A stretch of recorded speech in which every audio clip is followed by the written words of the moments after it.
Good evening, everybody. Hope everybody's doing good today. No, I am. Let's go ahead and get into it. Got KSP loading up now and everything. Hope everybody's having a wonderful Friday today.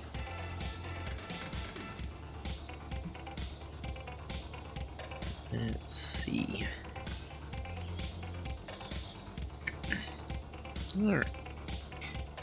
Get swapped over here. There we go.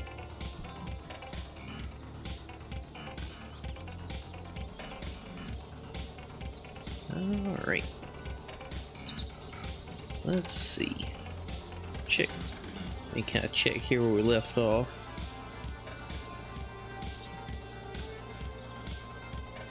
Doing pretty good on funds. We've got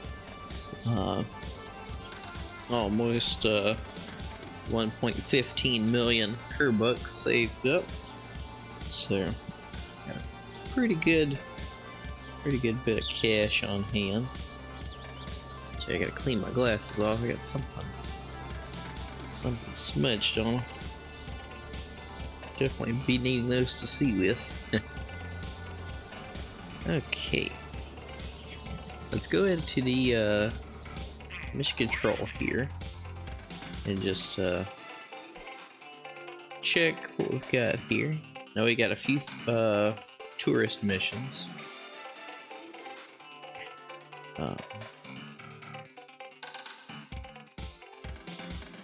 So I think we could do the 2 and the 3 person one together in one mission.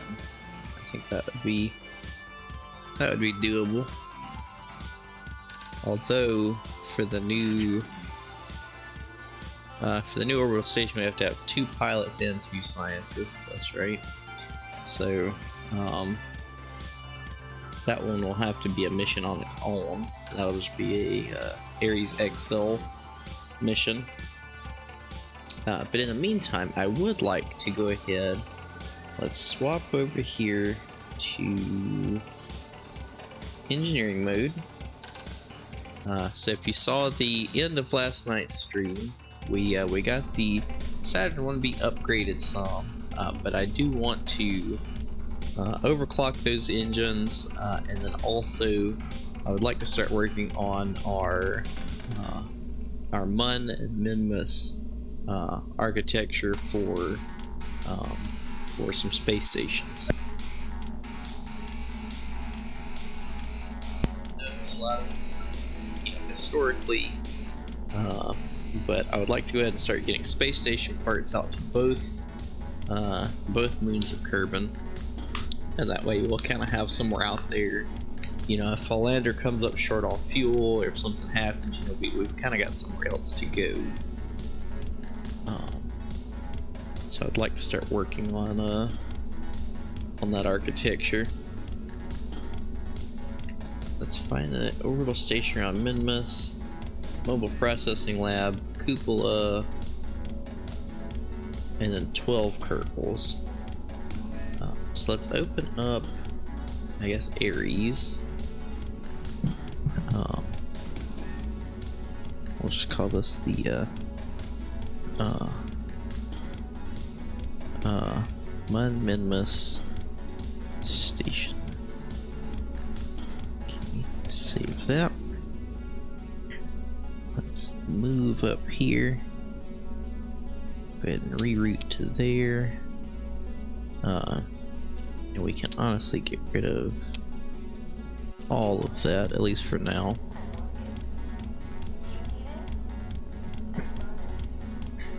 Let's see. We'll get rid of that because we aren't gonna need it.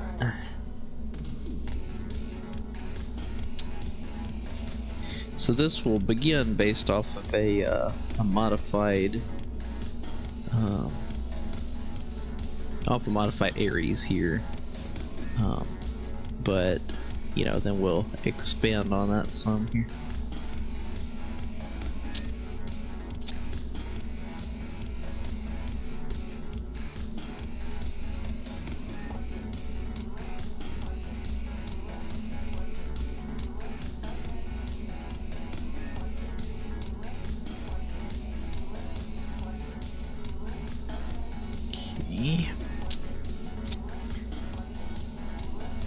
And I think this will be the first time we've used these normal sized docking ports,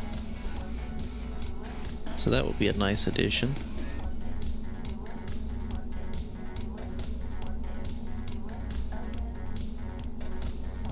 So I think we could probably leave the big one down there and then the small one up here.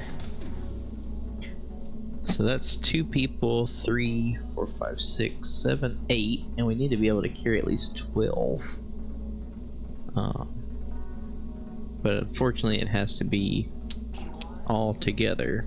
So, where's it at? A hitchhiker would get us to where we need to be.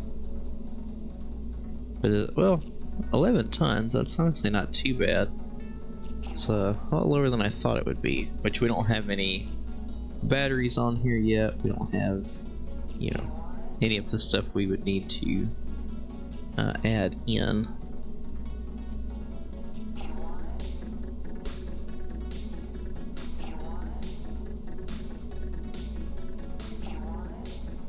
That doesn't look too bad. Beyond being able to see that part there.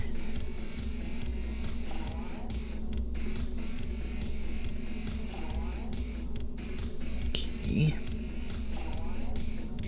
Let's go to coupling. Honestly, these windows don't, you know, not true to real life, if you will. Although that would still give us technically the window and a place to mount our solar arrays.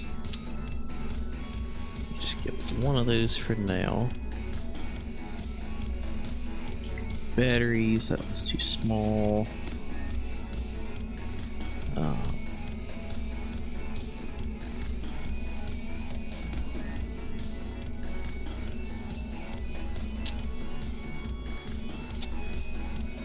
Drain all the fuel out of it. Let's move that in. Then you get that weird ring. Let's check coupling, no, structure.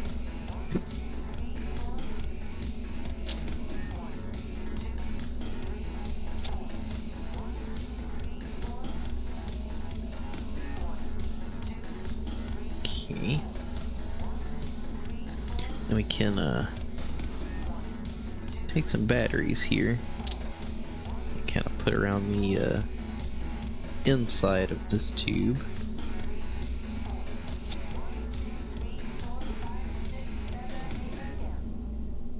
Okay, now we can take the structural piece here.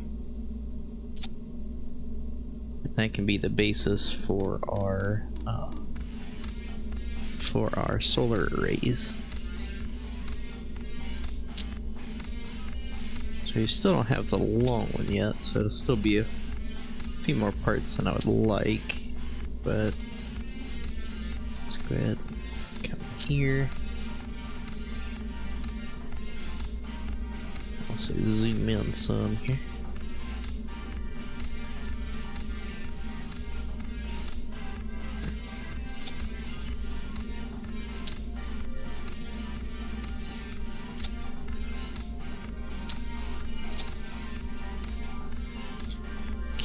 Now let's add a small docking port out at the end. That way we can always expand this if need be. And we'll also get a thermal.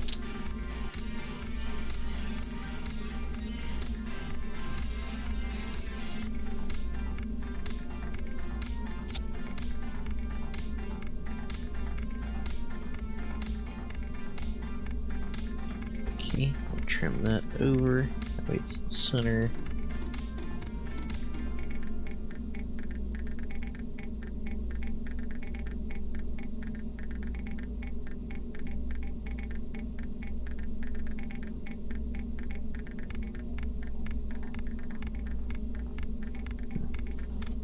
Okay, try that again.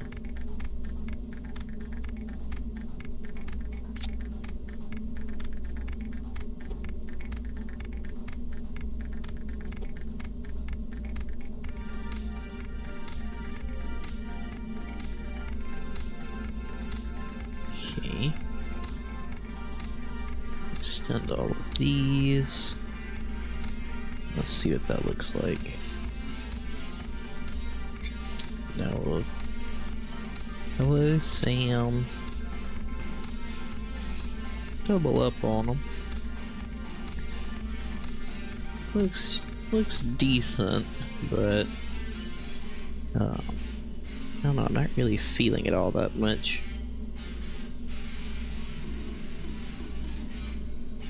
What we could do, yeah, we can just save it for now.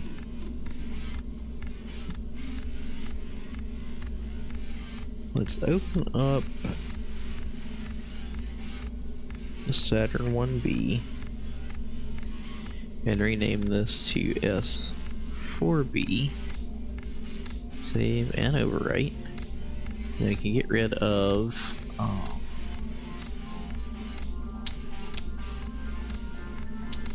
here the lower stage there. We can also get rid of that payload. That way we just got the S4B here. Let's save that.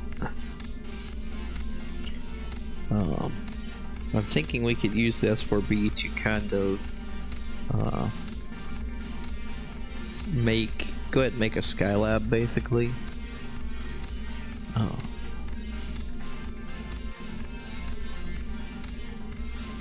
So what I've done in the past, let's just delete that fairing for now. What I've done in the past is done like a wet workshop version, and then so we just take like the different modules here. Will it? Okay, no, it won't connect radially. So let's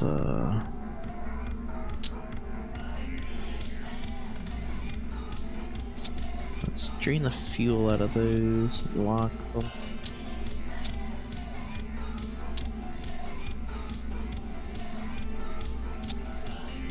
So I've done like this before, where we took something like that and then actually clipped them inside here. Actually, those need to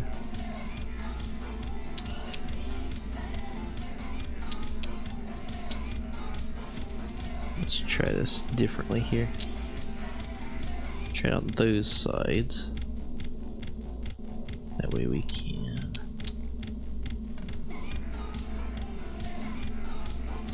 put that on one side.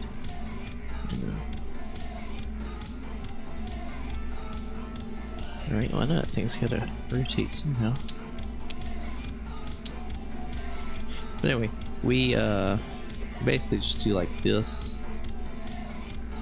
That way they're still, you know, they're still their own entities, or their own parts basically, but you know, we've still turned it into a wet workshop.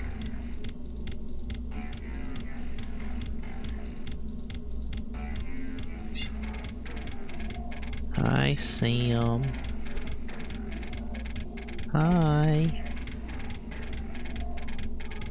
So something along those lines. That way, yeah, because there was the idea of using the S4B as a wet workshop, basically, you know, drain all the fuel out of here, getting into orbit or wherever you're going, and then basically, once all of the fuel gets pushed out of here by like some helium tanks or something on board, and then you purge it with oxygen, then you know the astronauts could actually go inside of it and do what they need to do. So let's see, that would be 4, 8, 10, and then we would still need the cupola. So let's actually bring that down. Let's add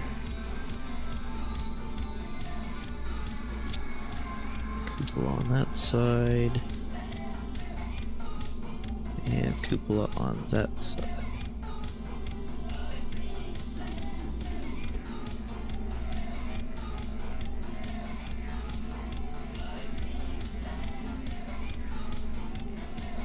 It does look like those are just a little bit taller than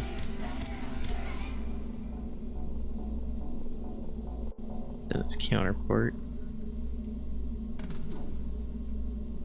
We'll trim that in a little. So that gets us 12 seats. And how many did we need? At least 12. And then we still have to put, you know, the Apollo capsule up here.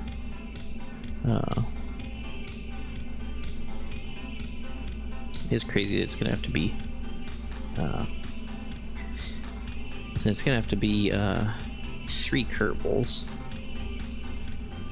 So, Wet Workshop version of Skylab. Let's put Skylab W, save this up. In the meantime, I would like for us to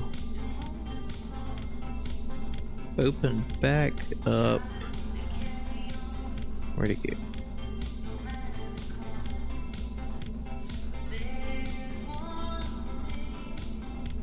There we go, Saturn 1B.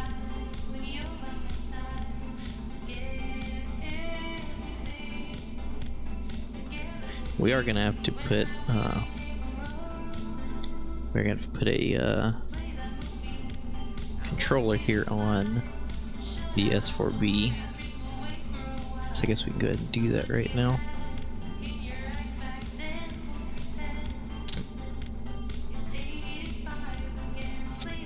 Still have to use this one.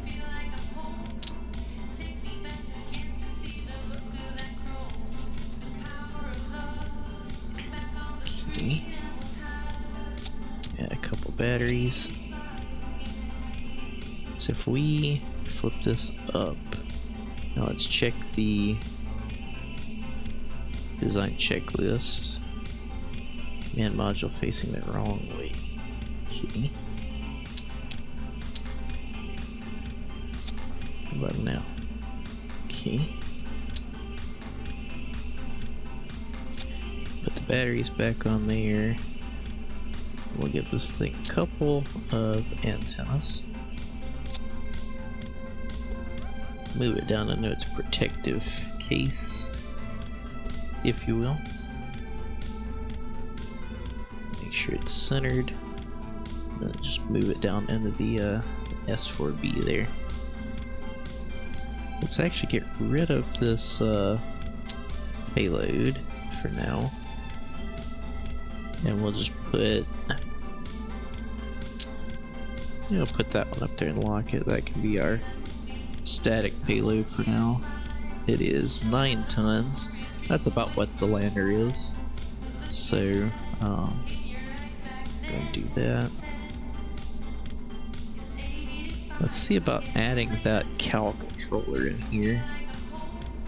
See, it's under robotics.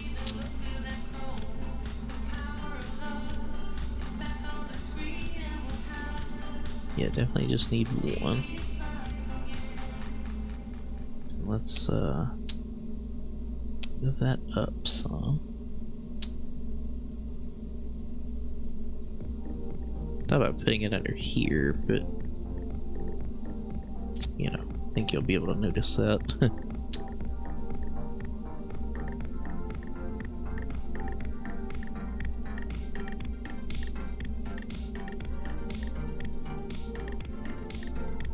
Let's put it over here on the mail.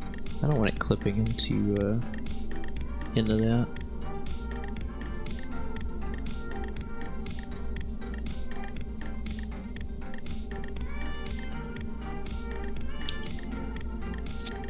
Here, let's fairing over that.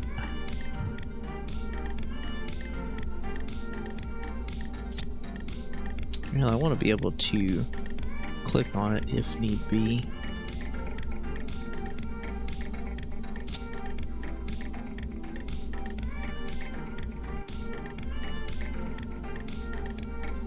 Okay.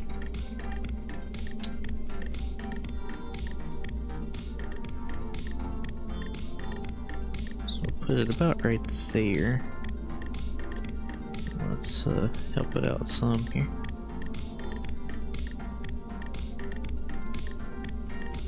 Down just a hair.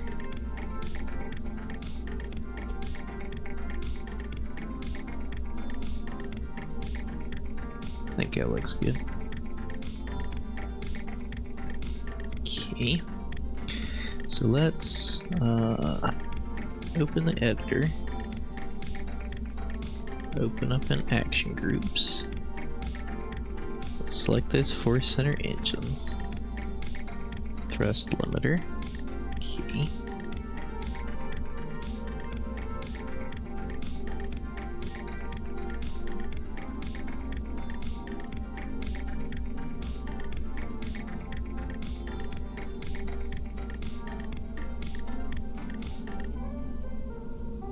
Okay.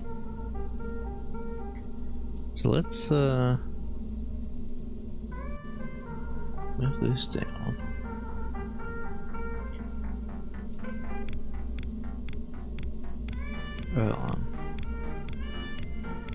So let's roll this out to the test pad and test this out. And it's okay that we stay in engineering mode because this is we're technically just testing a system, so it shouldn't matter.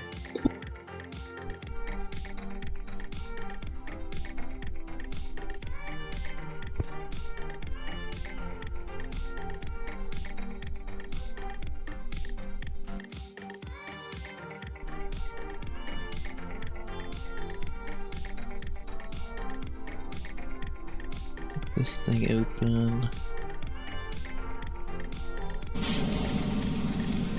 Yes, we're at 1.26 just with them.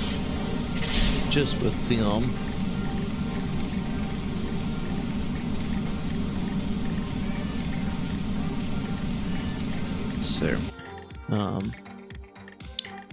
I think that should be pretty good on our thrust weight there, and we can always play around with it, you know, as we need.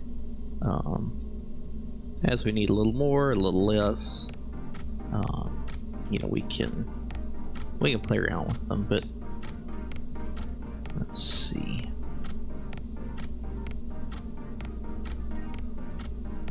I do hate that these are lining up with. Well, if we put it there, it's lined up with.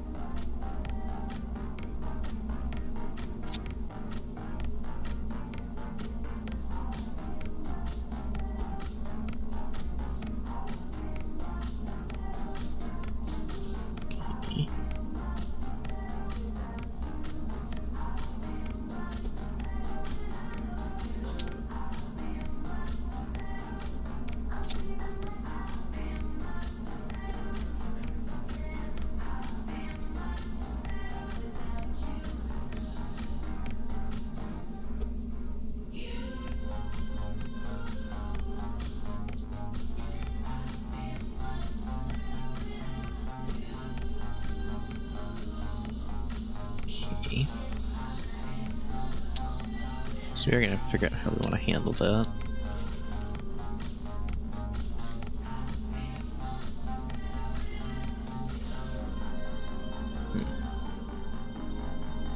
It's an interesting conundrum. So I want us to have, you know, these launch stabilizers on here, obviously, but I don't want to interfere with the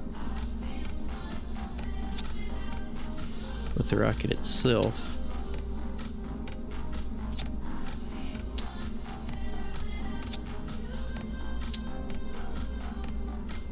Guess we could just build the kind of like a milk stool, like it launched on in real life. See, I got the hiccups terribly. Time I think they're gone, they come right back. Let's see, decouple, light the engine, burn those, burn those.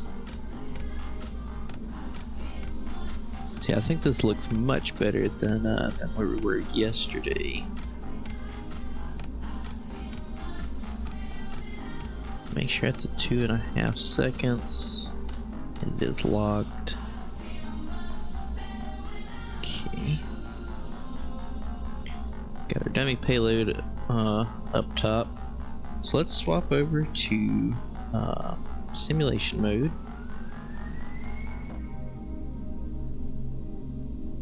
Let's go ahead and roll this out to the pad and give it a launch, see how it goes.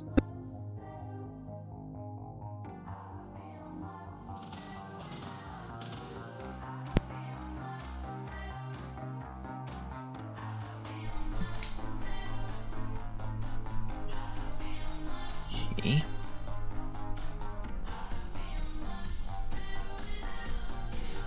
So it's showing 0.82 right now, but yeah, we're at 1.6 once we actually take off here. So I feel pretty good about that. Let's see, do we fill that tank up? We did. So that's good. Make sure all these are draining. They are.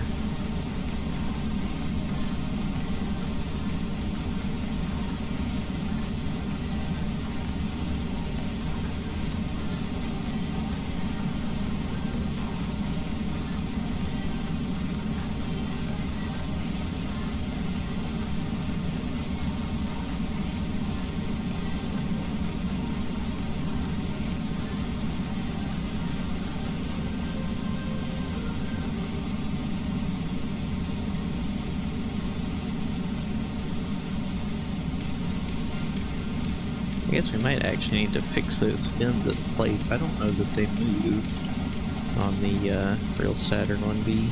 They may have, but I don't remember it.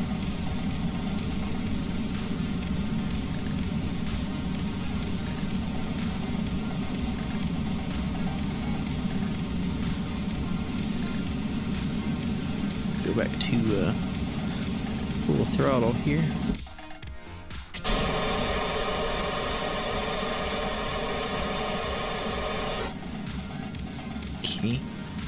We've had to light the upper stage a lot lower down than I figured we would.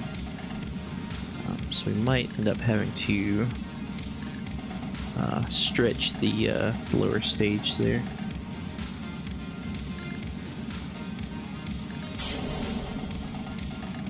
Yeah, okay, I locked that out.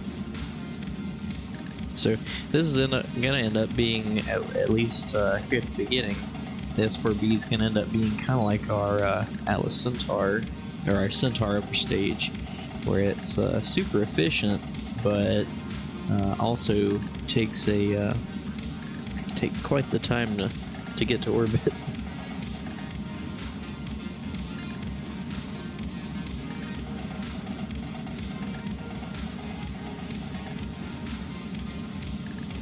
This should also be better once we unlock the actual J2 engines in the game.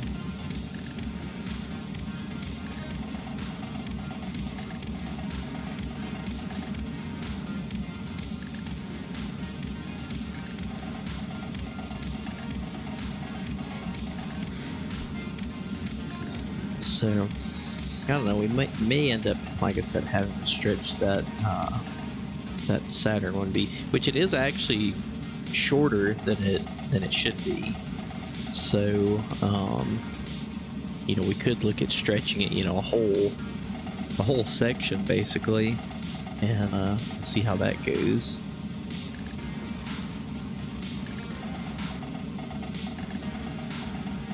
Because this is gonna get us into orbit easily, but my only thing is, yeah, this upper stage is kind of anemic at the moment. On top of, you know, we would like to get this thing into space with enough fuel, you know, that it can go out to the Mun or Minmus.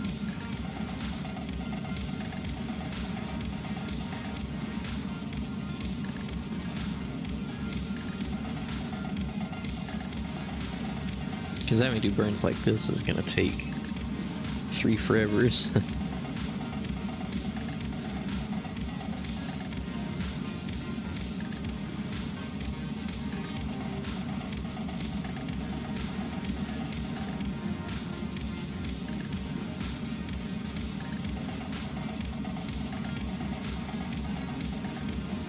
We'll stop burning once we get to apoapsis, so right around 200. And we'll warp up to apoapsis and then go ahead and look into circularizing. Or at least getting close.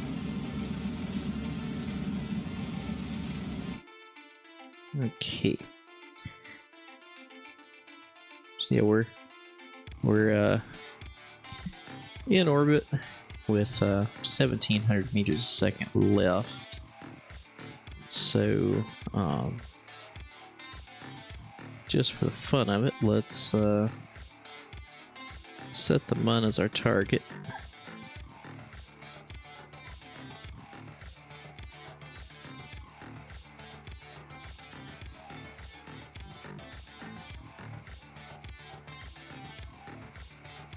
Okay. Let's warp around there.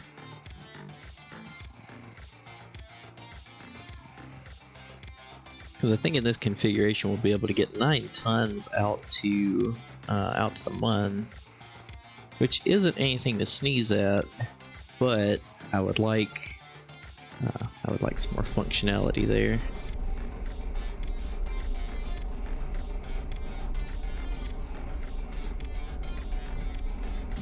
We also need to look at adding a thruster system to the S4B, although we don't have those verniers that burn rocket fuel yet, so we might not can, or not the verniers, but like the RCS verniers. So we can look into it, but I don't know if we would be able to implement a strong enough system right now.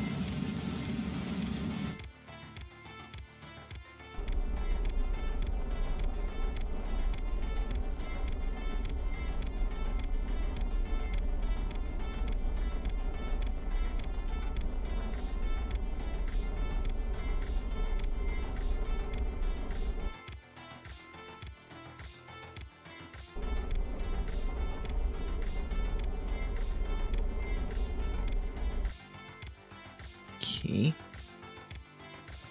So close that. Go ahead and warp out here.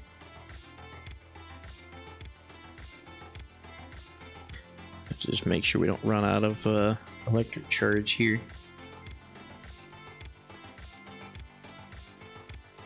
Okay, I don't think we will.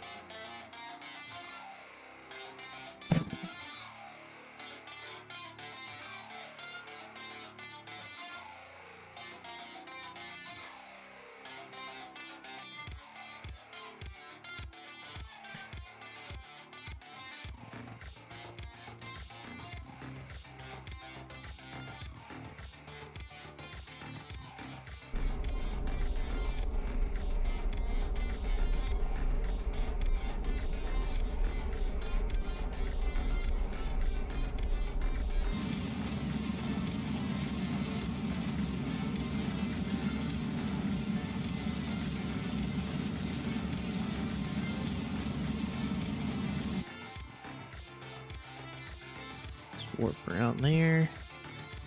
See if we can't lower our apoapsis some. Although we're about to be out of electric charge, it looks like. Or just before.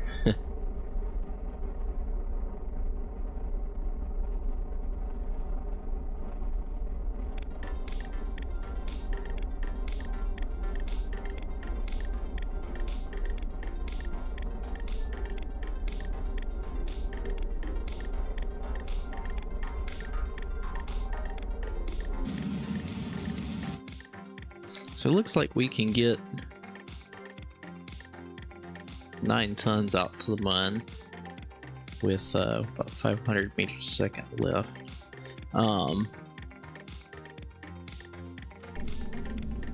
So that is pretty good.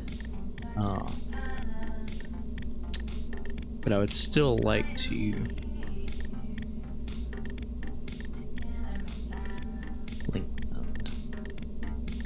let's just save that real quick. See if we can.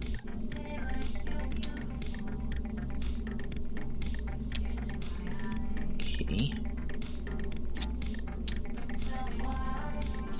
And just stretch that another tank.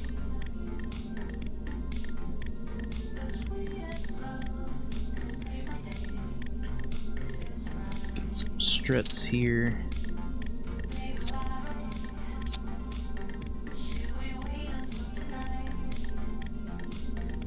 Maybe also.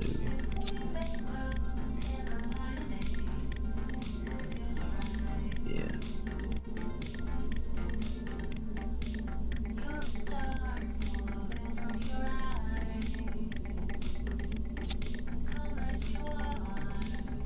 Yeah.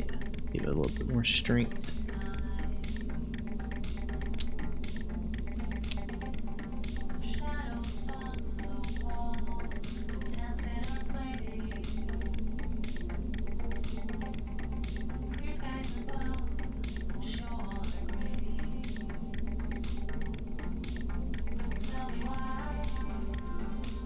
I don't know, what do we think, chat? I think that looks almost too long, but make sure those are auto-strutted. So let's save and fly do this and just see how it does. I think the shorter one might get us a more realistic use of the Saturn 1B, but I just want to make sure here. Still at 1.36, so our overclocking is still doing us quite well. Yeah, see, they're making just about double what they normally do.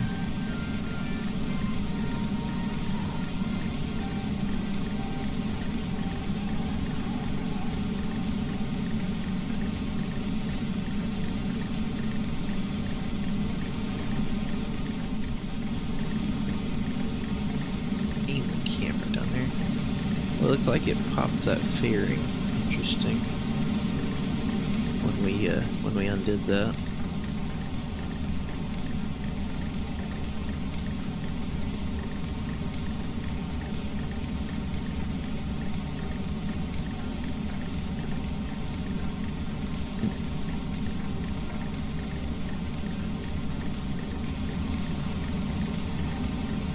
Those might look better if they're just the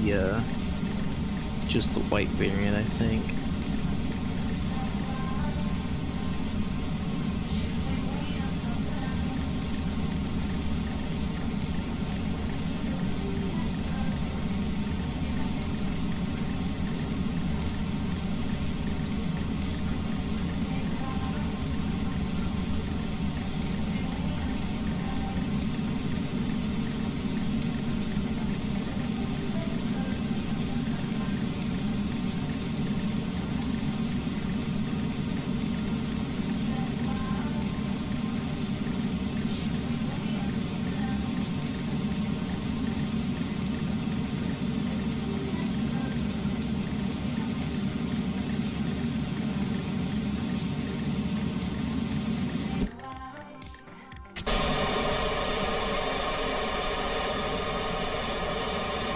That was a pretty cool shot.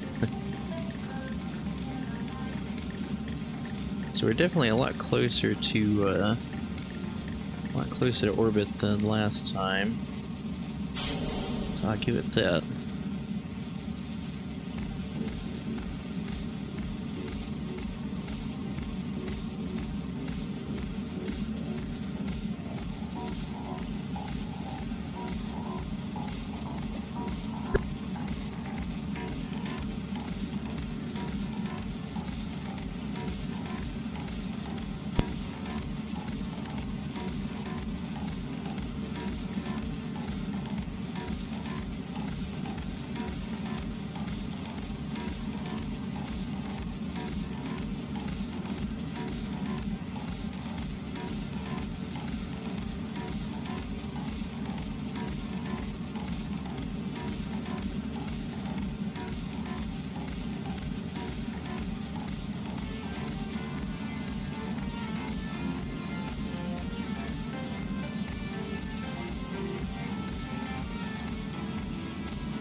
Be interested to see just how much mass that this setup could get out to the mun.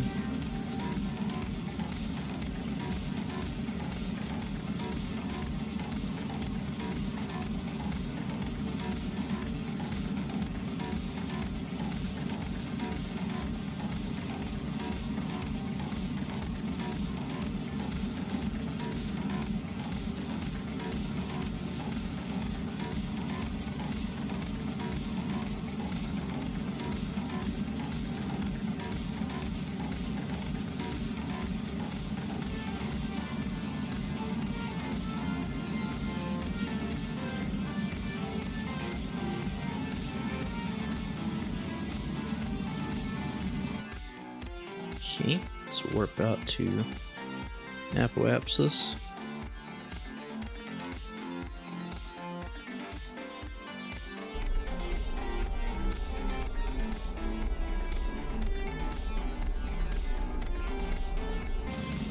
Go ahead and circularize here.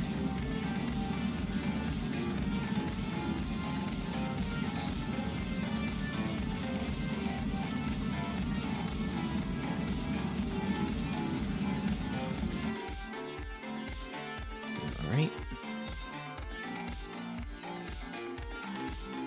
Set the mun as our target. So yeah, I think we've got about 1,000 more meters a second than we did last time. Let's go ahead and revert flight. I'm just trying to look at some pictures here of the S4B and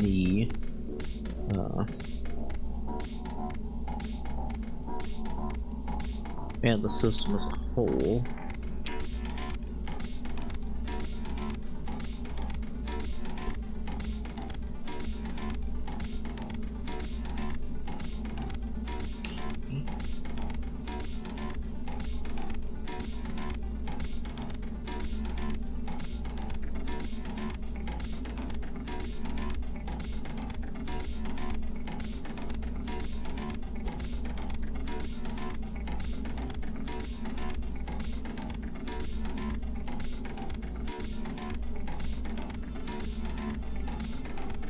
Let's go ahead and make that dark. Lock these.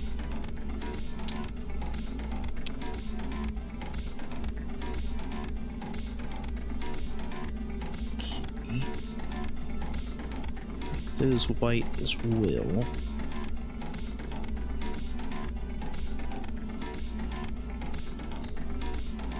Let's see. I could take some flags here.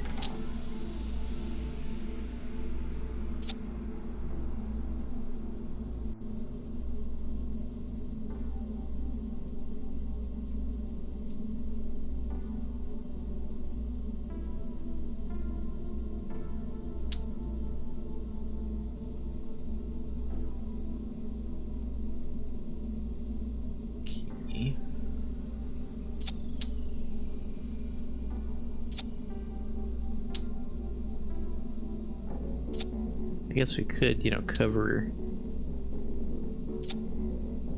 Let's see. Because 4 of them are this blackish color and 4 are white. Interesting.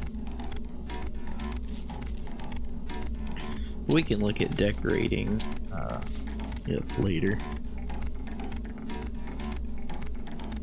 So like this one, it looks like it's State United States down this tank.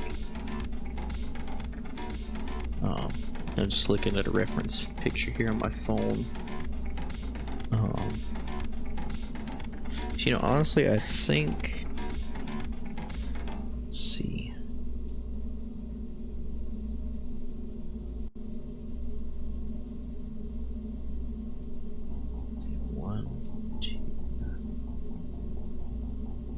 I think this is a bit closer to real life. Let's go ahead and save this Saturn B, overwrite. And let's open up the Saturn B lengthen and just go ahead and delete that.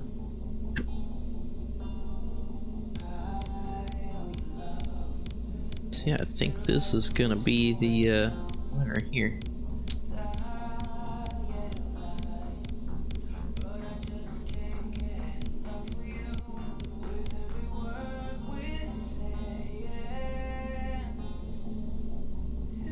Actually, let's put it on this side, that way we can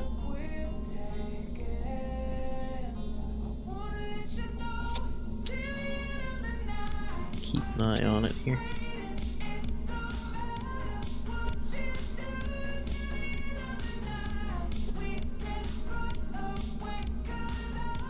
Alright.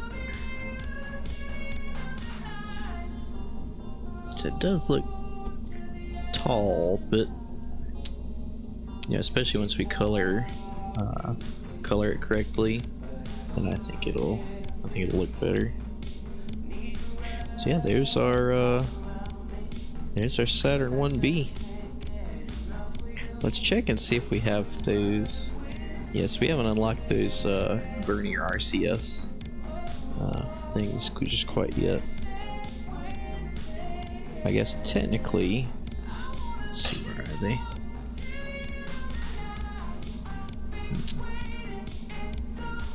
Zoom in here.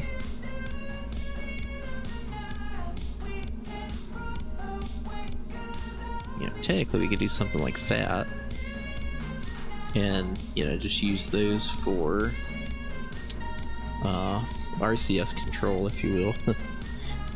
But I know people have used like regular engines to make RCS blocks before, but I don't know how well that would actually go. And I would just say we could put the regular ones on, but they're not near strong enough.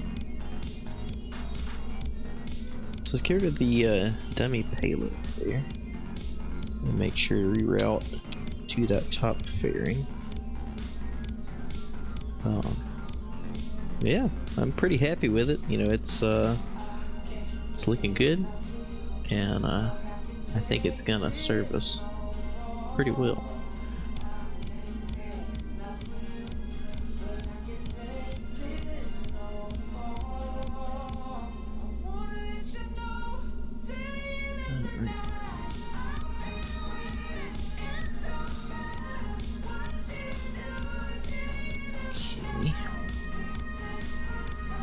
So let's go through one more time, make sure everything's good here. So we'll save that and we'll back out of simulation mode here. And I'll go back to mission mode. Fast forward a few days here.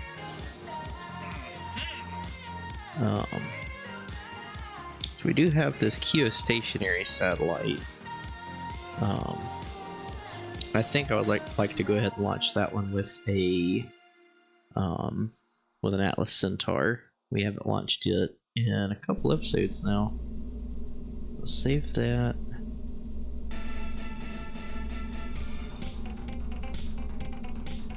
Open up this. We'll get rid of our dummy payload there. Have we fallen the AC-05 yet, actually? Let me go back and check.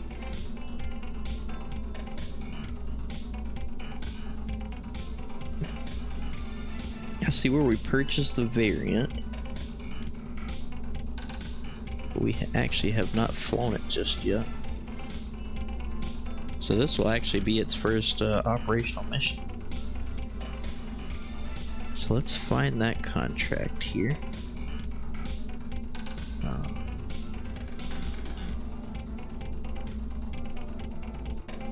Geostationary satellite. Okay. Engines.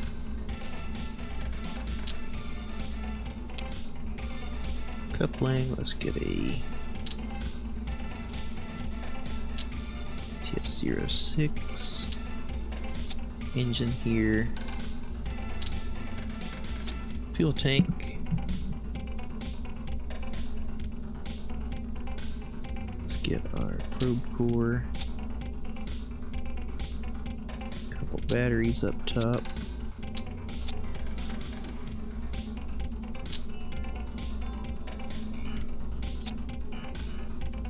Actually, let's go.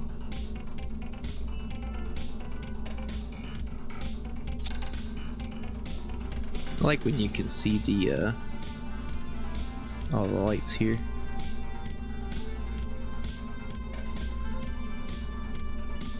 I think that's pretty neat. Running a couple comms on here, not that many.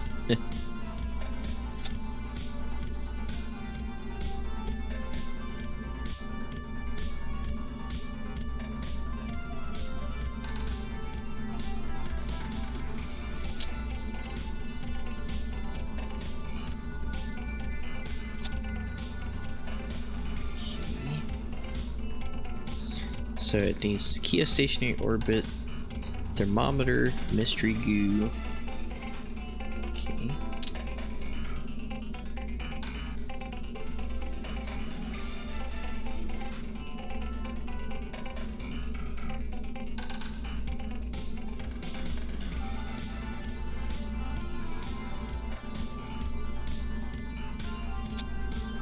Just there like that.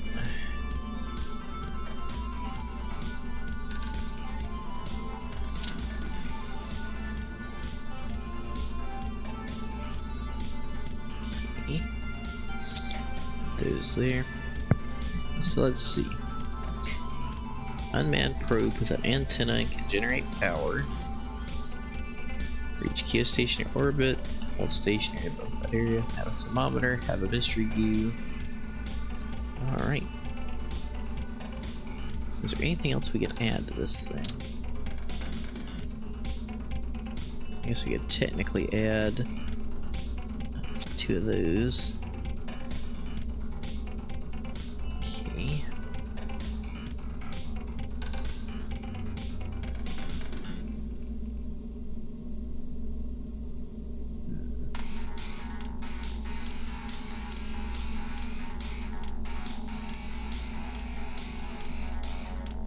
So those are extended. Let's see.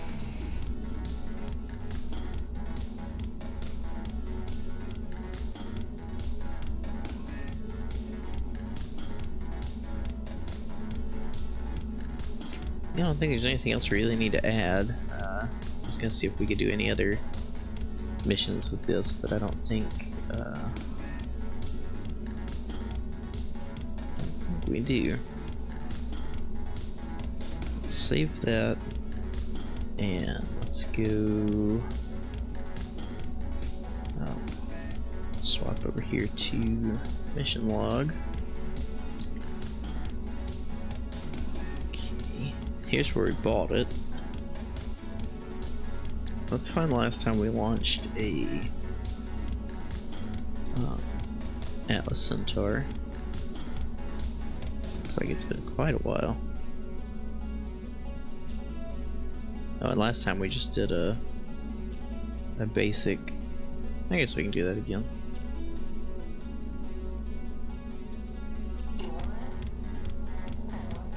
Okay.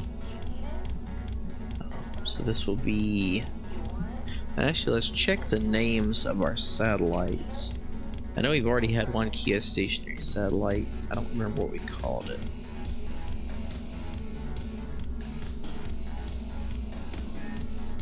Keosat 1, so this will be Keosat 2.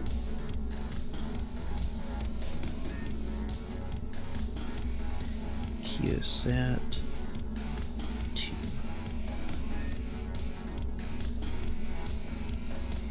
C05.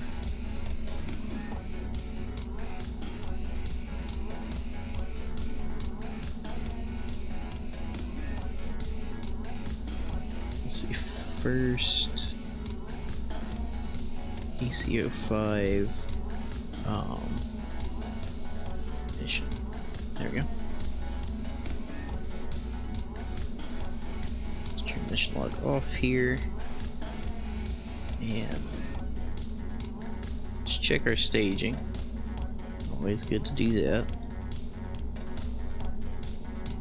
Okay, that engine, that engine, our verniers, those.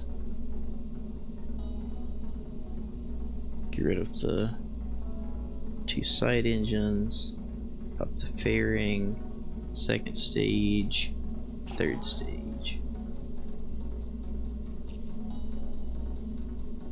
Alright. So let's go ahead and roll it out to the pad.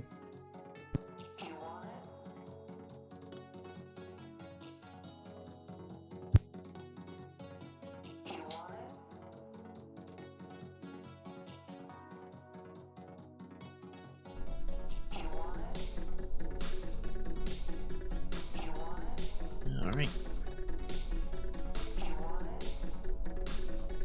No wobbling, that's a good sign. Let's go ahead and prepare for launch. We'll launch at 4:34.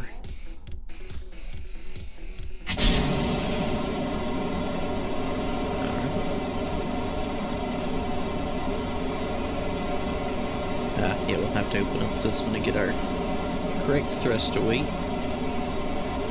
Also, I don't know why, but these twitch engines are so loud compared to other engines. Like these, if we turn these off, like these wouldn't be loud at all, but the twitches are just screaming.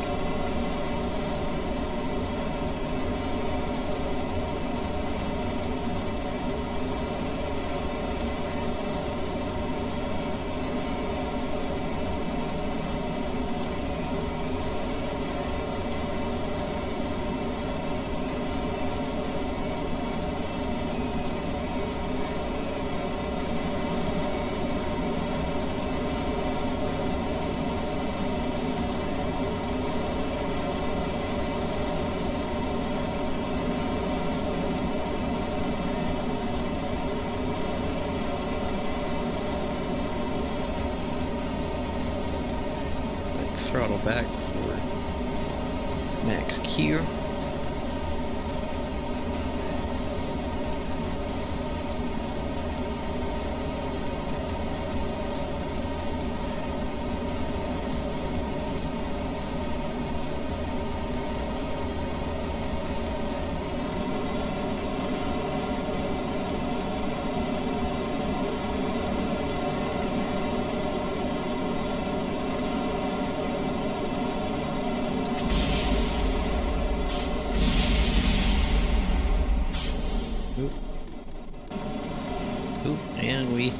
And I accidentally staged our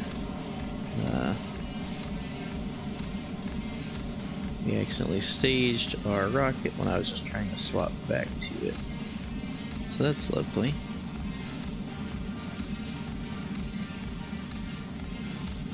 Okay, and after the upper stage here has had a nice flip and continues to do so, I don't want to go back to the launch site. Okay.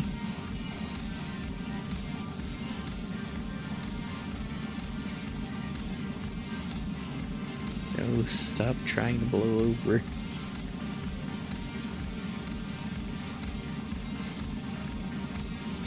Probably need to get all our camera shots while in simulation mode.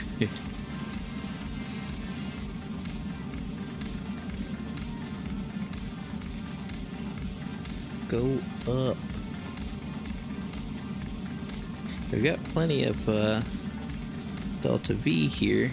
The problem is we don't have plenty of a thrust to weight.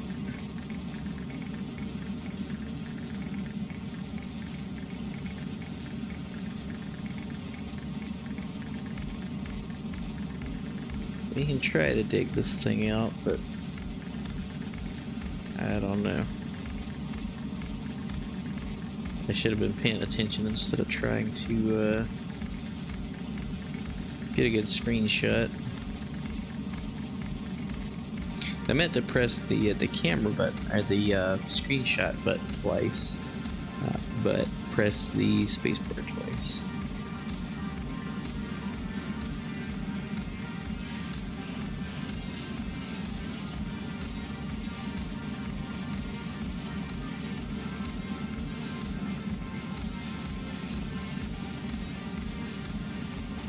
Maybe if we don't go quite as steep, let's just try to pick up some speed here. See if that helps us any.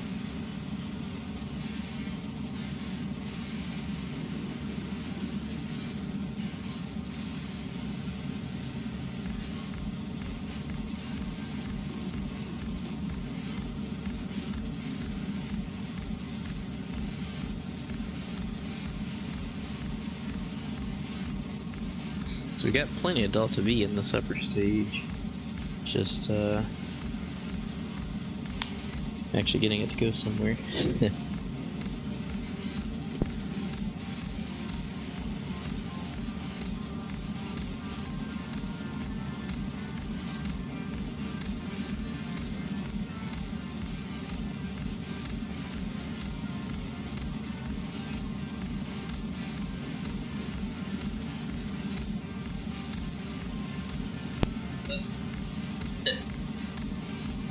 Your satellite just loves it when you light them on fire like this.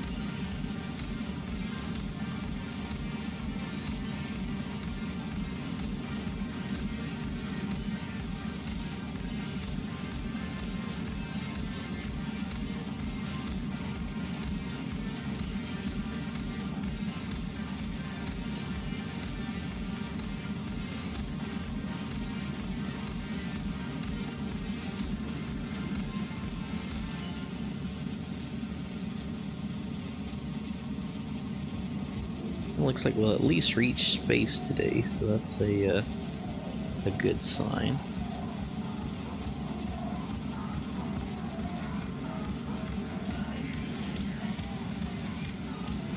We might just save this one, yeah.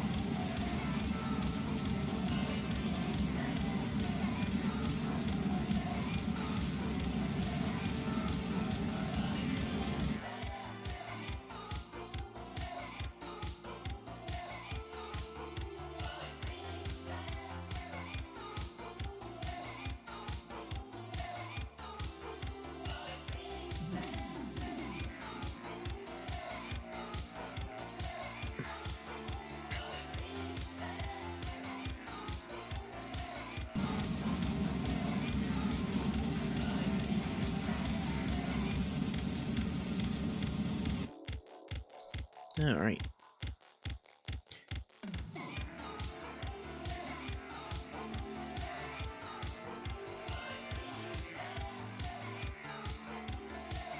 Let's get a maneuver out here. What's our 2.955?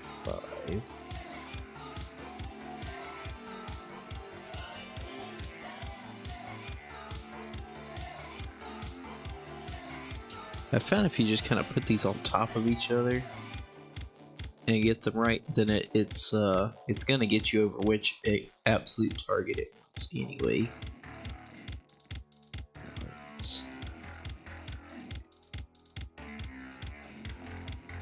2.955.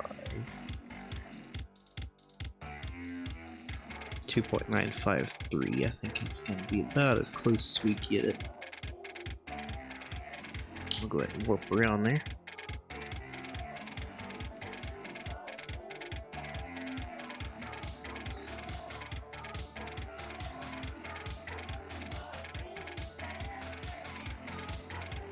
I was about to say, I hope we still have some electrical power. I forgot to.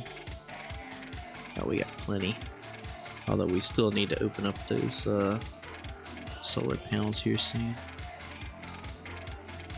Looks like we'll have to burn about 12.5 seconds either side of this maneuver node here.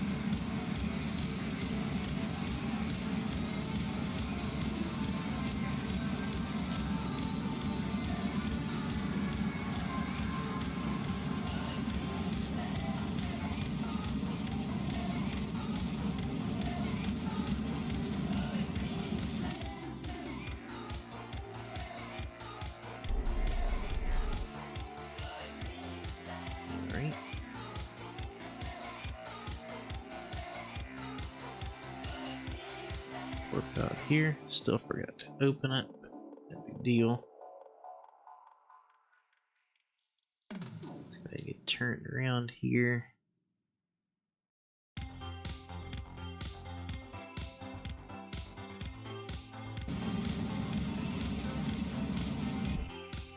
Okay. Now time to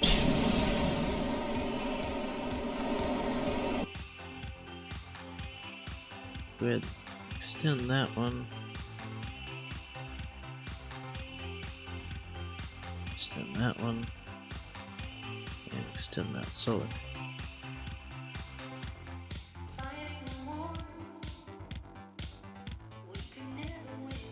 Okay.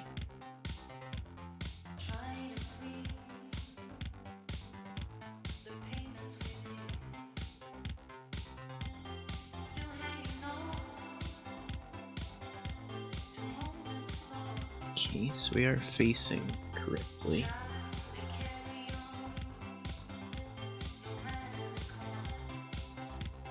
Okay, let's add a maneuver in 2.8. There.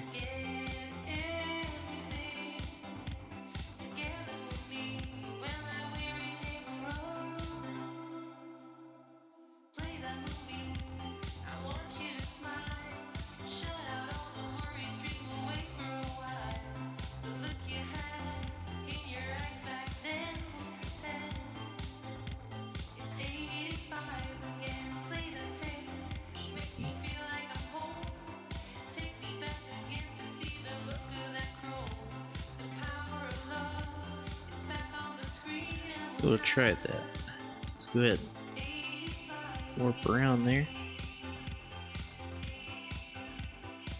Till we get this satellite in a geostationary orbit here soon, hopefully. We are still gonna have to do that inclination change. Go ahead and warp forward some. Sorry I'm so close to the camera. I just needed a better view of all this.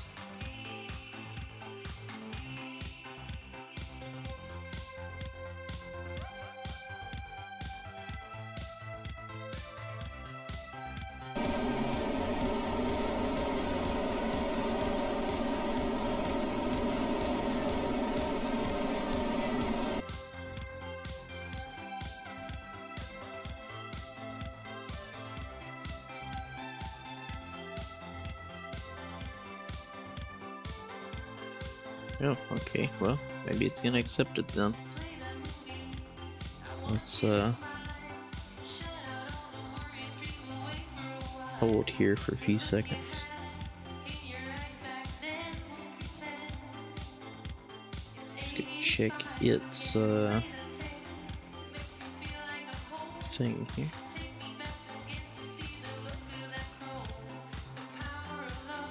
Well, we're in the orbit. We're just a little ahead of the point they want us over. So I guess let's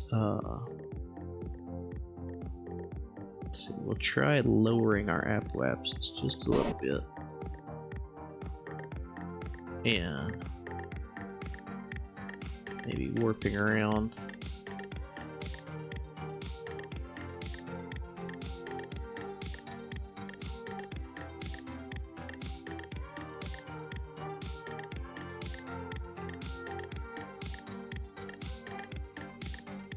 Try that. Let's warp around there. See if we can't get facing the right direction here.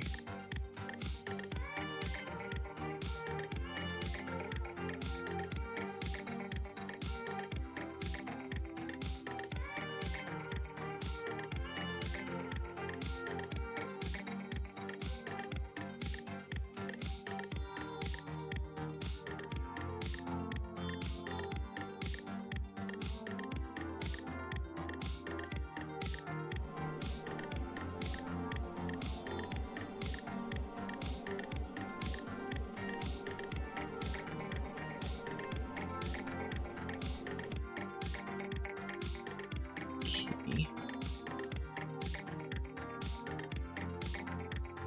Let's warp around there, and we'll try to raise our apoapsis just a little. Or our periapsis, I mean, sorry.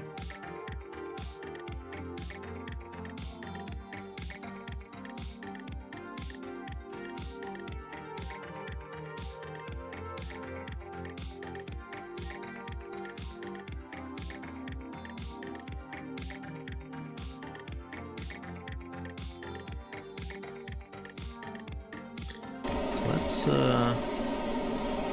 do the opposite here then. Let's go out further than we have to. We'll try to track it around here like this so we can get lined up under it.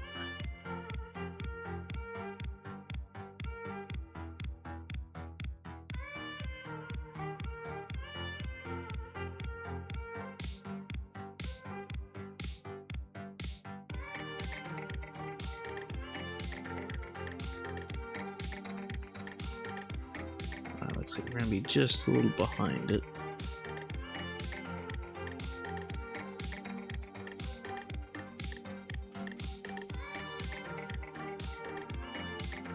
But we can still bring this down somewhere. It's not as big of a change each time.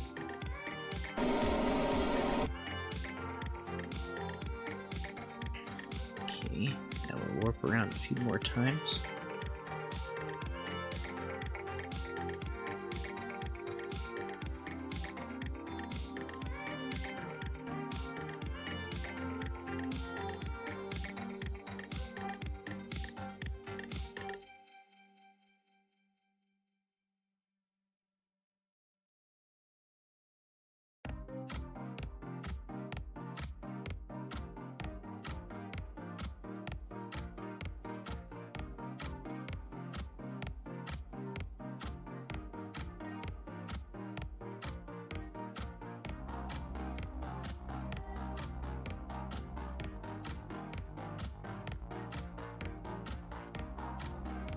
I think this one here might be it.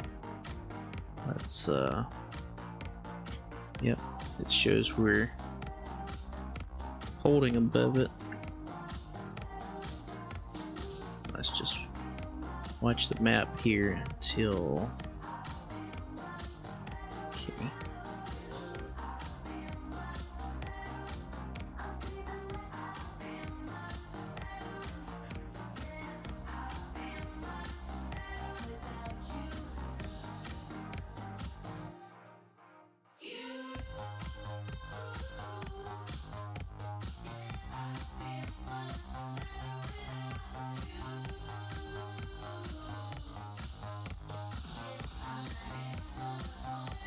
Okay, let's try that. Get pointed toward Kerbal, or Kerbin. And there we go. So let's go ahead and get us a screenshot. Contract complete. 192,000 per bucks, 10 science, and 23 reputation.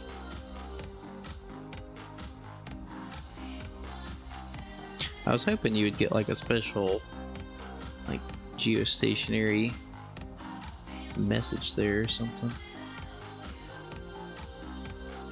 But it's just high over where we are. Interesting. Go ahead and send some data in from it just to prove that it does work.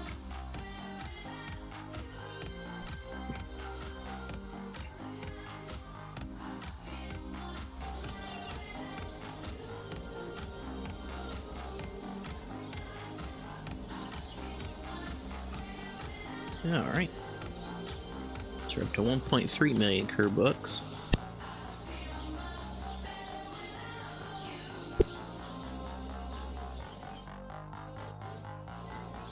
Fast forward a few days. 5 tourists, good lord.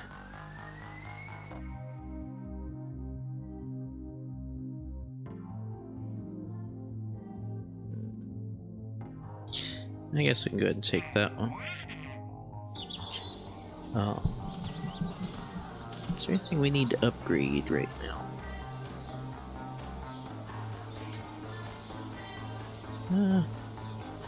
Go ahead and upgrade the tracking station to fully upgraded.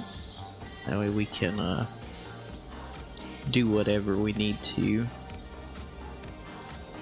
Fast forward a few more days. Okay. Alright. So I guess let's go ahead and update the log here. Status. Let's say success.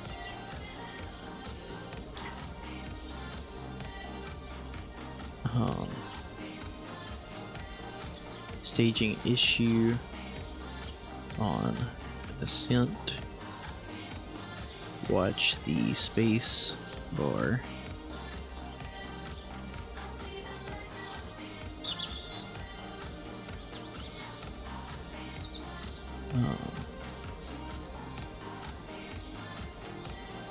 Satellite in geostationary orbit. Alright. So we got that one updated. Give me just a moment and I will be right back. Take a quick break and step out and I'll be back just a second.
Back. Sorry for that. I had to step out for a moment and help my wife with something. Hey Sierra, how's it going? Glad to have you in. How's it going today?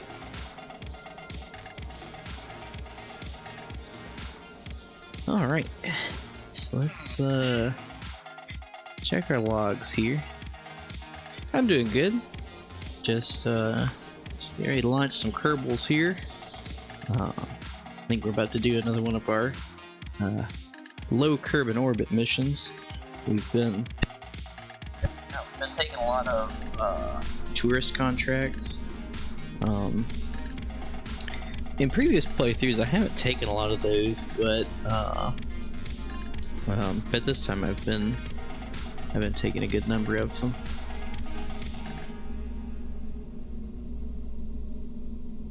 How's your day going?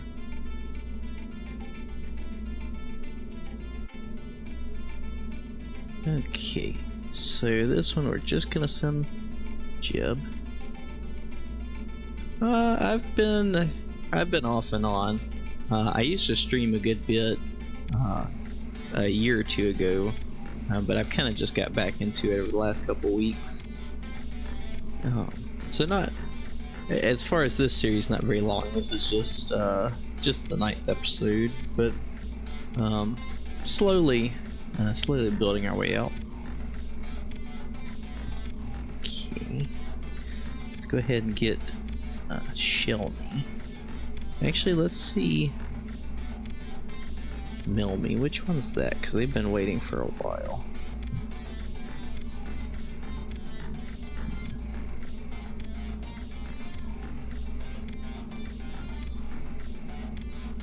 I don't guess they're in any particular order then. So we've got 5 seats open.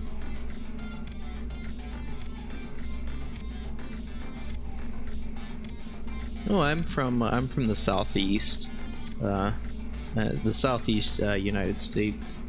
The accent probably gives it away. We lived up north for a little while, just because of my job, and my wife messed with me that, you know, most people's accents get softer, you know, as they're somewhere else, but I think mine got worse. Milmy is the G-Force one. Okay. So we need Shelny. Where are they? Shalini, I guess. Okay.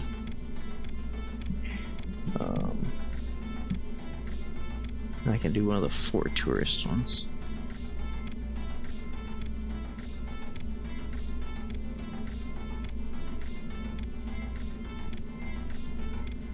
Okay.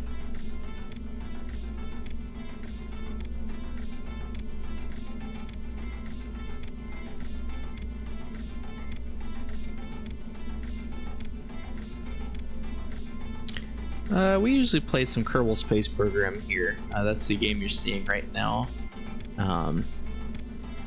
Basically, you're on a small planet, and you're these little green guys called Kerbals, and you build rockets and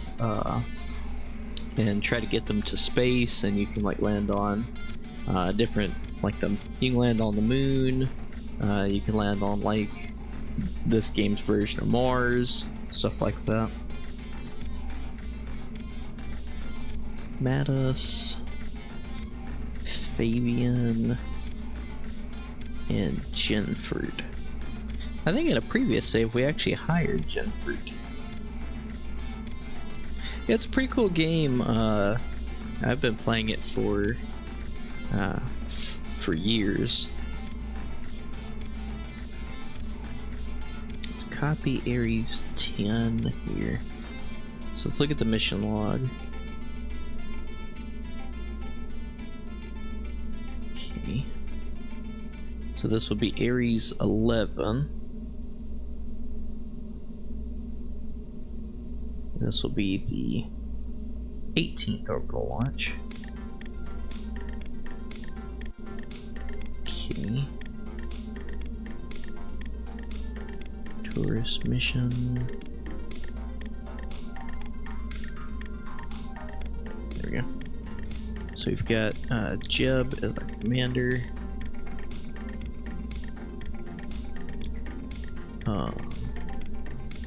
Meldard. So tourist. Mattis. Another tourist.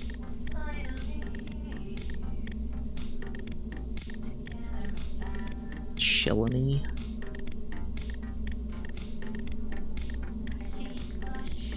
Nope, not all capitalized.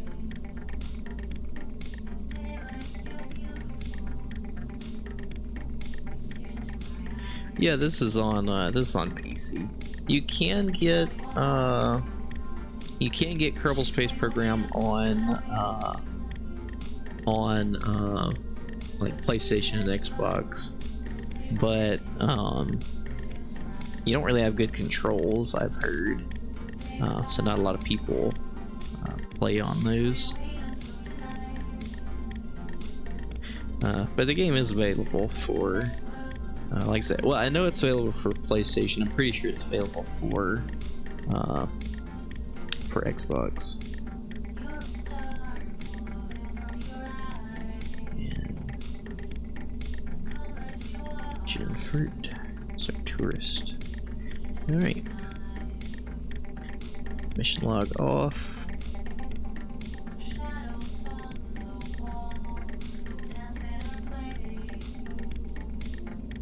Okay. Check our staging, just make sure that everything is correct. Go ahead and roll out to the launch pad.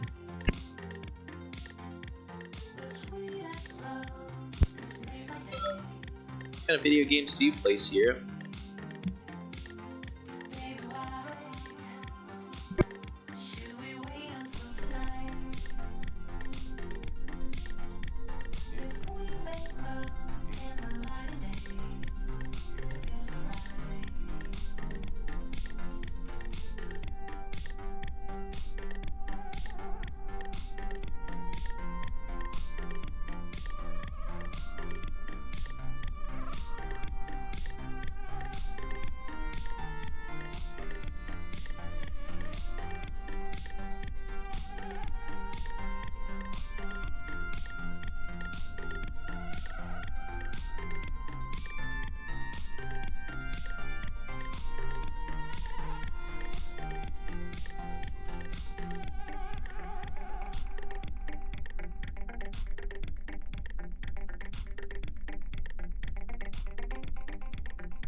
Muted myself to cough and I forgot to turn it back on. Yeah, I've never used Discord before.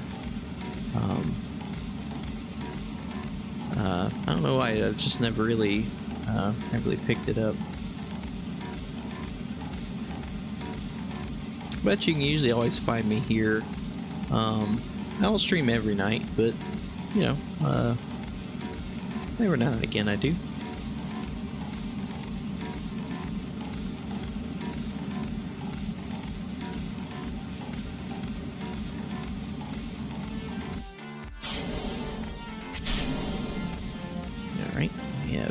good separation of the upper stage.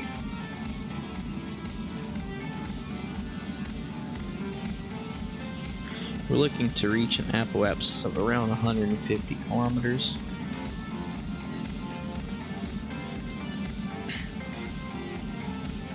We have Seco, our second engine cut off.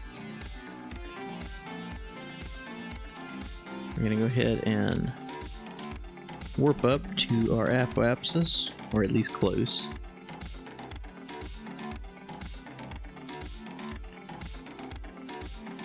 Extend our antenna and go ahead, refire our engine and get us into a mostly circular orbit. We're looking for about 150 kilometers here on our periapsis as well.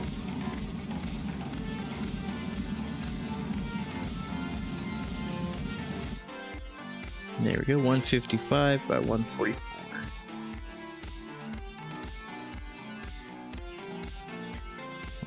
155.486 by 144.707. Alright. We'll go ahead and open up all these different contract complete pop-ups.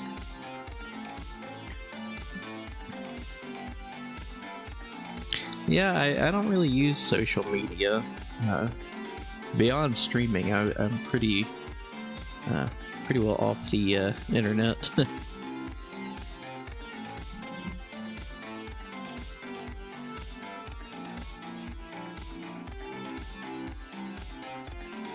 What do you do, Sierra? What's your day usually look like?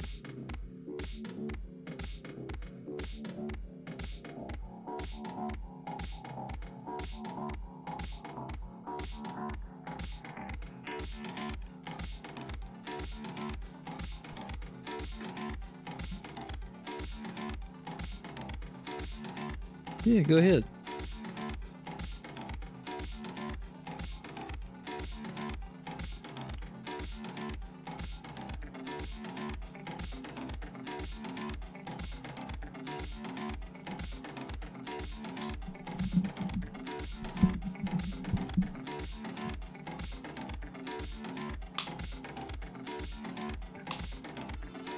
Alright, so we will swap back to our mission timer here. Oh, visual artist, nice. Yeah, I've always thought jobs like that were really cool. Just being able to, you know, create something. Like just even the, you know, just the texture mappings, like on these parts, for example. Like, you know, somebody actually has to sit down and, you know, take a lot of time to make those. You know, it's really amazing what can go into the process. So we've been up for about 2 hours, so we'll go ahead and get ourselves pointed retrograde here. And go ahead and deorbit ourselves.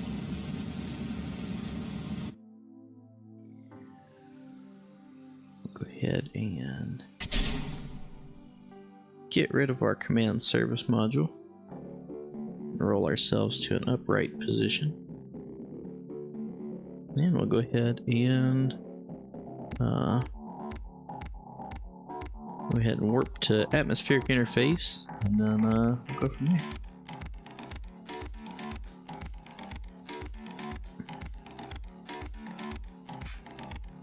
Go ahead and right ourselves again here.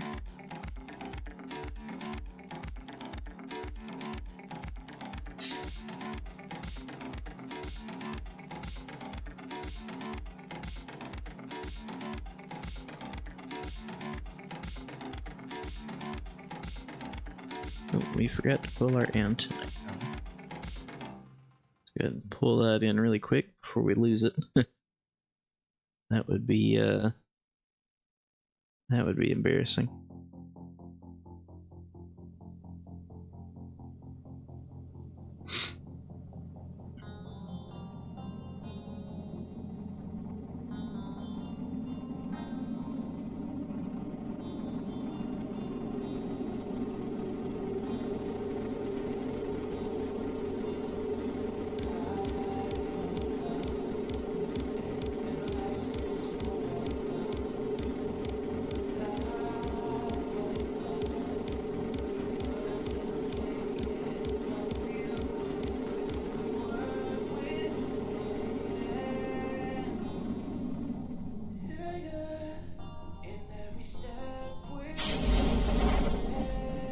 ahead and pop our chutes, that way we don't, hopefully don't come down here on too bad of a rocky area. Let's go ahead and pin both of those open.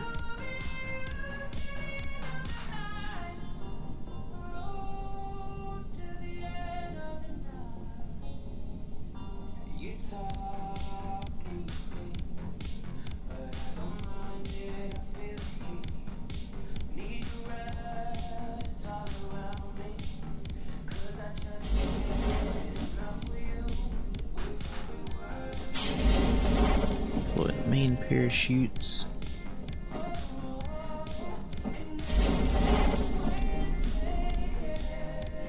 Alright.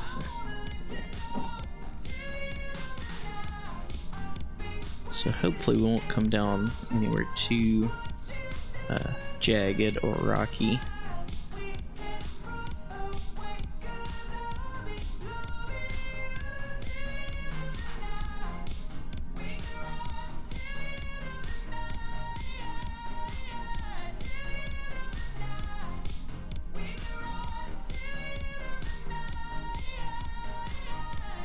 Yeah, okay, it's not gonna be too bad.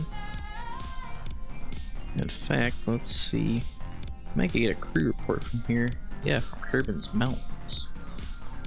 EVA here, and get a EVA report, as well as a surface sample. Go ahead and board back, and go ahead and recover vessel.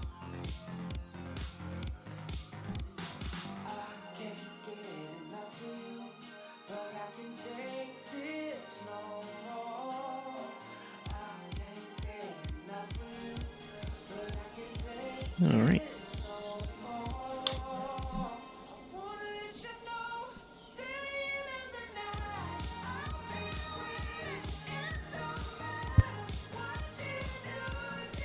Yeah, 13 science, not too bad. And we finished 2 different contracts. Made quite a good bit of money back as well. Let's go ahead. Fast forward a few days here. Science from the surface of Minmus, that's an easy one.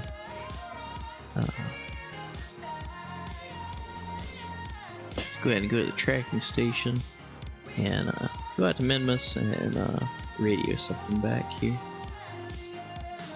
Here we go, Columbus 3.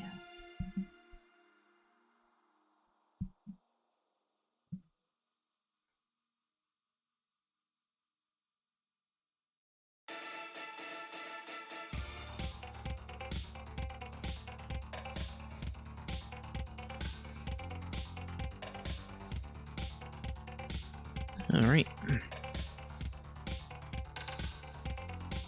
Good.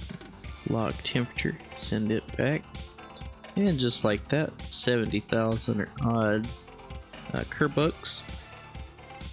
And 3 science and a little bit of prestige. So I'm okay with that.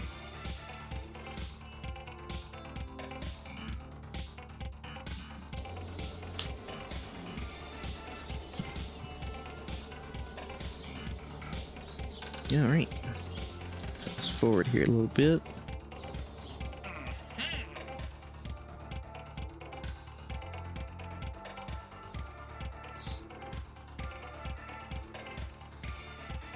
I think we're going to hold off on taking any more tourist contracts just for the time being.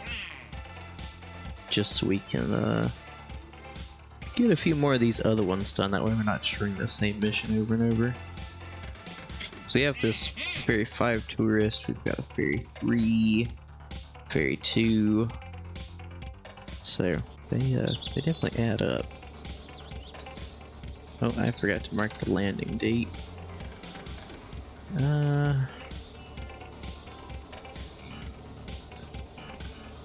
We'll just put NDA, no data acquired status. Success. Landed in Kerbin Mountains. I'll just put an exclamation point. That way we know, hey, probably don't need to do that again. Let's fast forward a couple more days. Check mission control.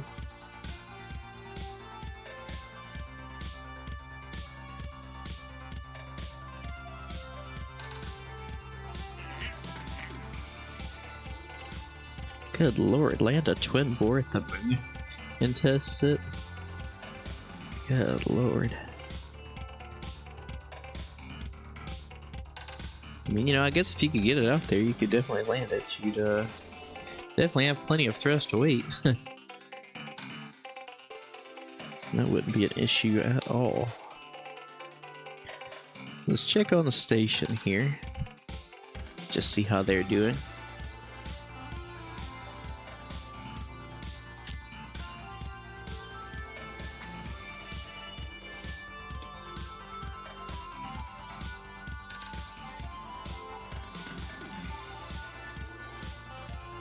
Alright.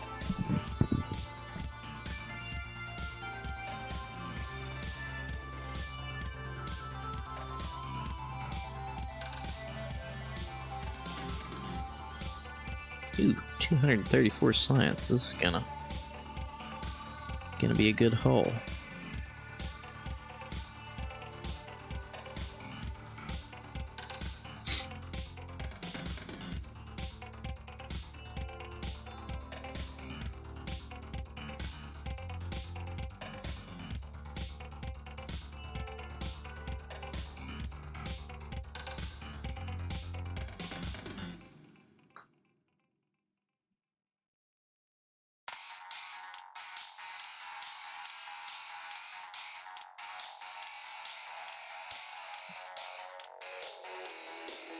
Alright, and just like that, 234 science. Pretty soon we are going to have to send up a crew resupply, or a cargo resupply module rather, so we can clean up all these solar panels left, all these old ones. We might bring up a, although I did think about docking us here. I guess we could probably either put it up here on the truss or you know, one of these open ports. But I'm honestly thinking about having an engineer take these off and bringing up one of the larger docking ports and placing there. I think that would be pretty useful. And then I'm still thinking about taking this one and just kind of piggybacking it onto this one. Let's go ahead and save our game here. Is there anybody in this module? There's not. There is somebody in this one. Let's go ahead and retract these radiators as well as that antenna.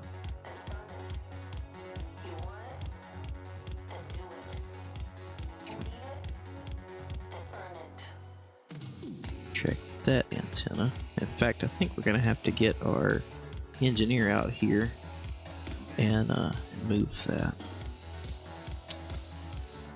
I think that's definitely gonna cause an issue or two. Yeah, I'll just put it right there for now. Additionally, we can go ahead and take these off. Yeah, we can just stick them on the truss there for the time being.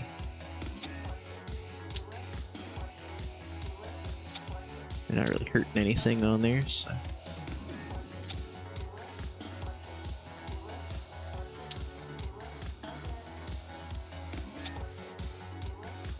Guess every little bit helps.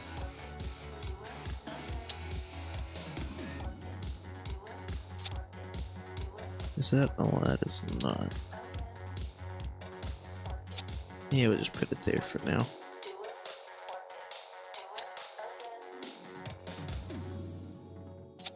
Same over there. So let's go ahead and get him back on board. But I think, so we do have a pilot over here. Got a pilot on here. Let's go ahead and drop down another quick save just in case we get hit by the Kraken. And undock. So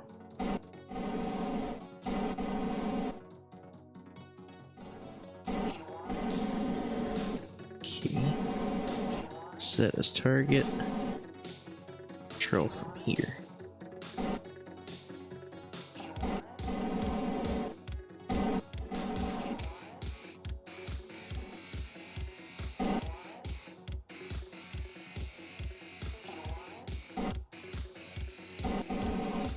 We need to be that way. There we go.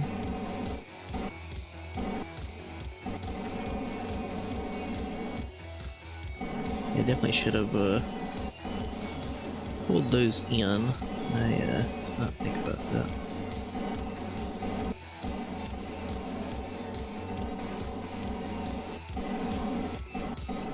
It's odd because we're controlling from that docking port, so nothing is the way you'd think it should be.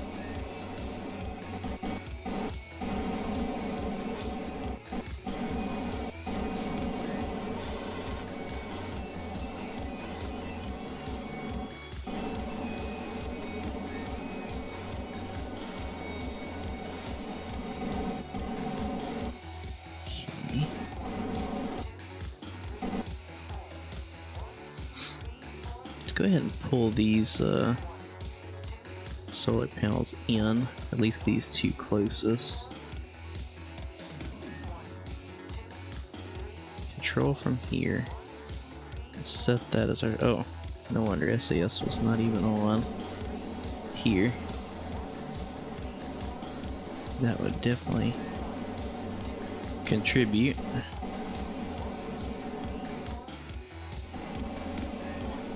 Checked all those solar panels.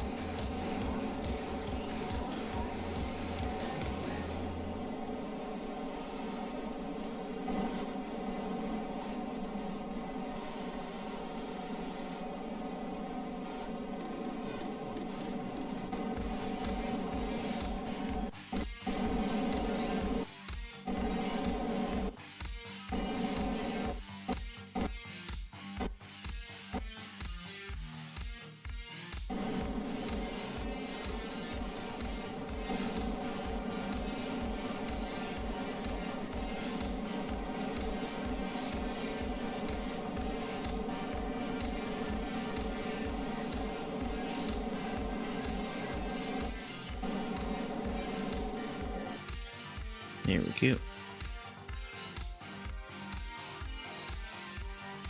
So, control from there.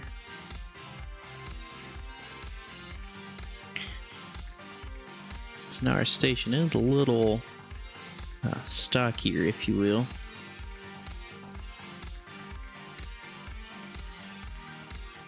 So, get right in here.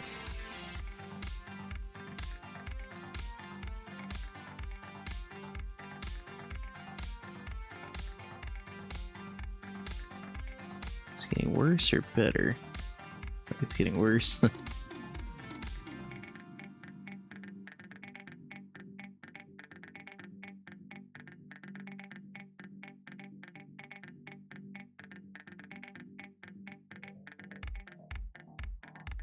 That looks...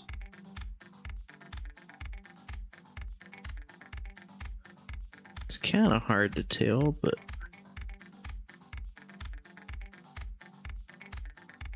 I think that's going to be good there. Let's get our engineer out. Get him into build mode. I think we'll just do that number, at least for now. We should have had 2 of them. Oh, there it is. Okay.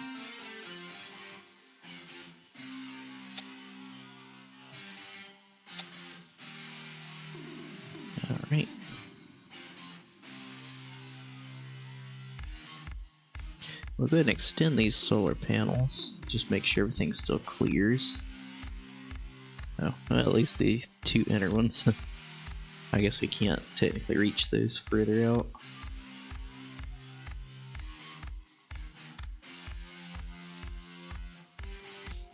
And I think we will, I guess these could technically go out, but then they're going to be blocking the solar panels. Let's go ahead and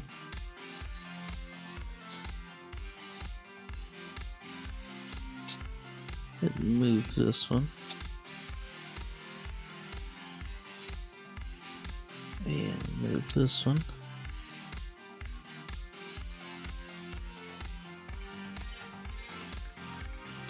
I guess we'll put it sideways like that. I think that looks better.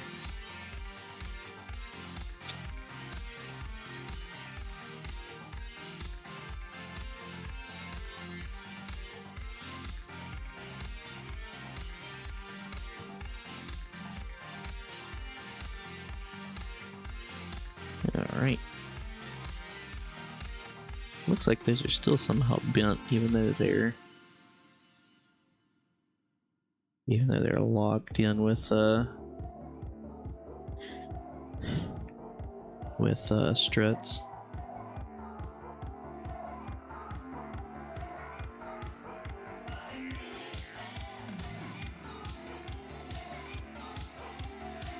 Let's rotate ourselves around here.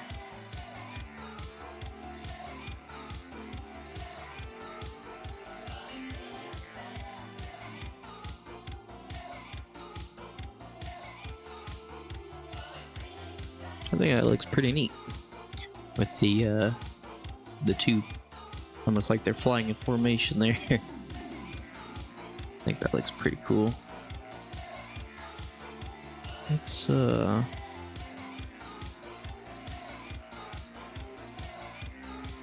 think we're good for now.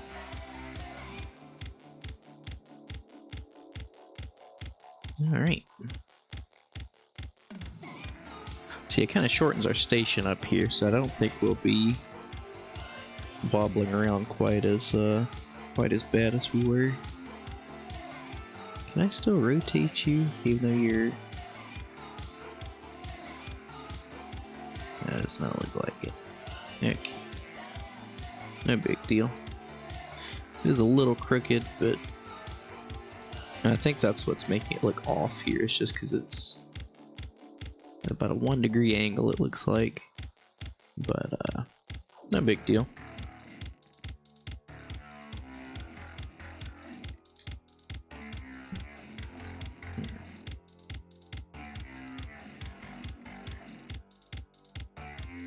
I was gonna say we could put another 1.875 meter section off here, but then it would interfere with the cupola here. Although we could bring some sort of like airlock module. That way we could do some EVAs and stuff. That would be pretty cool.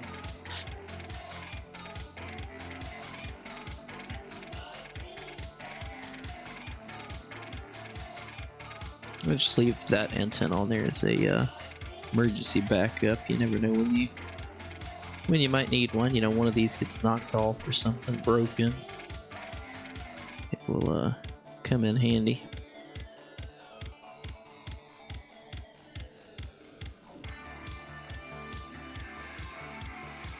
Alright. It looks like those might actually be a little out of alignment now. Ooh, that's a beautiful view.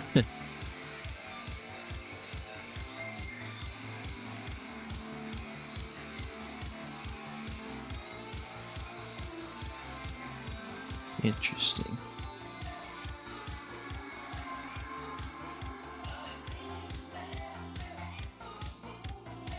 Alright. Let's go ahead and head back to the Space Center.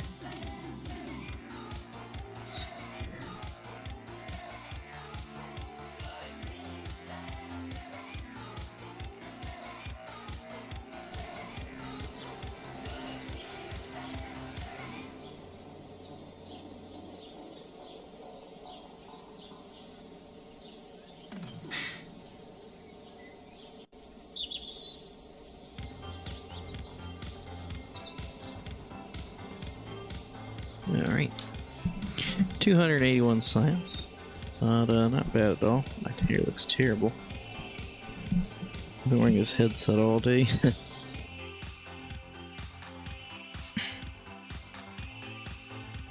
Let's go ahead and unlock heavy rocketry, because that will get us the J2, unless there's anything more pressing here.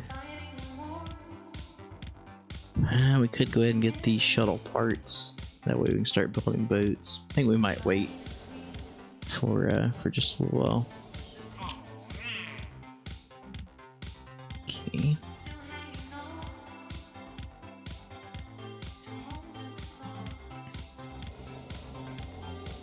Warp a little more. Check our things here.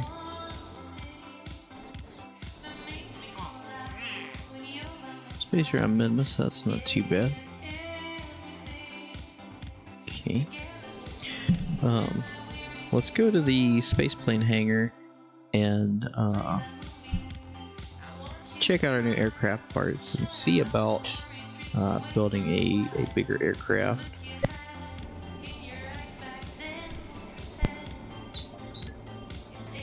Engineering mode.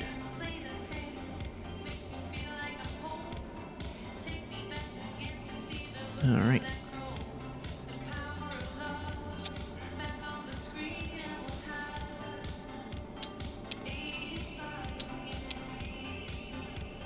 So I was thinking about this earlier. Now that we have some bigger fairings here.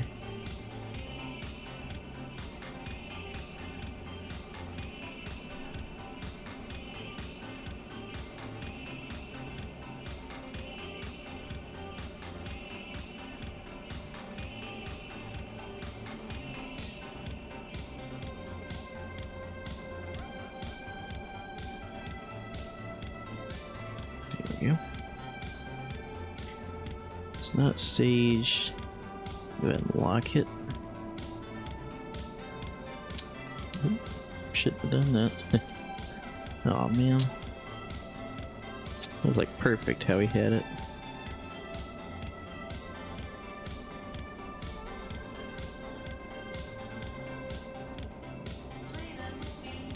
Okay. Lock it. And now make that 3-part.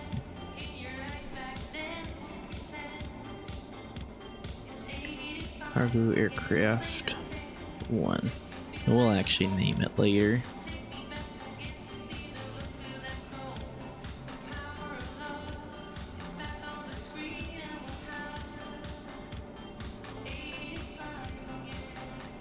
Okay. So let's go ahead and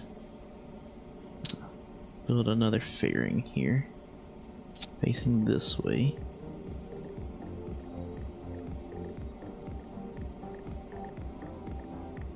And for right now, we'll just leave it like that.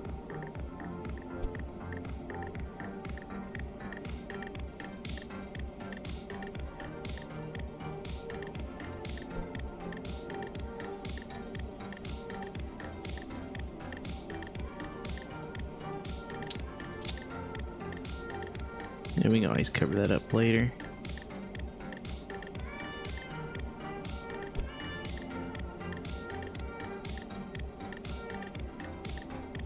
We'll rotate it, that way it's pointed correctly. Let's go to...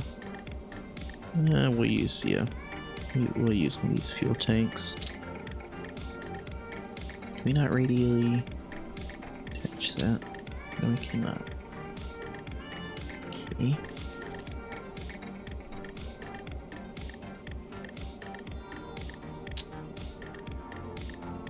Oh, there we go.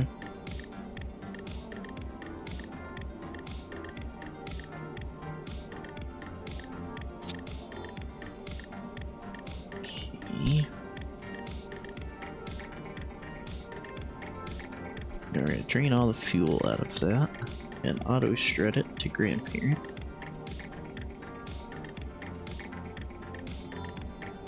But this will be what we actually mount everything to.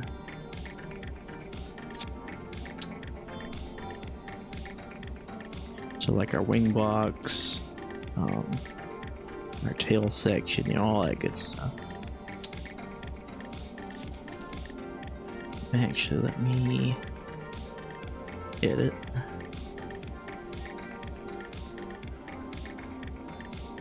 Okay. Go ahead and close that. So yeah, let's we don't have the big wings unlocked yet, but we can make our own here. Let's back on with that.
Okay, make sure to auto strut all of these.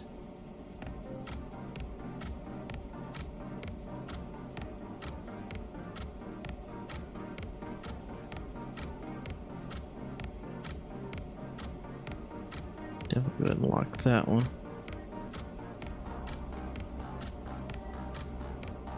Okay.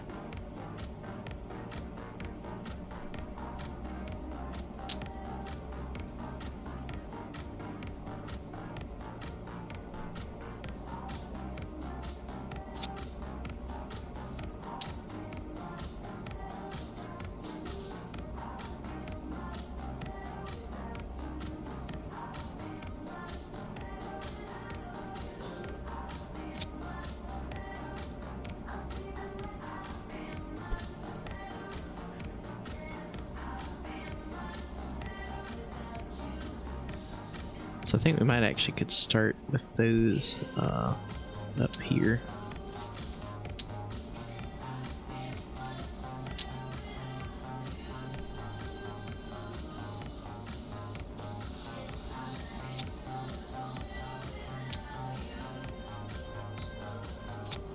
Okay. Let's make sure that is all the way up. Then trim this one back where it's supposed to be. What are you attached to? Interesting. Okay.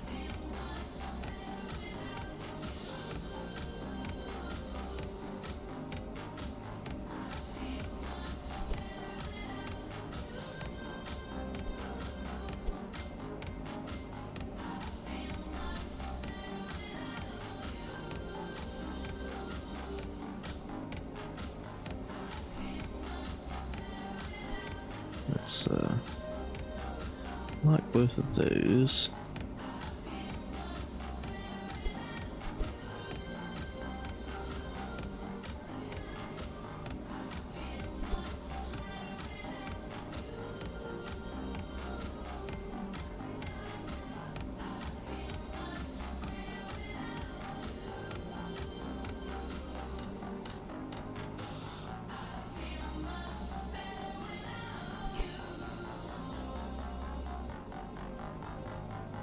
Okay, so we might just start with the these angled pieces then. Let's turn that off.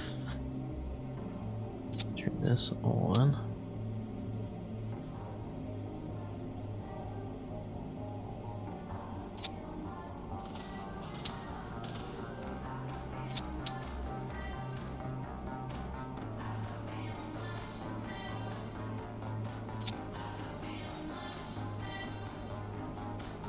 That's pretty spot on. Just needed one click there. Make one click back here.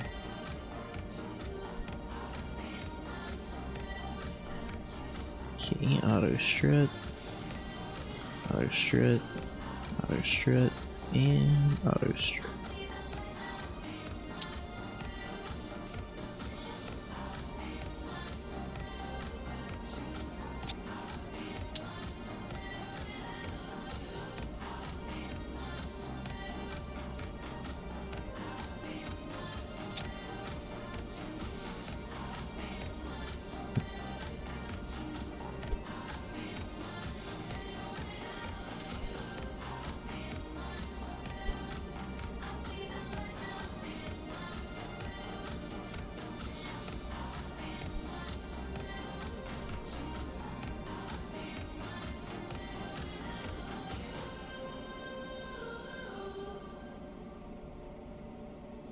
Alright, well, that's our wings so far.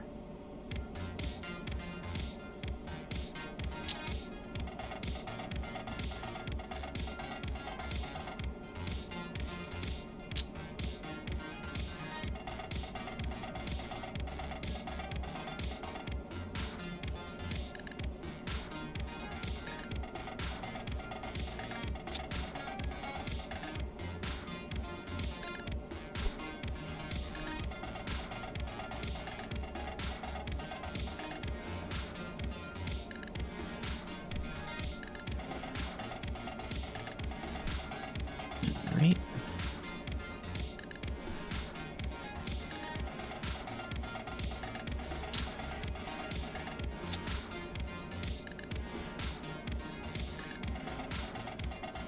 So let's see.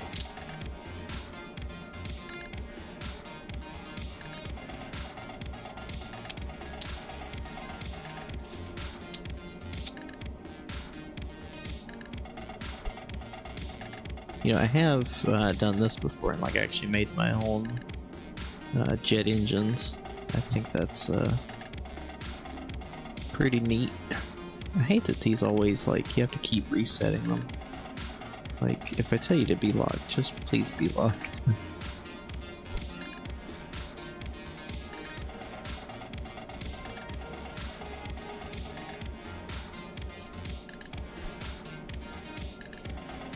Okay, robotics.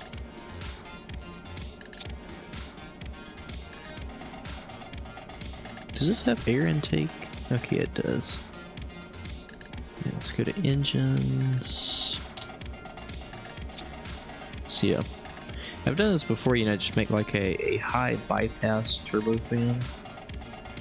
Back to aerodynamics. Okay. So the trick is, I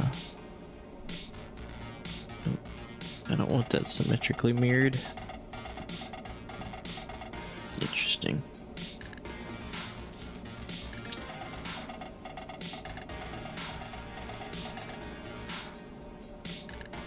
Okay.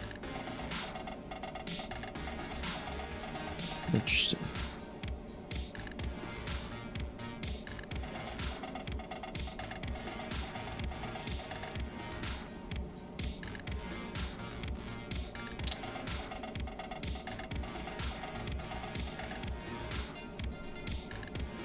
Okay.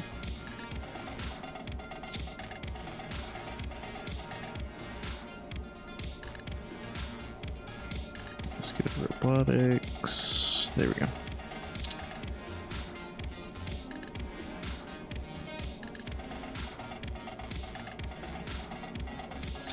Just lock that on there for now.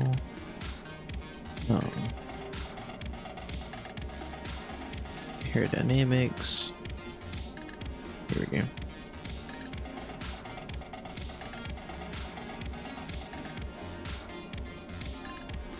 So see, right now we can only put it in 8x symmetry, but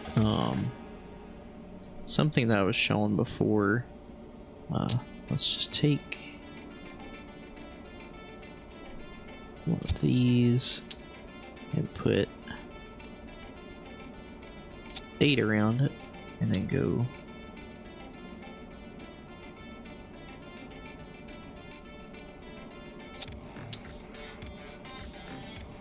Let's see. I'm trying to remember how to do it.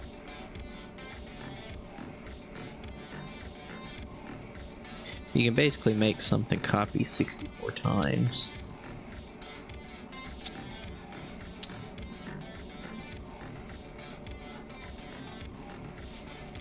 And I've seen it done with like the smaller cubic octagonal struts, and I don't remember if you can do it with others or if it was a octag only thing.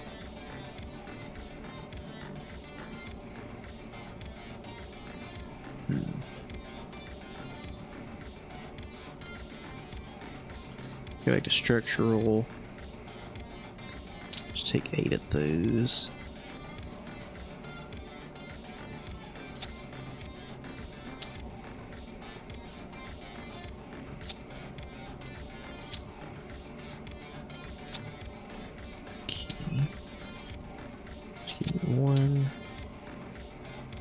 Give me 8 around that thing. And they give me 8 of those. Nope. So now if we take these, yeah, there we go, that looks better. So now you have 64 blades on there. And so you get that good turbofan look.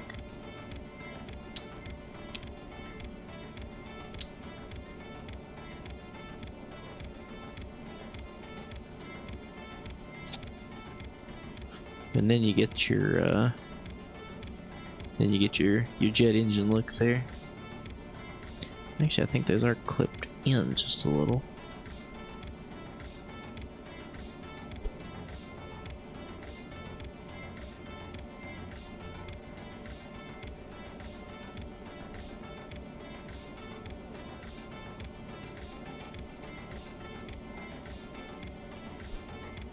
Just, okay.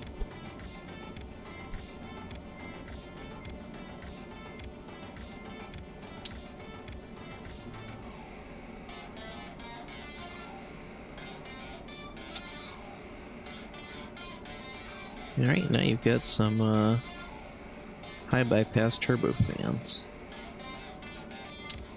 Look at that.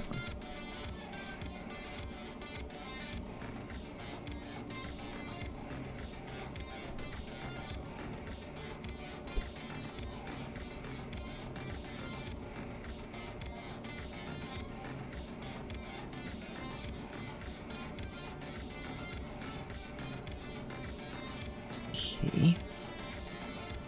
Just make sure to auto strut that, auto strut that.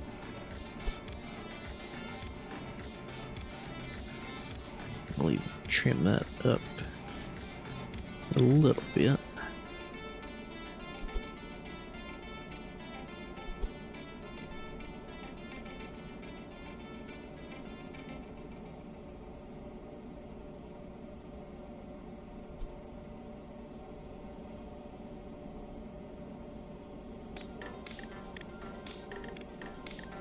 Okay. Got some wheels under here. All I've got right now are these little ones. Probably have to put several of them. That's good.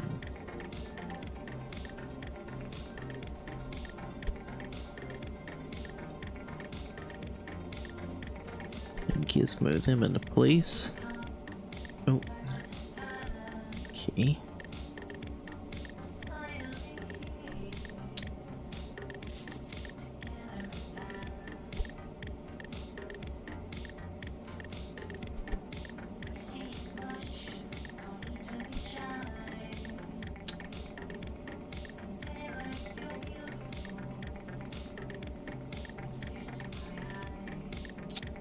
Okay. Now I can move all of these in closer together.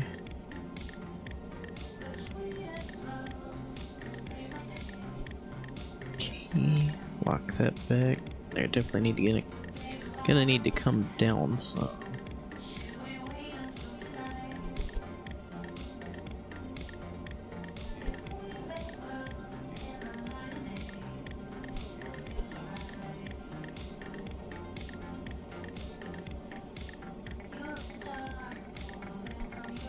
Okay.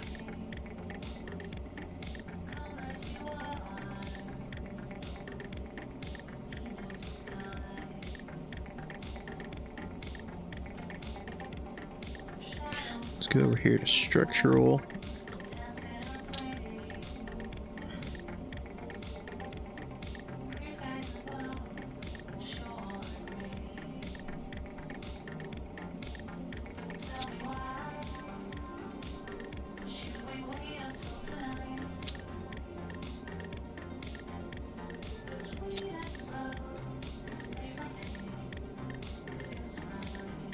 Okay, we'll do that. We can add a floor in here.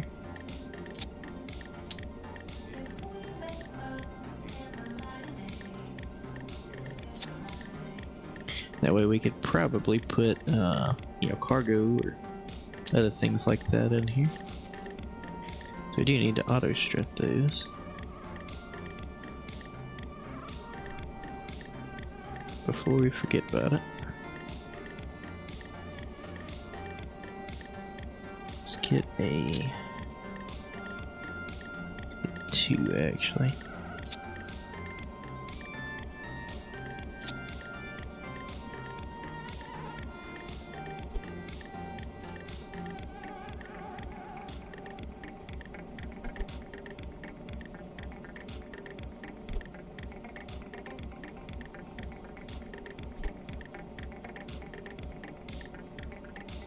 Make sure they don't stick out. I'll put them back that way.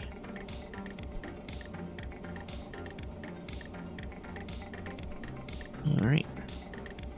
I would say we'd roll this thing out and test it out, but we're too, our wingspan's too wide. Let's take these fuel tanks here. White variant. Okay.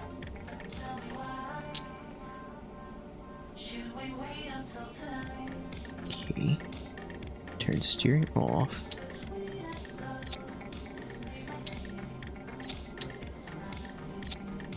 Okay.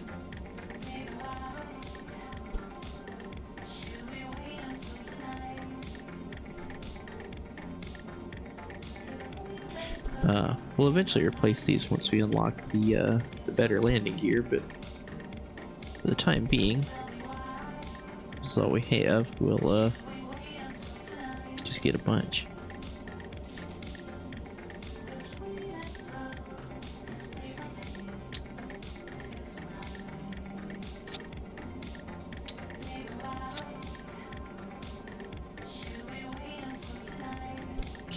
Okay.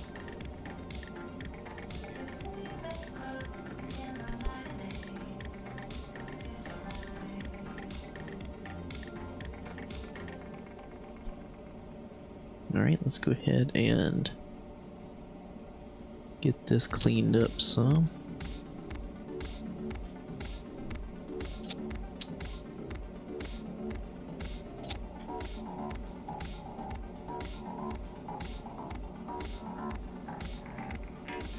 Hey, welcome in, Wise Gaming. How's it going? Let's go ahead and move this back to around where we think we're gonna need it. Okay. Now, go ahead and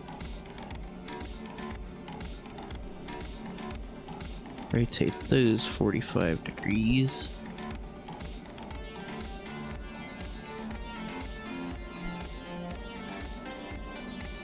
And they definitely need to come up some.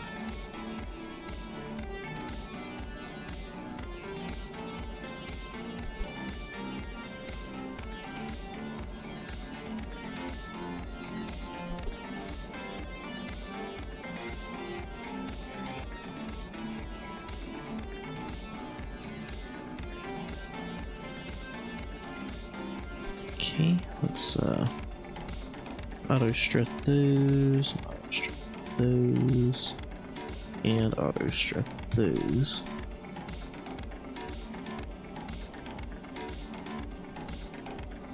This might actually need to come forward a little bit, at least for right now.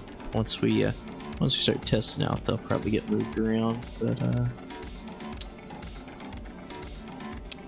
okay.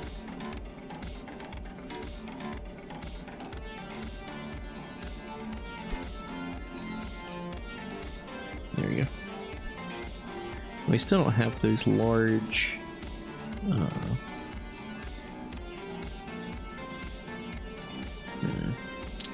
We have these.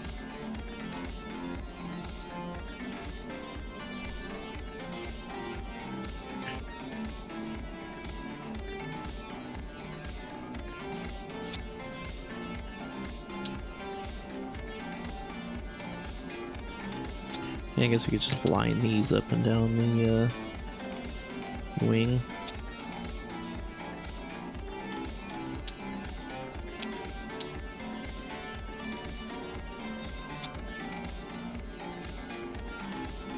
I can come through and trim them in later. Just trying to get them as close as possible right now.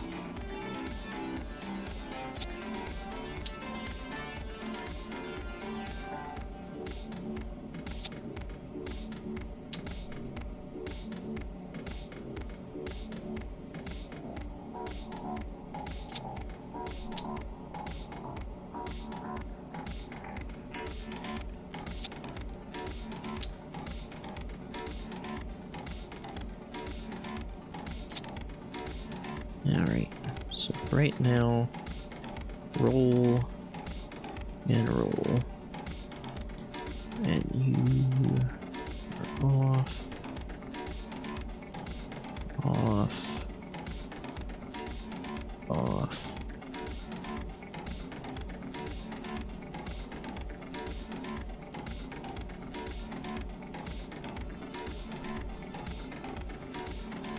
Make sure I didn't miss any. Okay.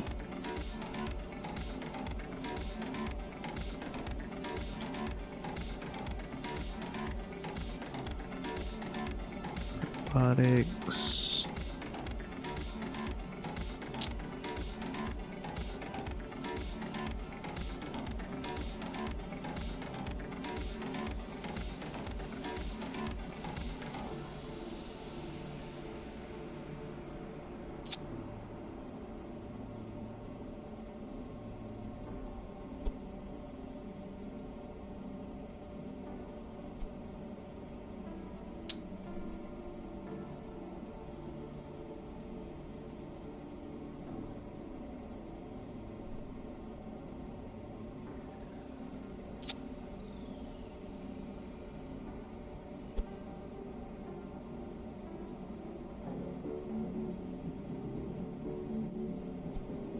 Okay, now we're gonna do the same thing back here, except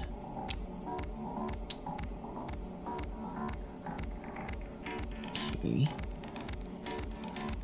There we go.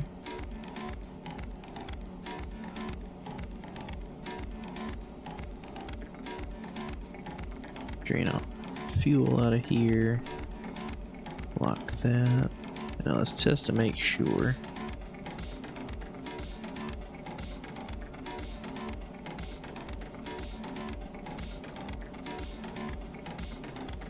Okay.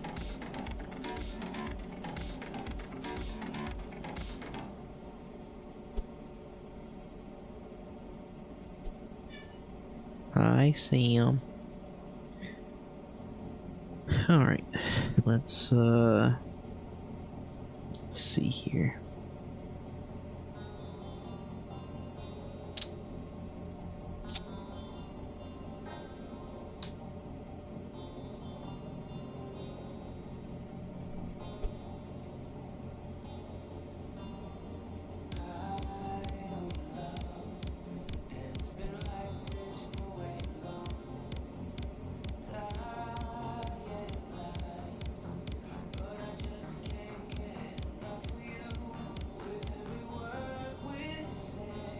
Okay.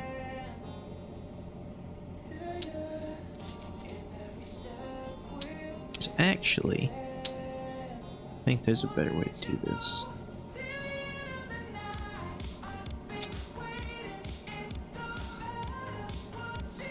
Okay. Rotate that 90 degrees.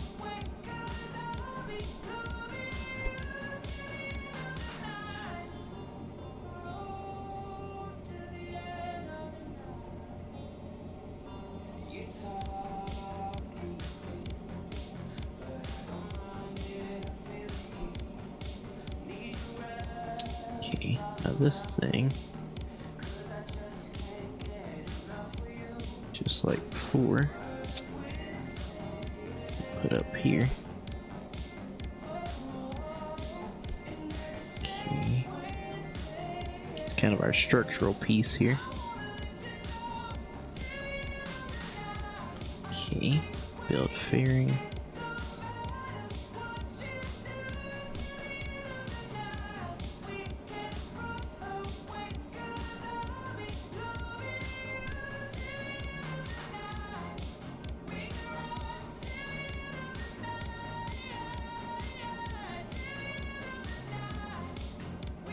Okay. So let's go back to aerodynamics now.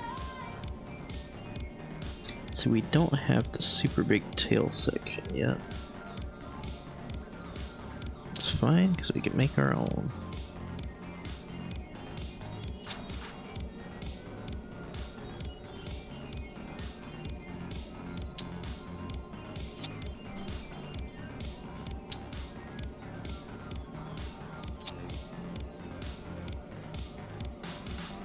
Okay.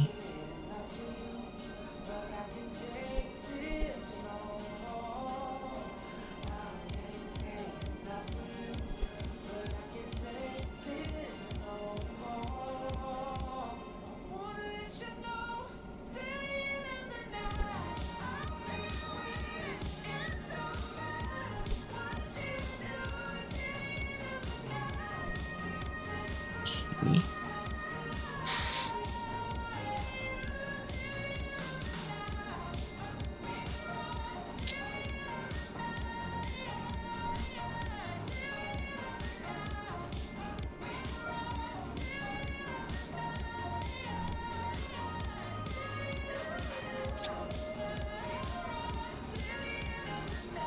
Actually, rather than have to do all that, let's just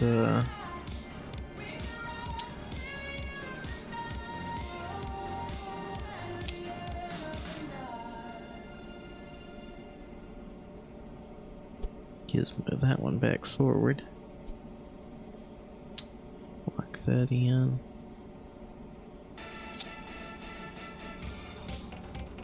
Okay. Lock that back.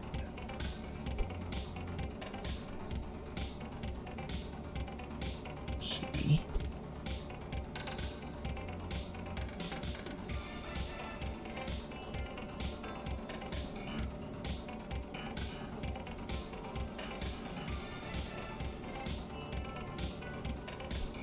Okay. Auto strut. Grandparent. Auto strut. Grandparent. And now y'all are only y'all.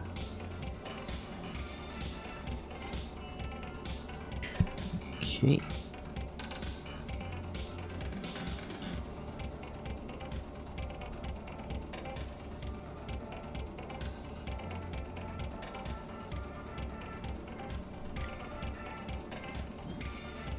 Okay, copy that.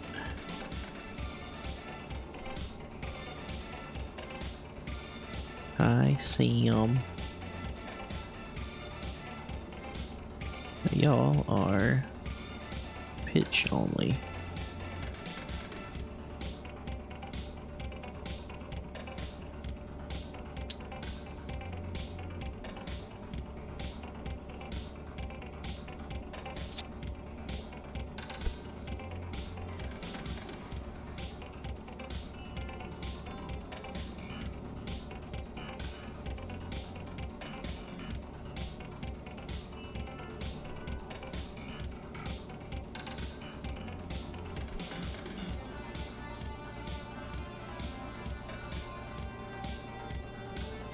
This thing's ending up being a lot bigger than I thought it was gonna be. So somewhere in here.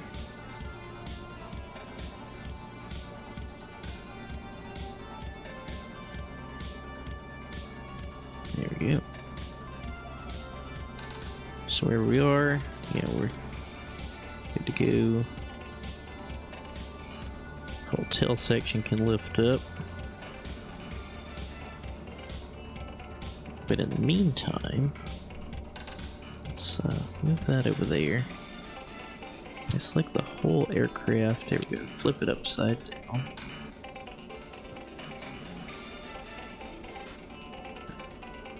I'll take one of these fuel tanks.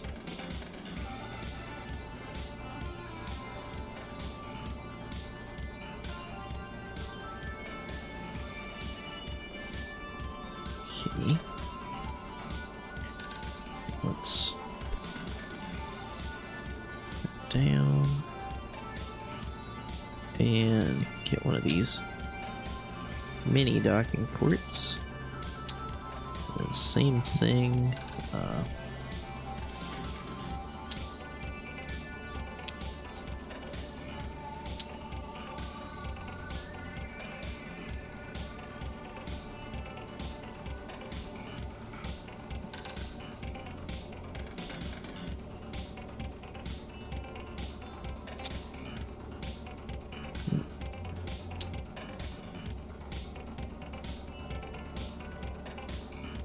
Well, I think I might have to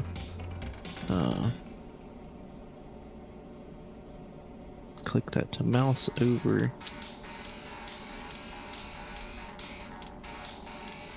Okay. Okay, so it's all the way up there, but we're gonna bring it all the way to the very back so it can be lined up with that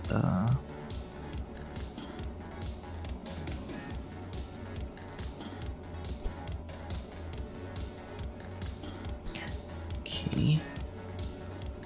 Lock that.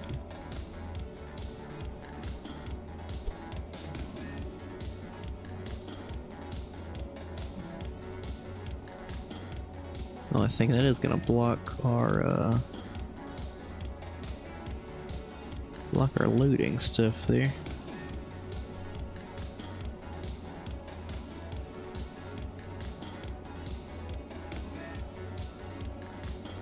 I guess we could try it like right there.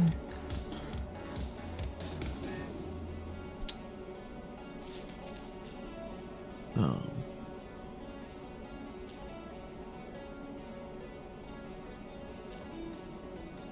I've already got it. Over here.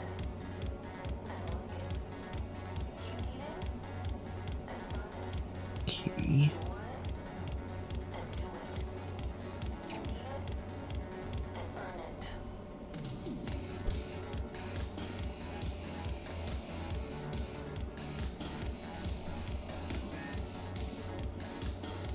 Okay.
Okay. So those in theory will be locked.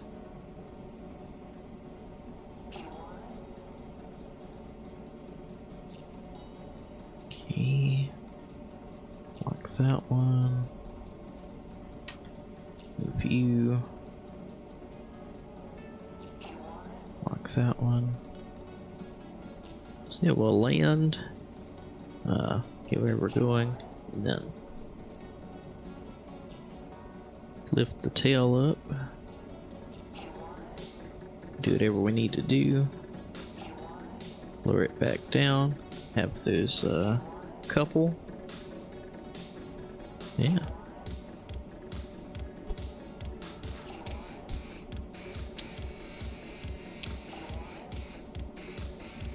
Lock that one as well. Actually, let's unlock that. Would like to see if we could add some sort of cockpit up here.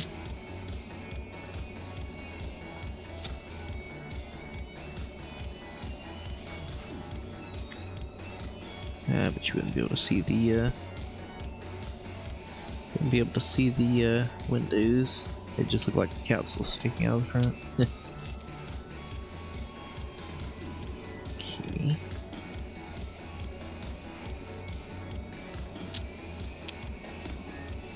Fuel tanks, grab a couple of these.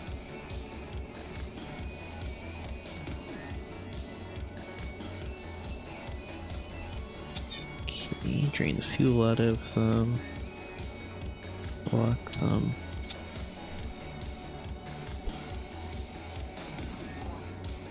Okay, good. Hi, Sammy.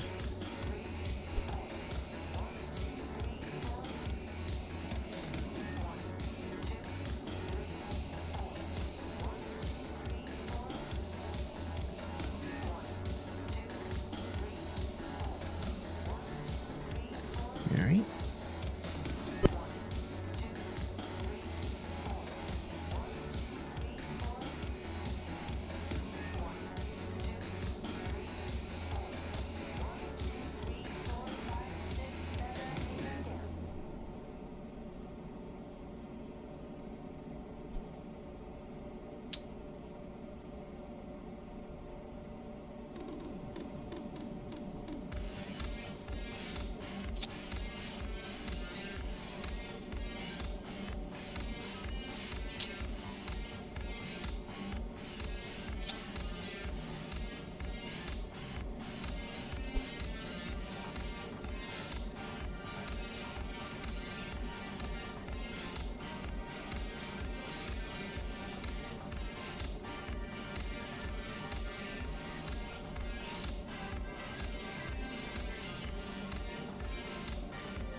am back. Just had to step out quickly to make a phone call.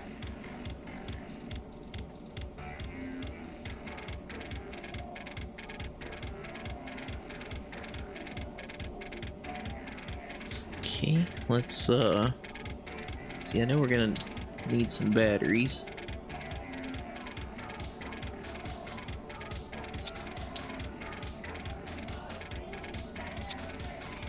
Go.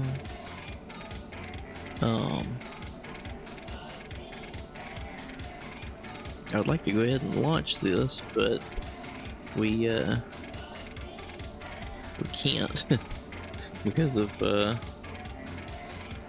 restrictions to the spaceplane hangar, I guess.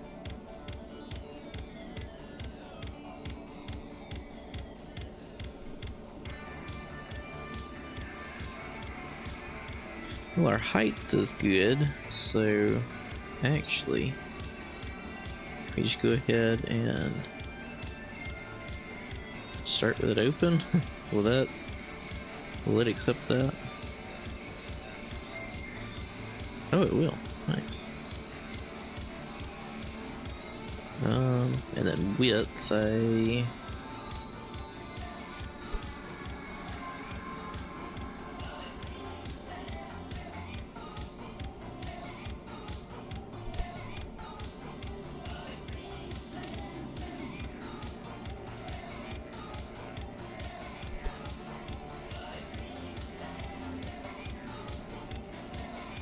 oh, come on, you're right at 28. Okay. One more click in. Okay. Not the best solution, but we can at least test it out. Let's save this. We are in engineering mode. Let's go ahead and roll out to the runway.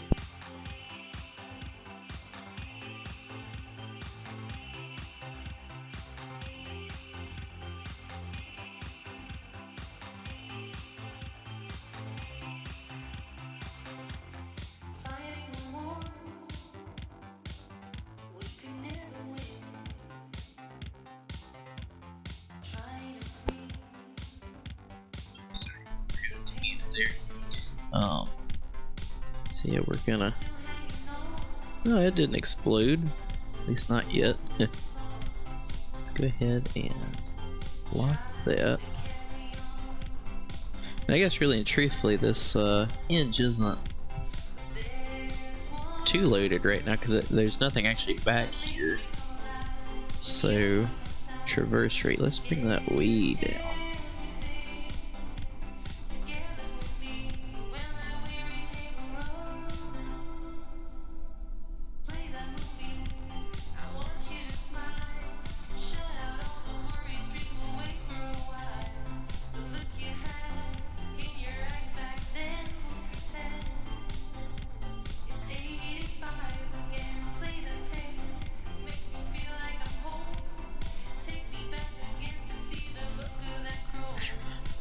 Did those?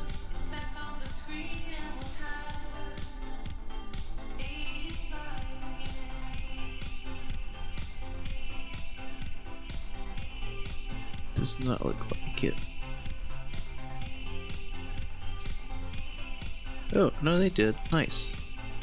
Alright, so our tail's locked in now. Let's test it out. Test our rudder out. Test our ailerons out. Okay. Guess we will need to take the brakes off here. And we will need to trim the wings up over there.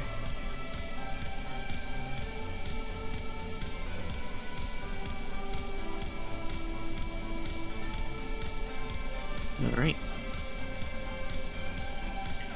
Let's get a screenshot of this thing in all its glory. And these are just spinning. I don't think they're really gonna... We could make them produce thrust, but I don't think we're gonna need that much.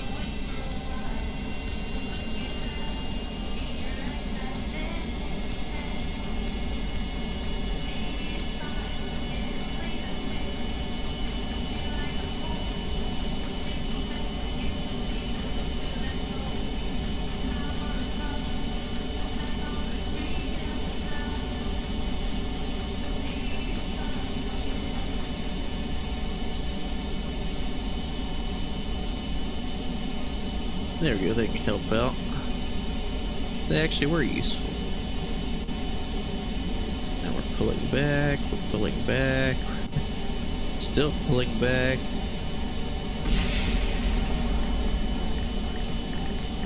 Okay. Yeah, not enough lift here. So, I think for the time being we will close the tail here and bring these wings back out like they had been.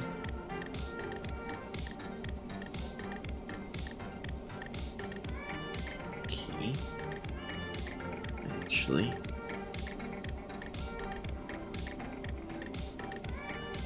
I guess that's just the way the thing looks there. We can leave the tail up for now. That's no big deal.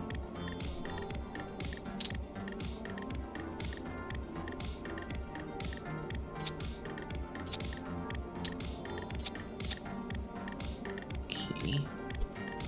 Those will just slide into the wing itself. So yeah, even though we're too wide right here, we'll leave it for now.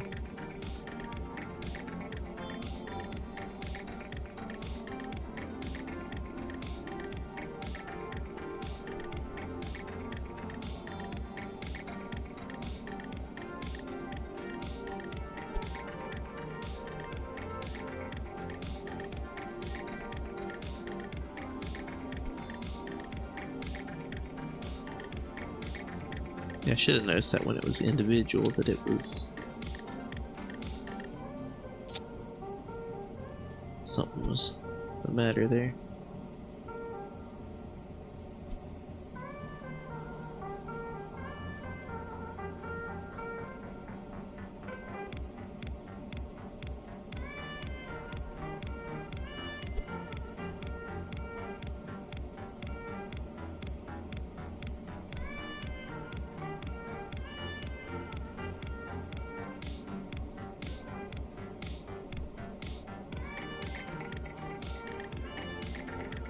Try to get them as close to the walls here as we can.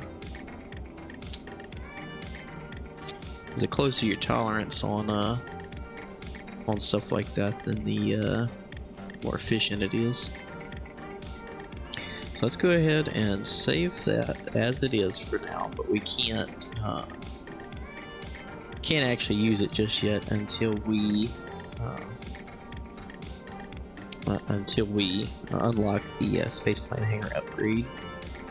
But what we can do is get Jeb in here and save this and go ahead and roll out to the pad and swap over to mission mode. And I think we're gonna fly out and get those tests on the atmosphere. We might try flying over there and then like we might land and everything and just, you know, do the turn flight another episode or something like that. I haven't quite decided yet.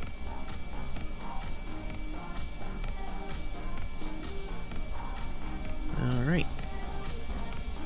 Let's go ahead and get going.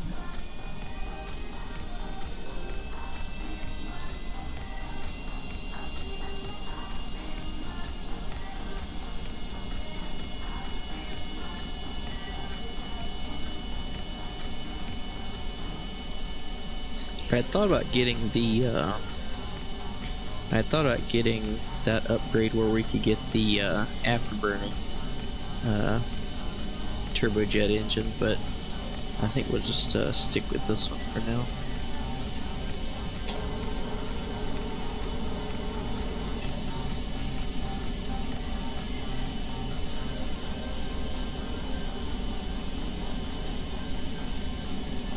Alright. Let's go ahead and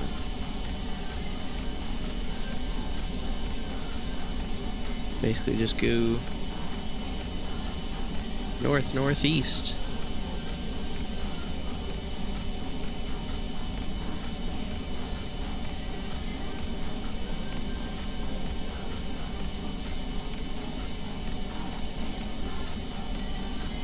Make sure these tanks are full.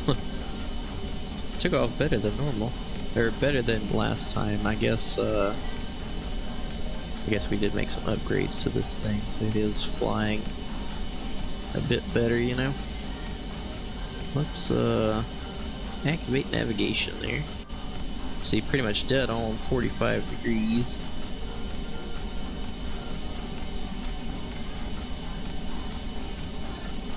So, this may take a while, but you know, we'll get there eventually. I think I'm gonna step out for just a moment, and we'll leave it in the capable hands of Jeb here.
Hair's all messed up.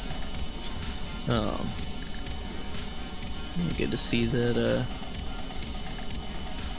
Jebs are doing well. I'll go ahead and level out here, and I need to continue climbing. In fact, we could probably lose a bit of altitude and be doing fine still. Make sure we're not using fuel out of there. That one's supposed to be empty. Make sure we're not using that fuel.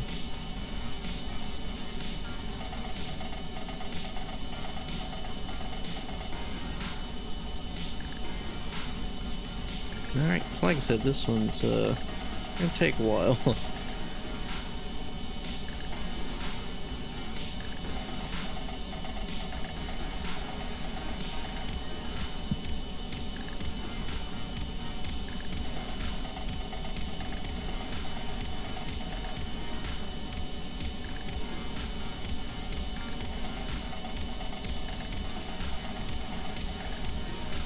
Here we go.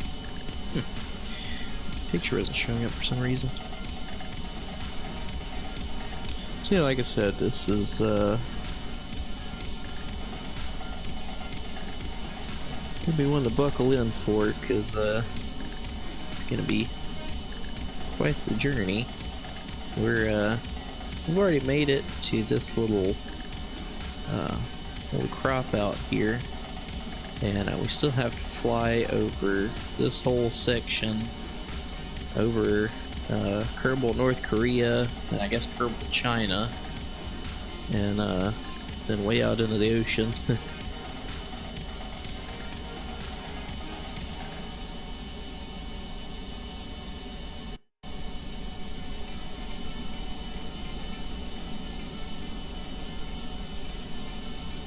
We are luckily though just sipping fuel, so that's good to see.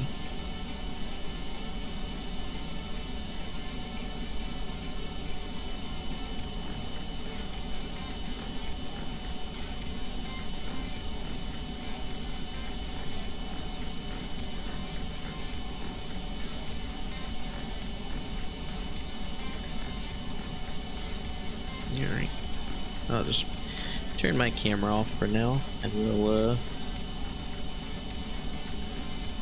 just slowly make our way along, I guess.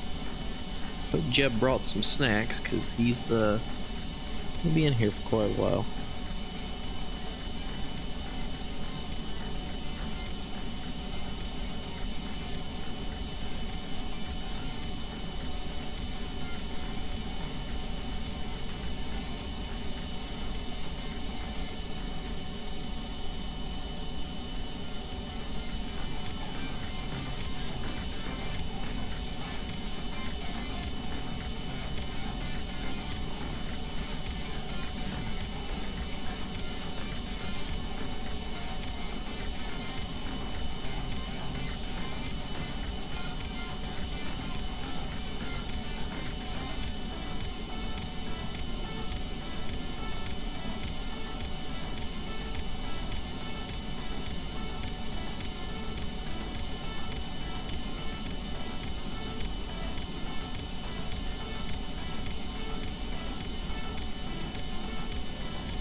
Would have been much easier if we had the afterburning turbojet engine, but then I don't know, because it uses up so much fuel that it would I don't know if we'd I don't know if we'd be better off like that, or how we're doing it here, just kind of slowly meandering over there. So we'll continue to follow along this mission.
Check the map view here. Still got quite a ways to go. And I was gonna, you know, I had said we could come out here, you know, and do the mission, and then land and come back. But yeah, there are no areas to land out here.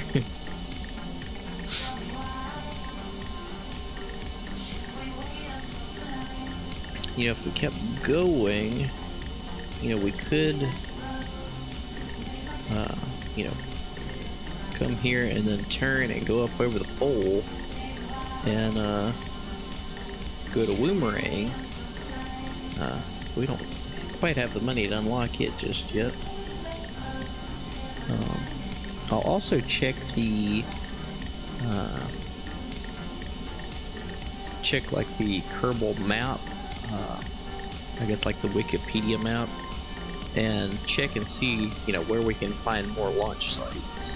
I don't think it's cheating looking them up, because you know, if you just flew around the whole planet trying to look for places like it, you know, we had to get right up on it before we actually before we found it to unlock it. So I think we will I think we'll definitely try to look that up.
Alright, so it looks like nothing to see really as far as out this way. Nothing to unlock. So I think it'll still just be business as usual here.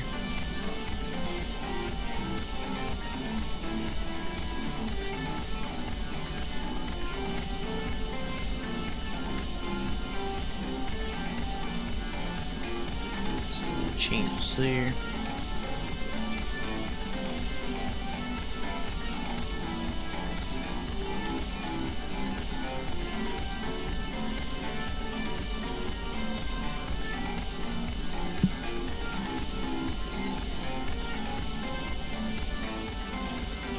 Alright, we're almost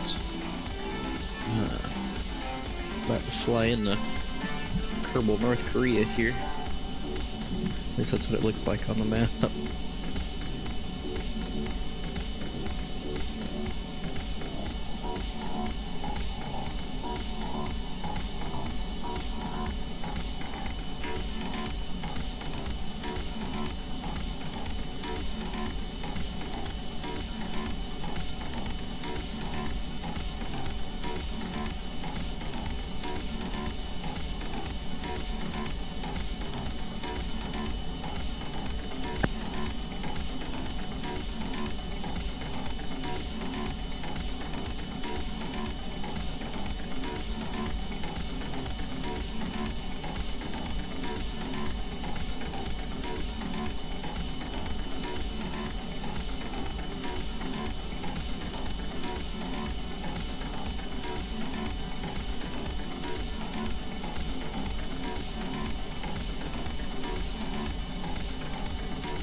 ingress to Kerbal, North Korea, so we have to be on the lookout for any MiG-15s that might be lurking around the area. Can go ahead and grasslands.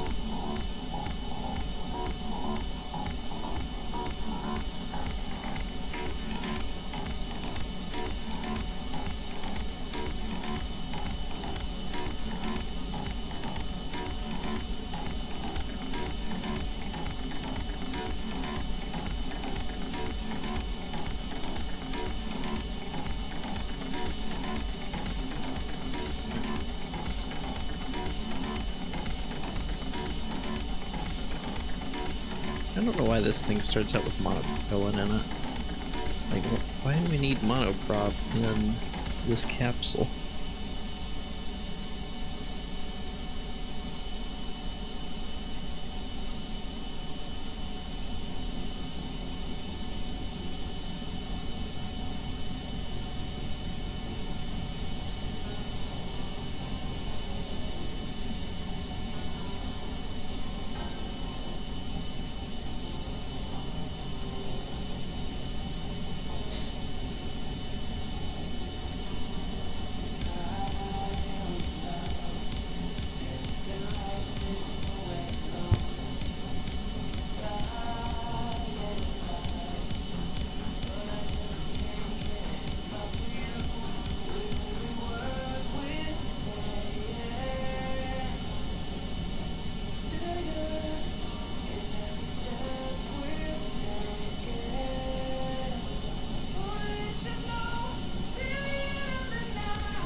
Here as we head over these mountains, just for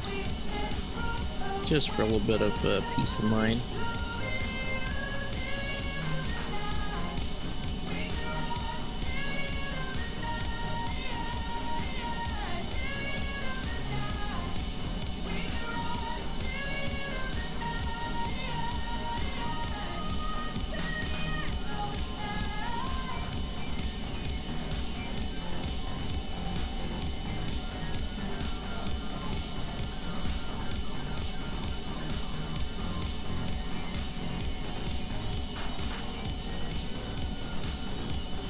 You know, I wonder. So, pin both of those tanks and just try something here. Just go ahead and move all of this fuel inboard if we can. It will be a little tail heavy, but all things considered, you know, I think cleaning up the aircraft would be better for us than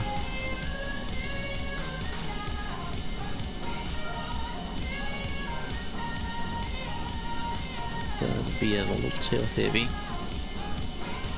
Okay. So let me just make sure. That side's empty. That side's empty. We'll leave Kerbal, North Korea, the present there.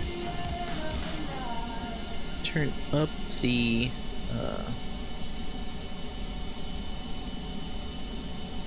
the use on that one. That way it drains out of that tank first.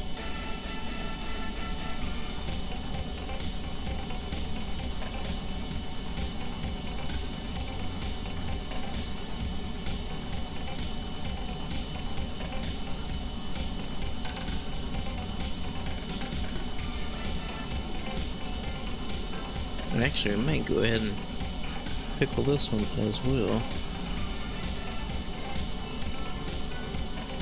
Aircraft still seems to be pretty well balanced, so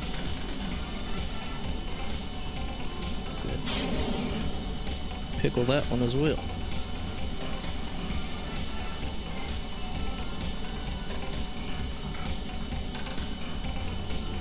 Alright, so now we're able to travel much faster because the aircraft's cleaned up a lot more.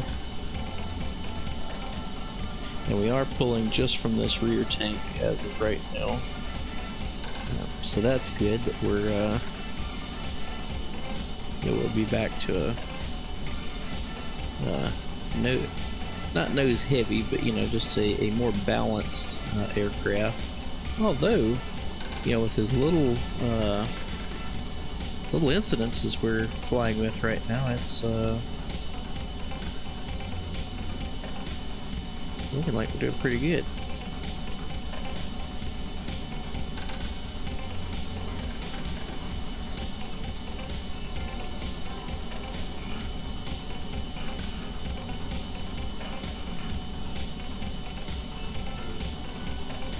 I think that's cool. You can see the river over there.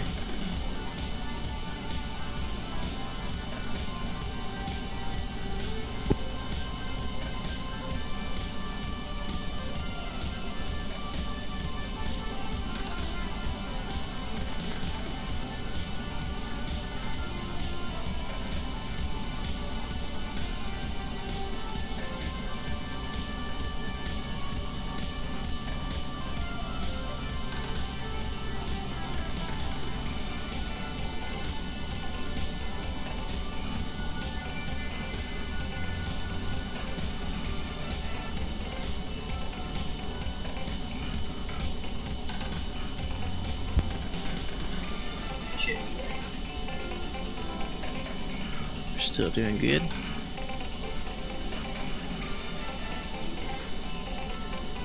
Let's check the map view.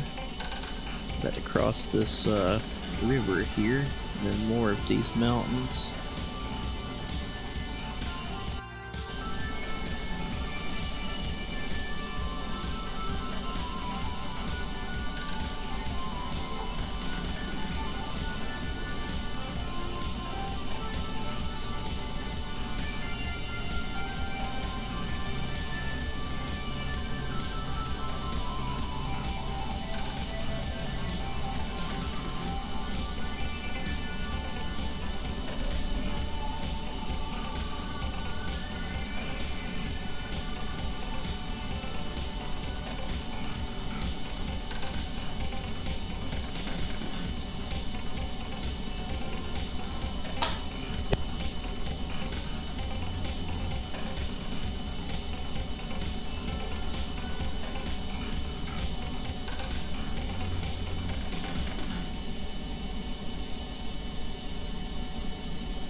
know what Jeb's doing. We seem to be...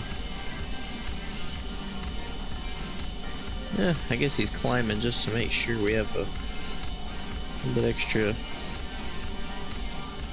extra coverage over these mountains.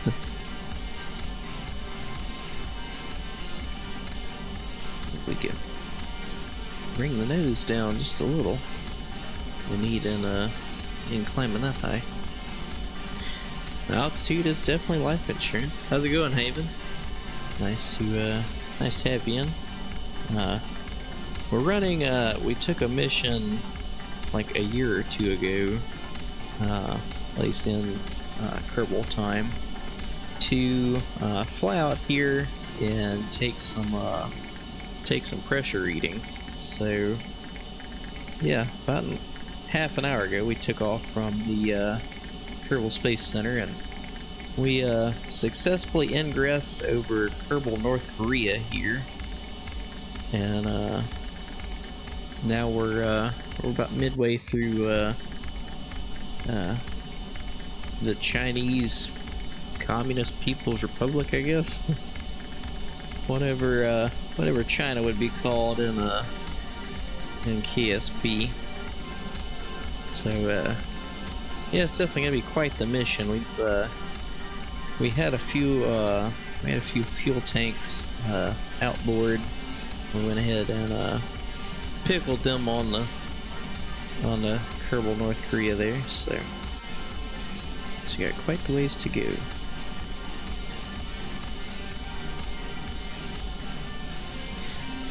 So pretty slow in this evening. We worked on a few things earlier. We had a few launches and whatnot, but yeah, it's kind of slim pickings this evening. But it was a mission we took, and it's a mission that has to be done. So Jeb was just the Kerbal to do it.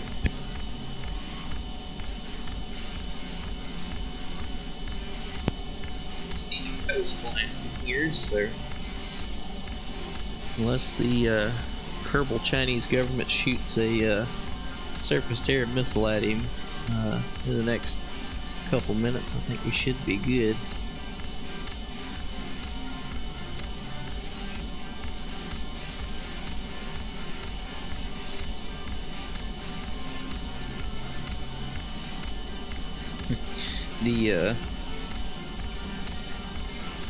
Oh, it doesn't match. Dang it. Let's see, if that actually matched, you know, the outside, it would be cool. I know the gauges work when you're actually inside the cockpit, but it would be cool if they worked from out here. That would be pretty neat. Not that one.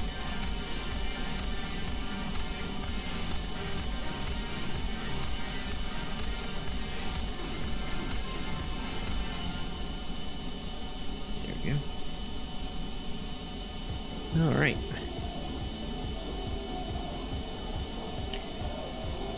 Now once we leave the coast here, we'll be over water for quite a while. So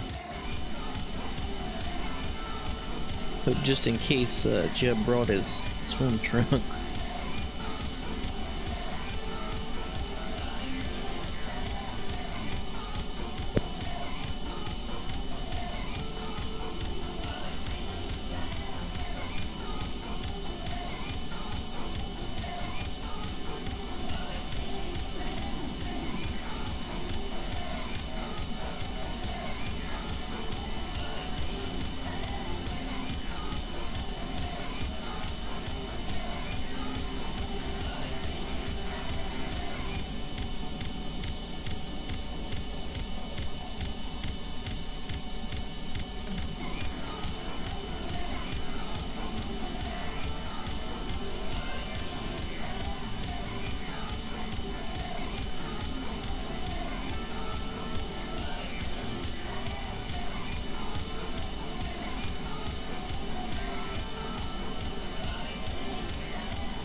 I was muted.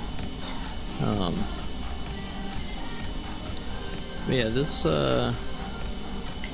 mission was pretty easy. It just takes forever to get out here, and the time warp is working surprisingly well. I've used it with other airplanes before, and they just kind of fall out of the sky. So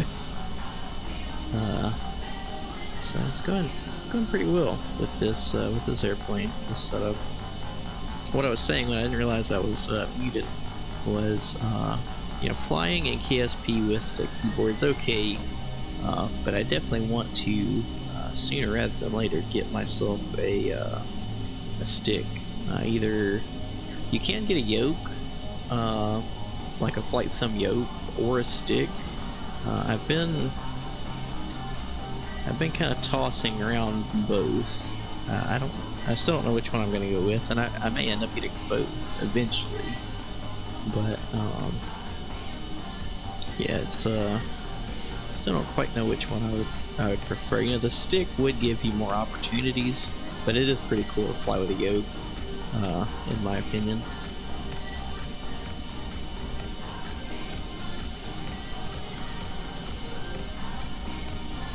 Now we see the coast of Kerbal, China coming up here. So I have to go back across Kerbal, China, cut across Kerbal, North Korea, and back to KSC.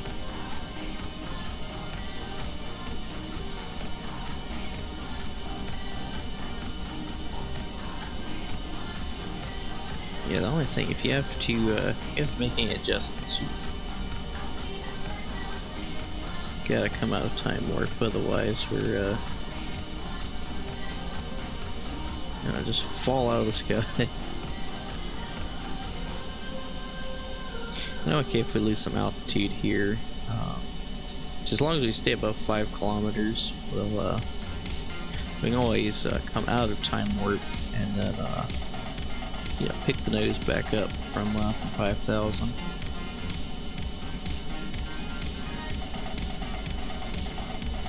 Yeah, I feel like a flight stick would definitely make some of the missions we do a lot easier. Although I will need to figure out how you can swap back and forth between, or like if you have to swap back and forth between keyboard and your controller. I think you could use either or, but I'm not 100% on that.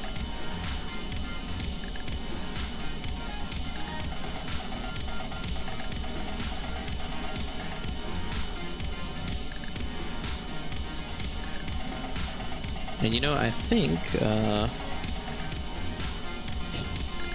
we're about 3/4 of a tank, and but we did unlock this tank, which is normally empty, and put all the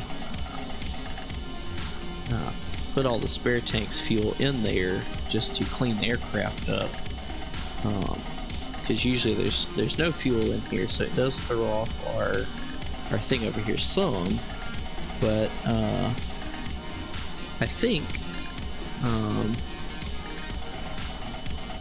don't hold me to it, but I think this plane could actually, with those drop tanks, and if you filled up this tank, probably, but maybe even if you left it empty but just had the 3 drop tanks, I think this plane could actually circumnavigate Kerbal. Now, I definitely don't want to subject Jeb or any other Kerbals to flying around the globe in this thing, but and if you tuned in earlier, you saw we were working on a cargo aircraft, but we still can't launch it at the moment because we have to upgrade the spaceplane hangar, and at the time it's too wide and too tall for the spaceplane hangar right now. Let's come out of time warp really quickly. Hey Solus, how's it going?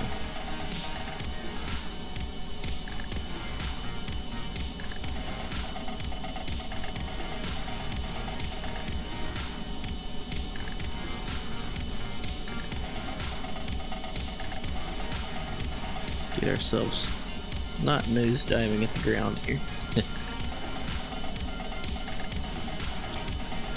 Yeah, this is, here, let me come out of time warp, move it around. So this is an F-86 Sabre. It's actually an F-86D model. So it should have a pointy nose here, and then kind of this underlip air intake. Unfortunately, with that one air intake, we didn't have enough airflow to keep the Weasley going. So rather than the pointy nose here, I had to add another intake up here. But otherwise, it is, like I said, it's an F-86 D model. How you doing, by the way? Nice to have you in. We just flew.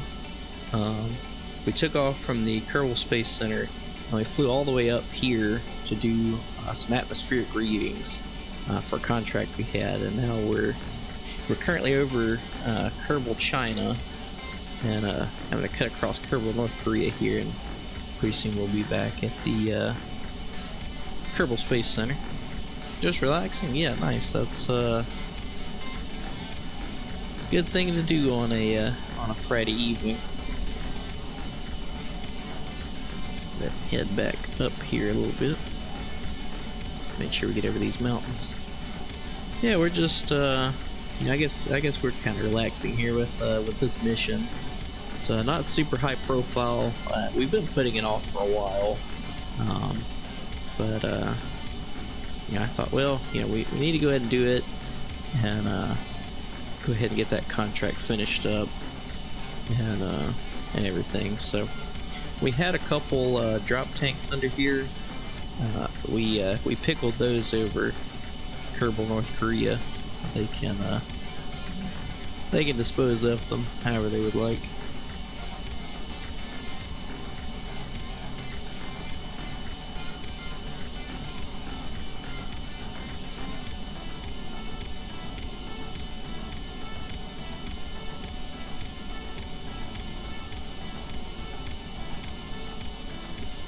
I think the biggest thing that I wish stock KSP had was some sort of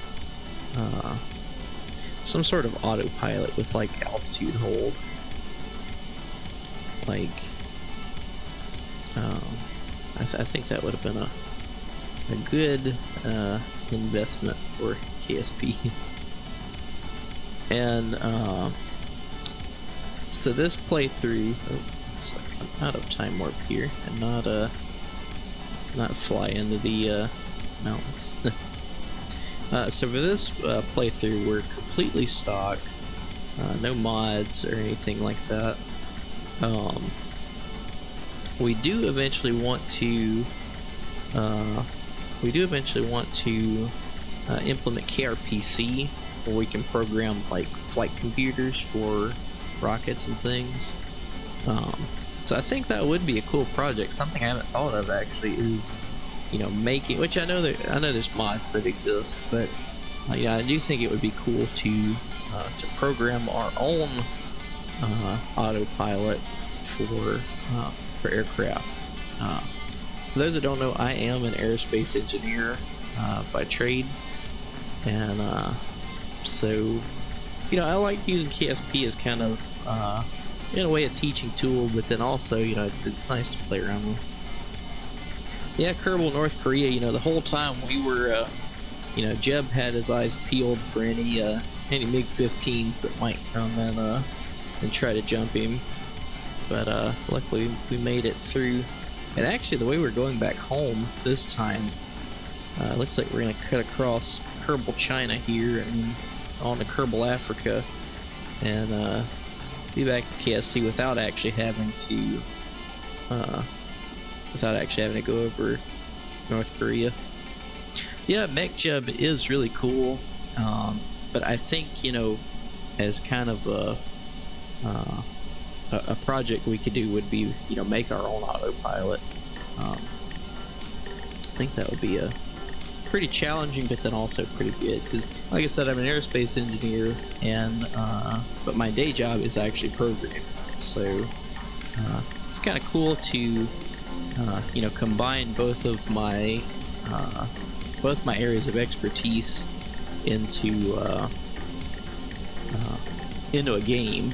You know, I know that there's a lot more games now than there've ever been, but it's still pretty cool to say, hey, you know, that's, in a very cartoonish way, that's my job, but just in a game. You know. Yeah, it's a pretty cool combo. You know, I'm not a programmer by trade, but you know, we did have to do a lot of it in school, and so, you know, when I got hired by my current aerospace company, you know, they were like, well, you know, you've got a little bit of programming experience, but you know, you're an aerospace engineer, so you know, you bring that side into it, so we're interested in you. So it's definitely pushed me to learn a lot more programming than I had to in school. Basically, all we used was MATLAB, and you get to industry, and it's like, yeah, nobody's MATLAB. Sorry, it's a sore subject, I guess. A physicist, oh nice. Yeah, we had to take physics 1, 2, I don't remember if we had to take physics 3, but then we had to take like one physics elective, I guess, and I took some sort of astronomy class, but it like got into the physics of like planets and stars and everything. So it was a pretty interesting class, but it was quite tough. And like physics 1, it was cool, you know, like how you know, how the different planets affect each other. Yeah, it was an astrophysics course, but it was I don't know how to explain it. We looked at the physics side, but it was more focused on astronomy. But it was interesting. There was basically two versions of the class. There was one that like aerospace people could take, and then one that like pure physics people could take. And I think the physics one was more in depth on the physics side, but then our side was more focused toward, you know, stuff that would affect us.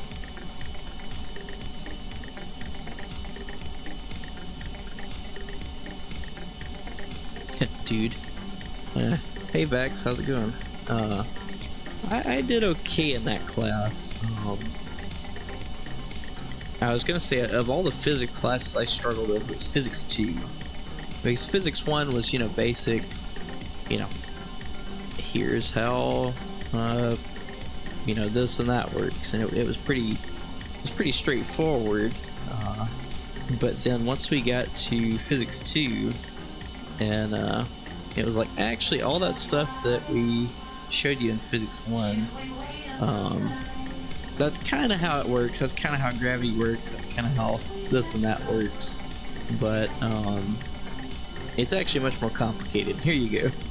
It's like, oh god. Could have lived with all this.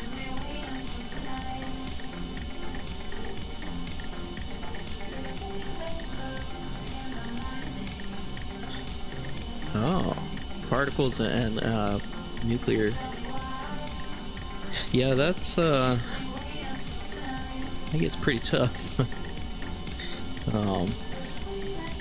It is pretty cool to have a specialty in your field, though.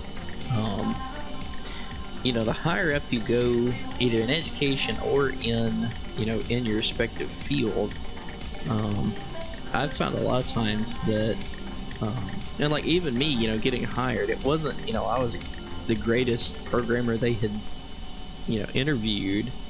But some of the stuff they worked with, and some of the projects they were working on were similar to my areas of study and the particular interests I took in college. And so a lot of times, even though whatever rabbit holes you go down, other people might be like, how are you going to use that, or what does that have to do with X, Y, or Z? But I found that both me and a lot of my friends ended up getting jobs because of that one niche class they took, or that particular interest they did, whatever they worked on for their senior project and stuff like that. And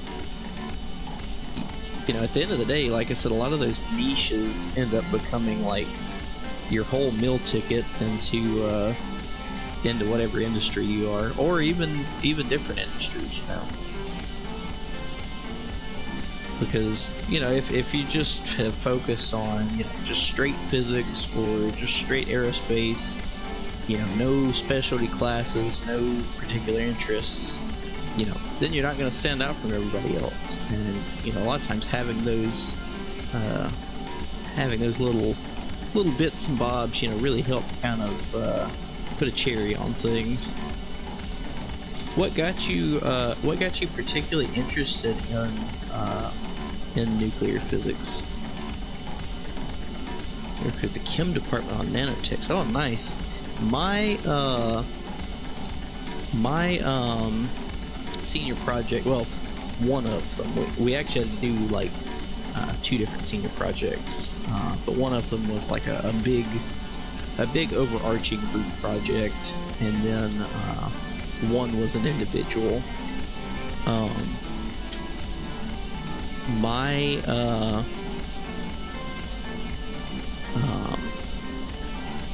How'd you say it? My, not individual, because it was still a small team, but the small, well, I don't want to say small, the small team individual project, that's how I say it. We focused on modular 3D printed model aircraft, like fixed wing aircraft, and it was a super cool project, and it actually ended up helping us all get some jobs. Now, not doing the exact thing, but where are we going toward the code watch? Not necessarily 3D printing and stuff like that's what we're doing, but it did get us with just enough niche to kind of stand out, I guess. Just the strangeness of it all. Yeah, I could definitely see, especially with nuclear, because then I'm sure you end up having to bring in a lot of like chemistry with it, and I could see that. I could see that getting very complicated very quickly.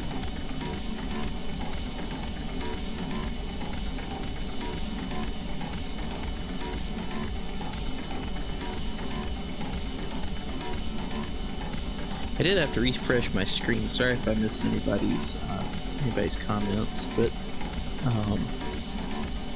yeah, dude, that's super cool. Well,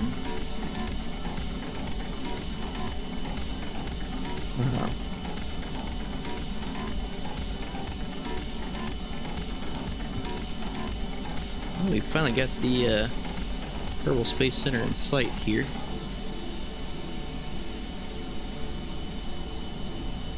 We haven't even been in time warp here for a while. We'll go ahead and KSP2. No,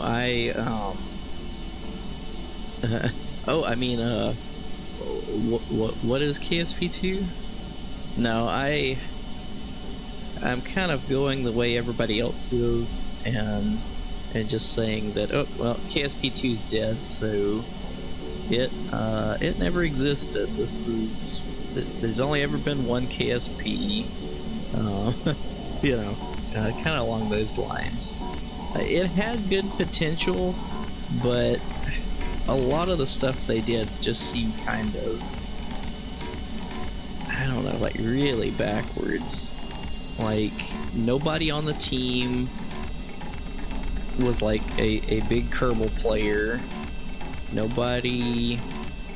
Because, like, it's kind of stupid how they sign people up to be programmers for KSP2. Like, they kept it, like, so secretive and stuff. And so, like, none of the KSP1 fans, you know, knew about it because they weren't saying, hey, you know, we're hiring devs for KSP2. So, like, the entire team, you know, had either never played KSP1 at all, or had, and didn't have any particular interest in it.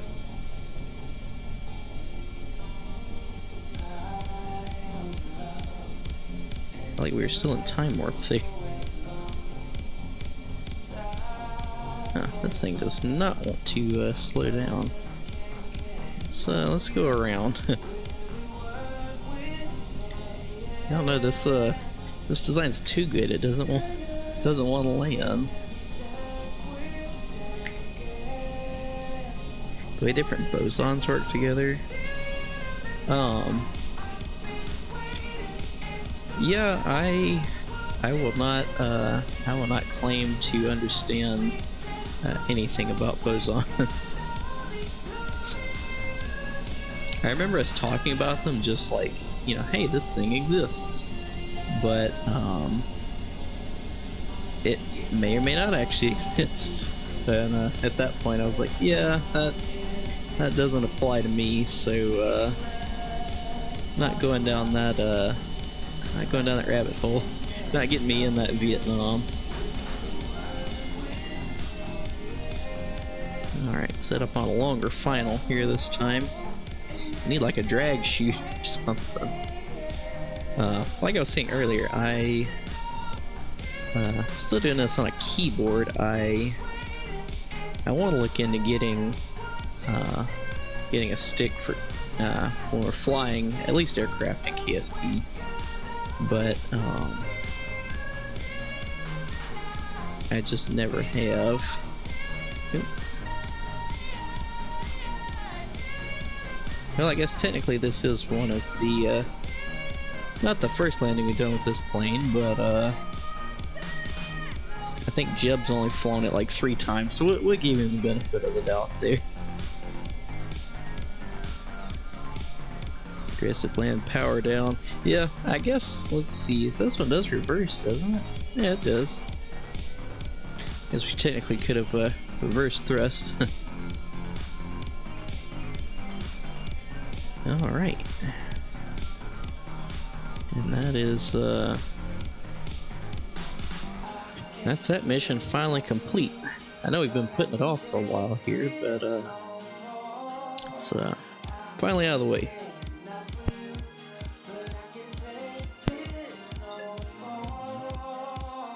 Yeah, Vax, I do that a lot with my shuttle. I make sure to give it 2 tails, that way we can use it like an air brake. Or I guess it technically wouldn't be an air brake, it would be a speed brake, but you get it. Here, one of my classes, I get to play with a Linac. What is a Linac?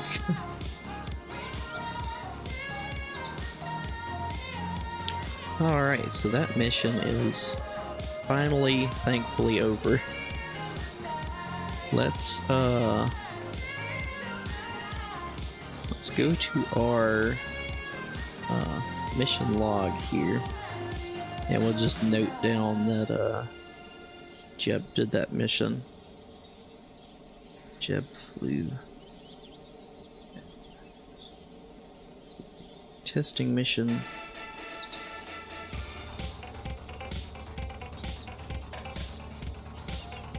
Ocean northeast of Kerbal, China. I guess we need to put successfully flew.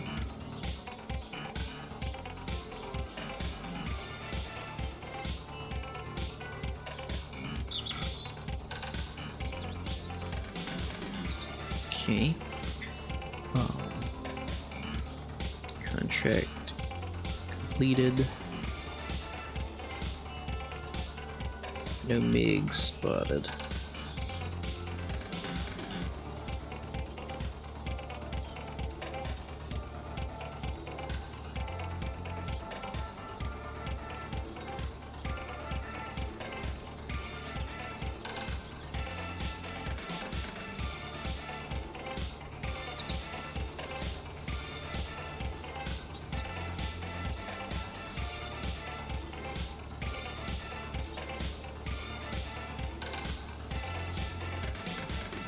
Ingress and egress above Kerbal, North Korea, and Kerbal, China.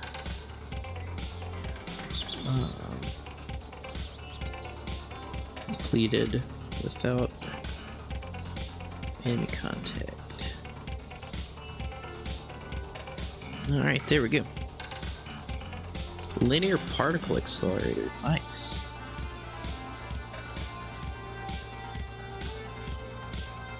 That's like the, let's see.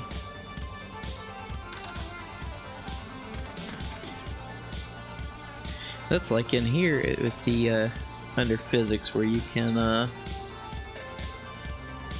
throw the, you can throw the little cubes at Kerbals. Guess you count that as linear accelerator. Yeah, what would you, like what type of research would you be doing with a particle accelerator? Because that seems really interesting. I just, I don't understand enough to know what you would be, like what kind of stuff you could do with it. We're gonna go ahead and get this one, that way we unlock the Mark III parts. 484,000, good lord. Okay, so let's just go ahead and get all of them. Accelerate protons to high speed and smash them into target foils to break them apart to stay their components. Oh yeah, that would be pretty cool. I got to play around a little bit with the wind tunnel at school. That was some pretty good stuff. Didn't get to use it a whole lot, but we did get to put a wing section in the wind tunnel, and see how wind tunnels are used, and like how to do the math for them if you're putting in like a subscale wing, like what the equivalent speeds for certain testing would be. Antimatter. So we went ahead just there and unlocked the shuttle parts, just so we can have the Mark III parts. And the reason for that is, let's swap over here. So for those that it's your first episode, we play by a career mode handbook, kind of like EJ and other Kerbal streamers do, and it's basically just an overarching rule set that kind of covers what we do. Kerbals obviously can't stay in orbit forever, things of that nature, and one of them here is recovery. So if a craft's not at the KSC, then we're gonna have to go recover it. So like if we splash down with a capsule or something like that, we actually have to go get it. But we haven't implemented it yet. We won't implement it until we get ships built, and then maybe like some helicopters or stuff like that. So those Mark III parts are going to allow us to start building some ships. So really looking forward to that. Let's fast forward a few days here. Yeah, the pad recovery vehicles, that we definitely won't get that. In depth. I would like to, but he just has so many hours in KSP. It would take literally 10 years plus, to get to that point, because that's what he's been doing. Used to, it was all day, every day. Pull a musk and land back. Yeah, I do want to, even though we're doing stock KSP, I eventually want to look into implementing KRPC. So that's one of the projects I would like to work on, would be, having boosters detach and actually, come back and land somewhere at the KSC, and then we could reintegrate them. We could do it by hand also, but I think that would be a cool project to work on, with my background, and kind of get them to work as they should each time. Okay, space around Kerbin, so let's go ahead and go up to the space station, and we can radio something back. Near future and life support ones. Yeah, I wish there was some sort of life support in the stock game. And I've got a few modded saves that I play from time to time, but I've liked, because I've streamed a career mode playthrough before that was all stock, and I think kind of like EJ that and others like Rocket Guy, which they've started using a few mods, but I do like sticking to the stock game as much as possible. That way, it kind of forces you to think like an engineer, because you don't have all the parts you need. You don't have, this and that. So one of the things we're doing with the station here, we actually just double stacked these Mercury, the early capsules here. One of the things that we're doing with the station is like cargo resupplies. So, and this is in our rule book.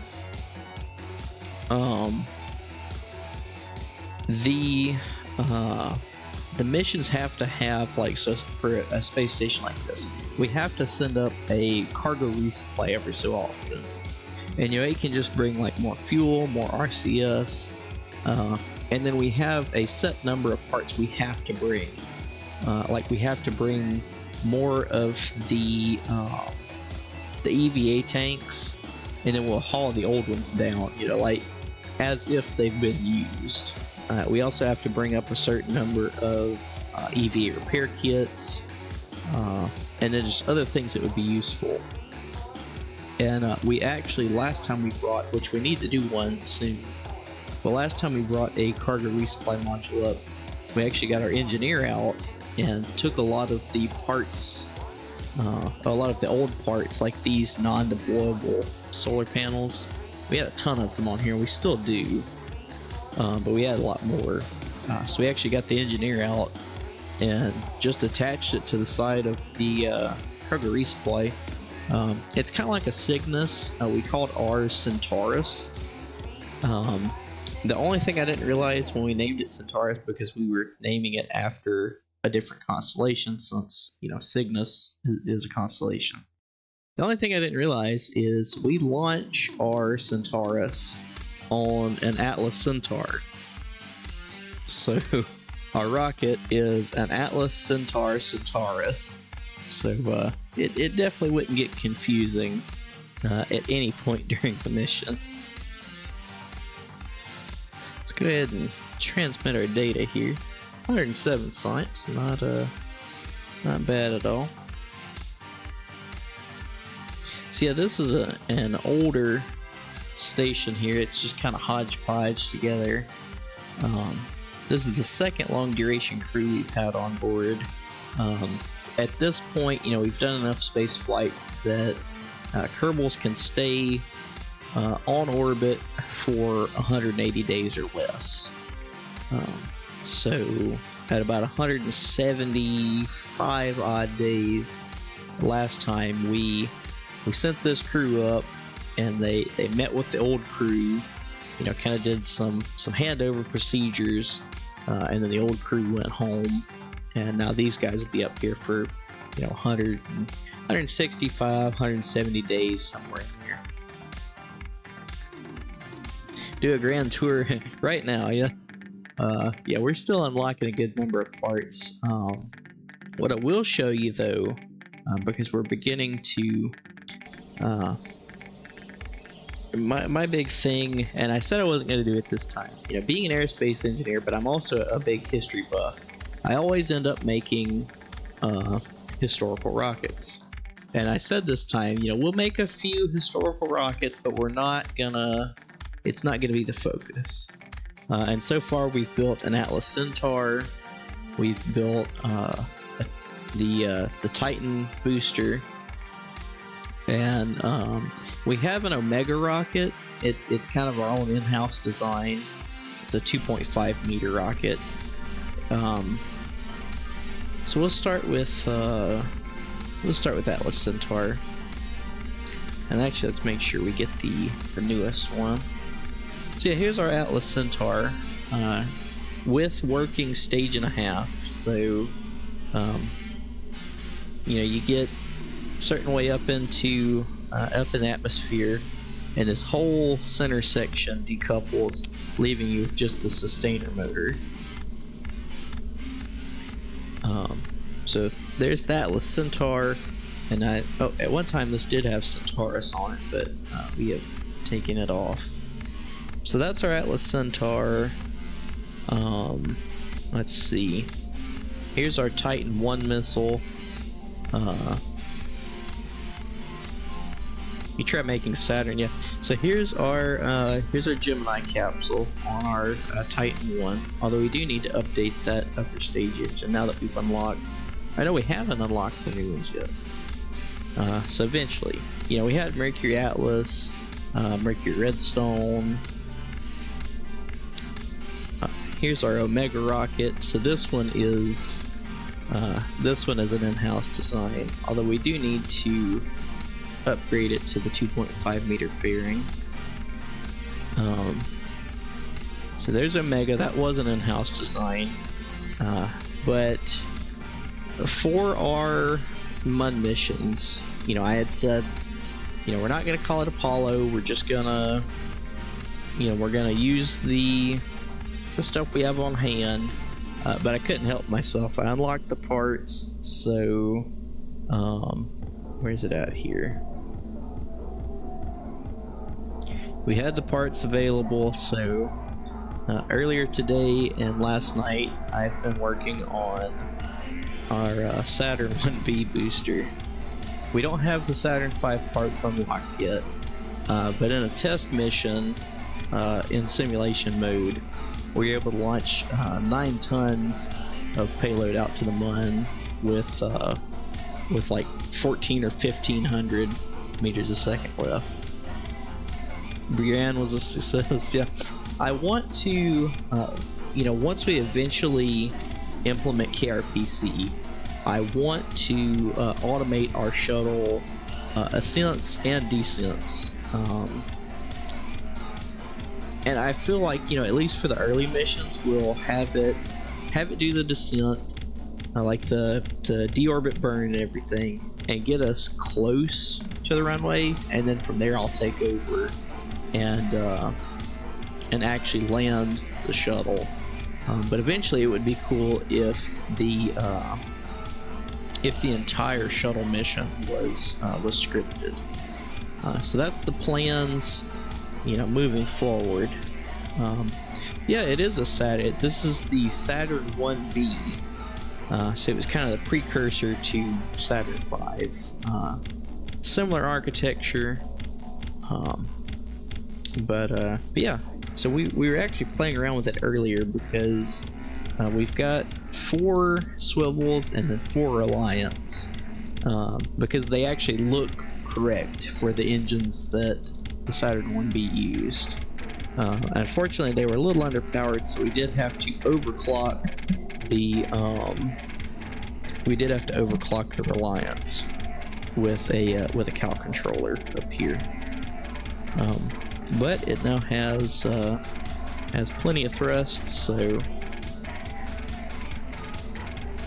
the engine bells are huge. Yeah, unfortunately, we don't have the F1 engines yet. We've still got a few things to unlock to get those. So these engines actually look pretty, not 100% accurate because it's KSP, but these look correct, for a Saturn 1B. And actually, let's go take a look at a Saturn 1B.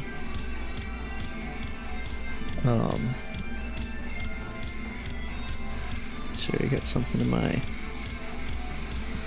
Okay, so here we go. So the Saturn 1B, it launched with, its lower stage, the S1B, it was 1 fuel tank with 8 fuel tanks wrapped around it. It was the most Kerbal rocket in human spaceflight history. They had a bunch of Jupiter and Redstone rockets laying around. So I believe it's 1 Jupiter tank surrounded by 8 Redstone tanks. Because they were like, hey, we got a bunch of these laying around, we need to use it, and we need something to test Apollo's architecture, both the capsule and command service module, as well as its 3rd stage, the S4B here. So they built the S1 and then eventually the S1B.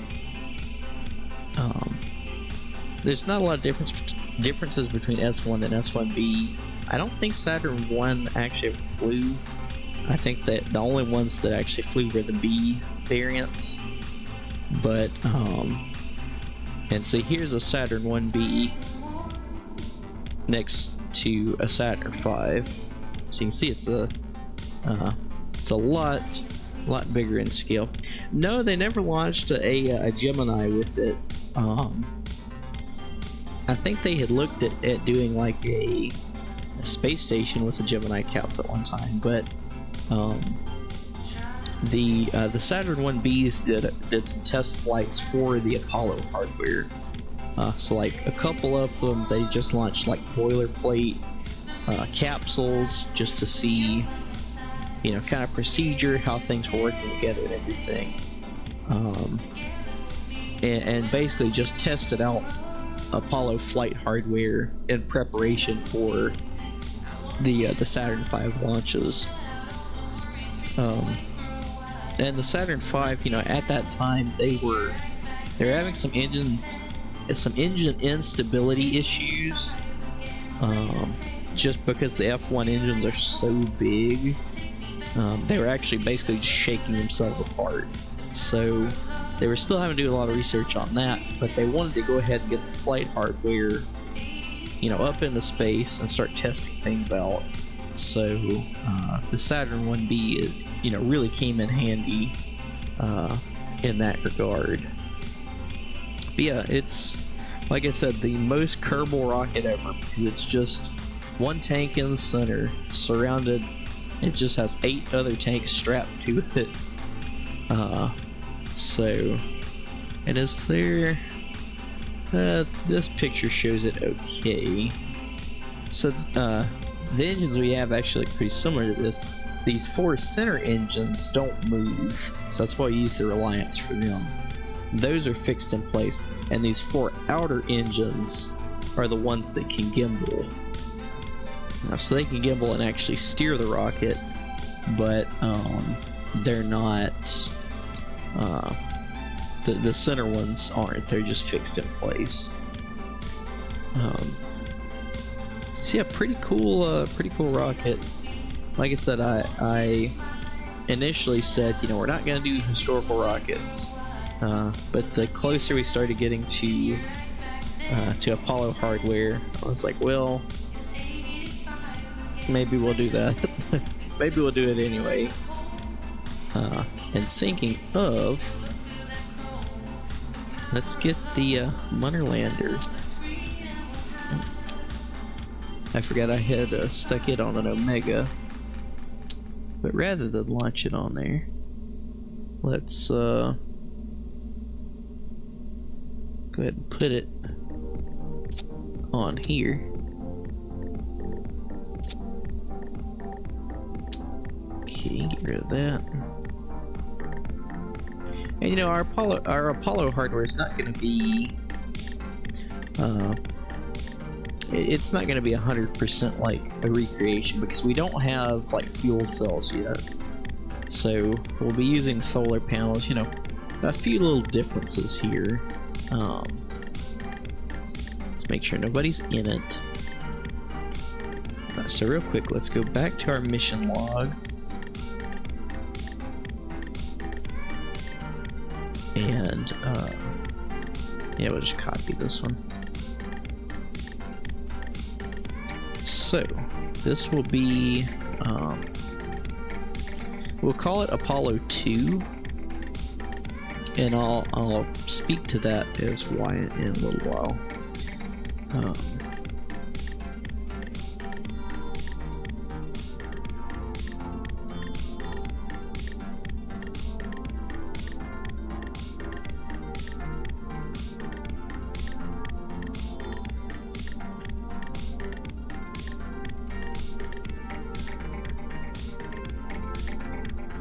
Saturn 1B, it's uncrewed.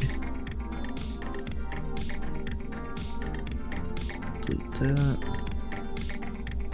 Delete that.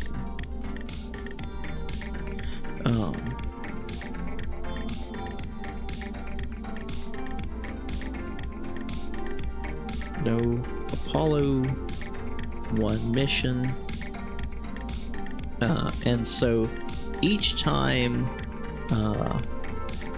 if I do an Apollo mission, let's pause the music here since we're going to get serious for a minute. The reason anytime we do Apollo architecture, Apollo hardware, I like to name my my missions in sequence. So we don't do it where Apollo 11 has to be the first lunar landing. Although I think we usually do. We usually just run like the first 10 are tests with either Saturn 1Bs or Saturn 5s. But the reason we don't run an Apollo 1 mission is because of the Apollo 1 disaster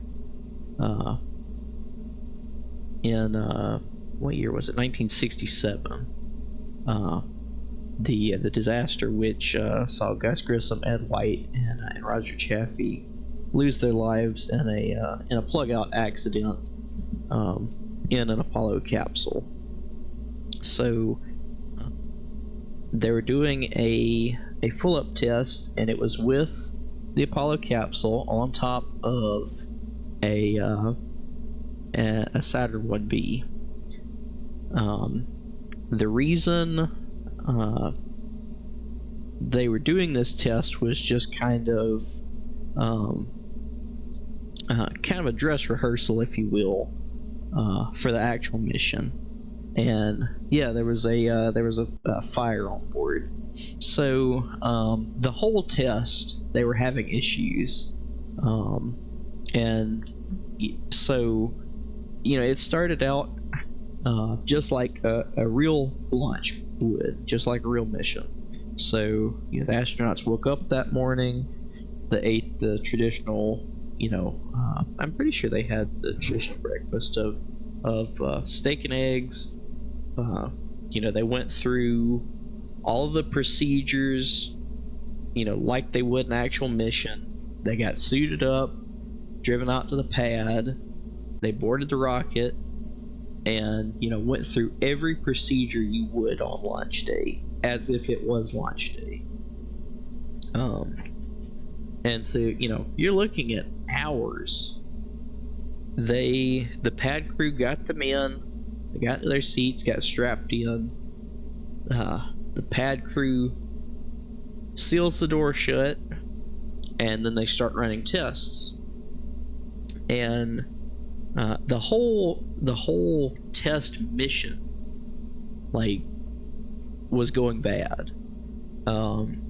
There was one point where mission control, and I don't think it was mission control Houston, I think it was local mission control at the Kennedy Space Center, kept losing connection to the crew. They kept having issues with communication, and one of the flight directors got so mad, and he's like, how the fuck are we gonna go to the moon if we can't talk to them and they're sitting on the pad plugged in? And so, you know, tempers were flaring. You know, everybody had been at this test all day and nothing had went right, and they were getting close to calling it, you know, being like, all right, you know, we're not getting anywhere with this, we'll come back tomorrow. And you know, then they hear a call that a fire's broken out in the capsule.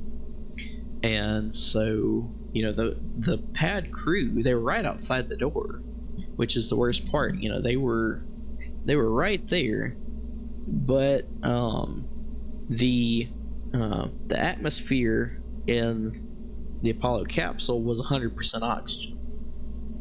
And so once fire broke out, it burned, you know, very hot and very quickly, because it had a lot of, you know, oxygen to burn from. So, you know, if you have, you know, because normal air is about 21% oxygen, and, you know, you can get a fire going pretty quickly on Earth. And 100% oxygen, you know, as soon as you have a fire, you know, it's big.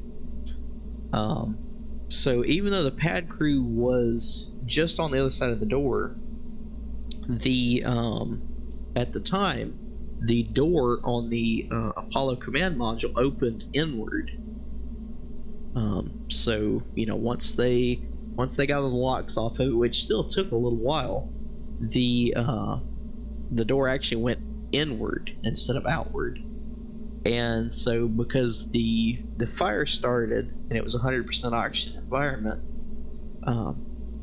you know, the fire got so hot so quickly, it pressurized the cabin like a pressure cooker, basically. And even when they got the door unlatched, they had a hard time. They couldn't open the door because the pressure on the inside from the fire and 100% oxygen atmosphere was pushing against it. So, you know, from that, the 3 astronauts on board died.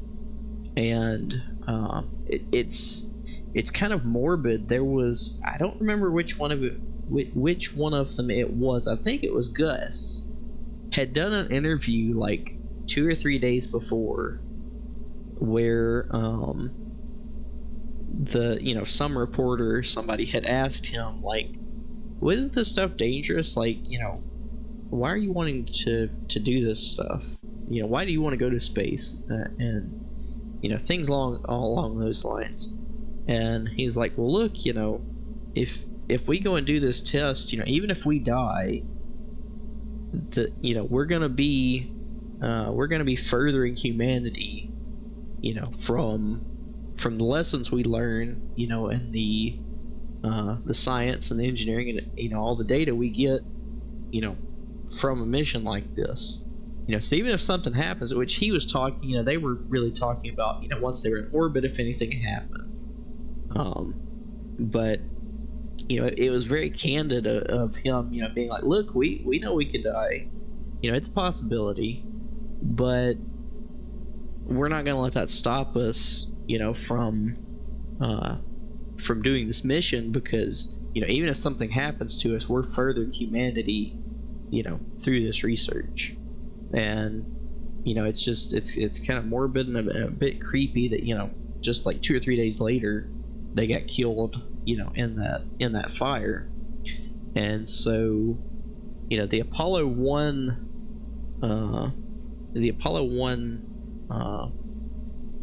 mishap almost completely got Apollo canceled.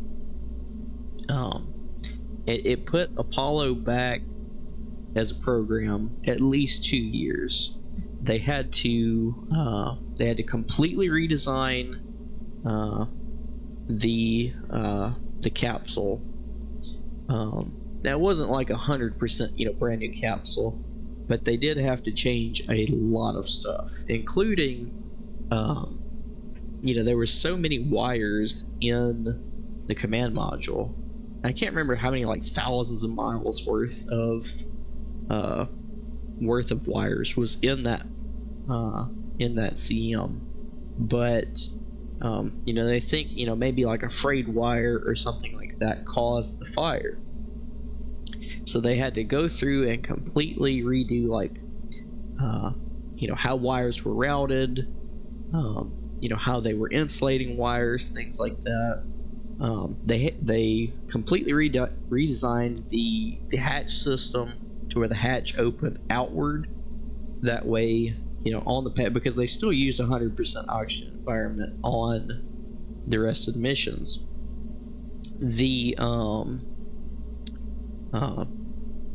thinking was, though, that if the door opened outward, if there was, in the event of a fire, if the pad crew is still there at the pad, they could get the door open. And I think by the end, they were able to open the door within like 12 seconds. They got super quick about it. Whereas with Apollo 1, even before the disaster, when they were just testing like how long it took them to open the door, it took them like minutes. And the design change was so, with the door opening outward, even if there was a fire inside the capsule and it pressurized, then you're not trying to open the door into the oncoming pressure. It might blow the door open, once you get it unlatched, but you're going to be able to get to the crew quicker, and possibly be able to save them. So their sacrifice was not in vain. A lot of good updates and a lot of things that were getting overlooked with the early Apollo program got fixed because of it. The crew would still be depressurized. Yeah, it's an interesting conundrum with spacecraft doors in general, because you need them to seal well enough, where they don't leak, where you don't have any bypass, any blow by. It keeps the cabin at the correct pressure, but also it has to be an opening large enough that a fully grown man or woman in a pressure suit has to be able to fit through the door,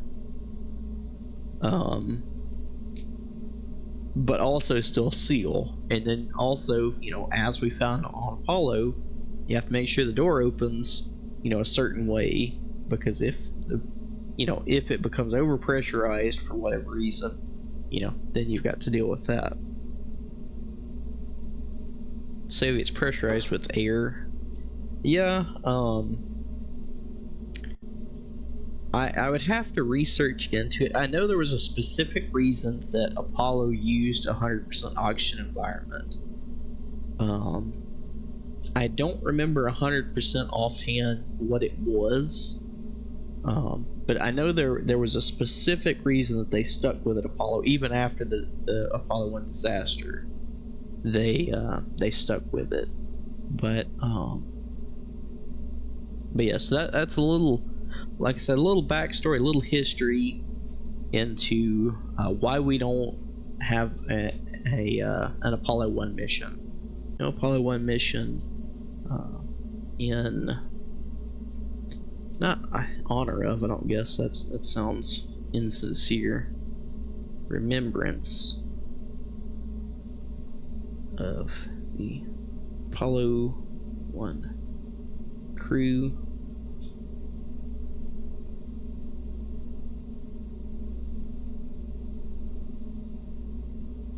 Actually, let's make this its own little bulletin up here.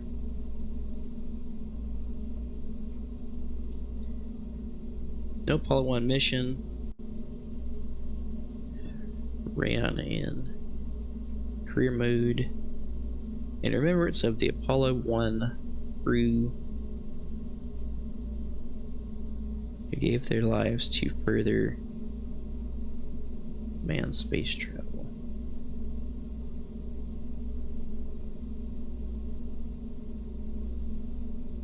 Was it was Edward White, wasn't it? Yeah, Edward White. I'll just put Ed White, because that's what he's called. Is it with one F or two? No, it's two Fs.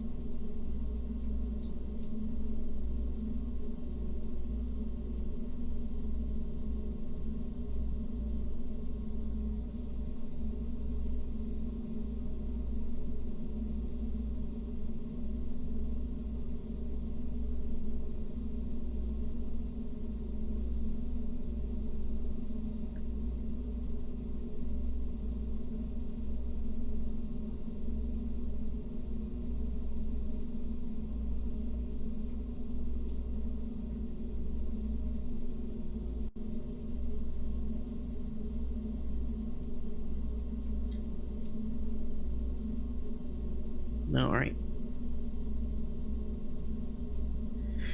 Apollo 7 started using 60.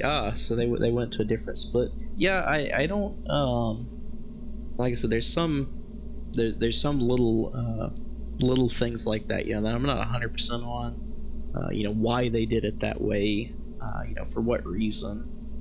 But it is interesting to note. So let's take a look here. So, okay. AS-201. Saturn Apollo 1A. Okay. Block 1 CSM. Block 1 CSM.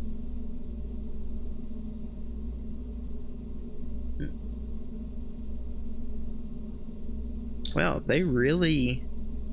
I was thinking we had more Saturn 1B launches than that, but we went from 1968 to the next one flying in 73 for Skylab 2. Interesting.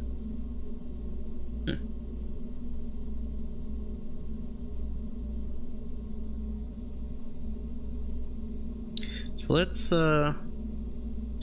name this SA-201. Actually, did they ever actually launch? Okay, yeah. But the mission is AS-201. So let's AS-201 Apollo 2. Well, let's call it Apollo 2.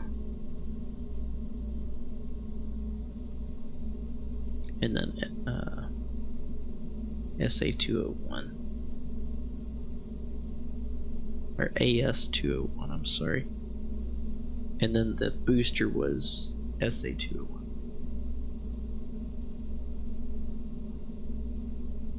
Okay. Let's see. Lunar lander.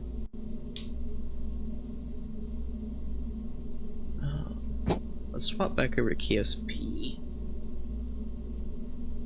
Turn that off. We'll start the music back now. Difference what? The 100% oxygen environment. Lithium hydroxide canister. Oh, interesting.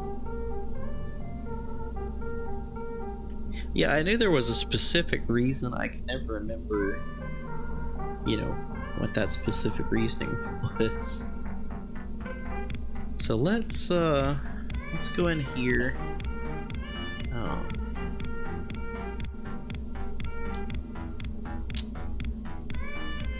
lock that. Portrait.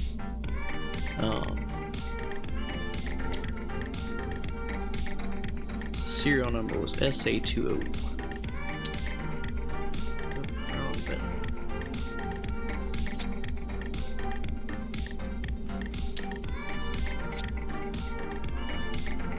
Set flag.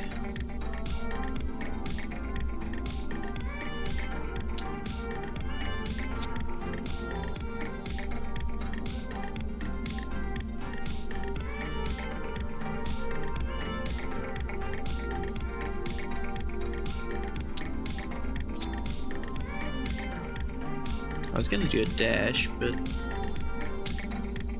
I don't think this setup allows for that.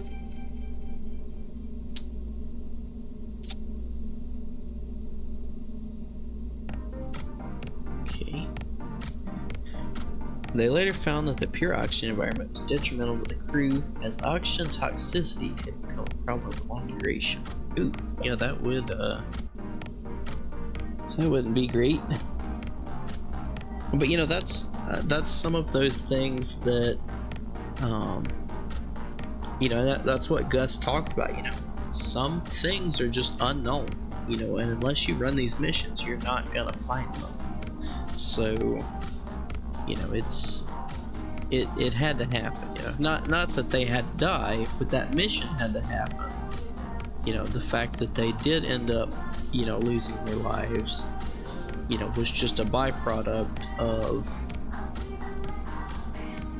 you know, poor design and, you know, kind of a rushed program at that point. You know, because we were trying to beat the Russians, and you know, we were trying to do too much at one time. You know, and we really pushed ourselves, and you know, it kind of got out of hand.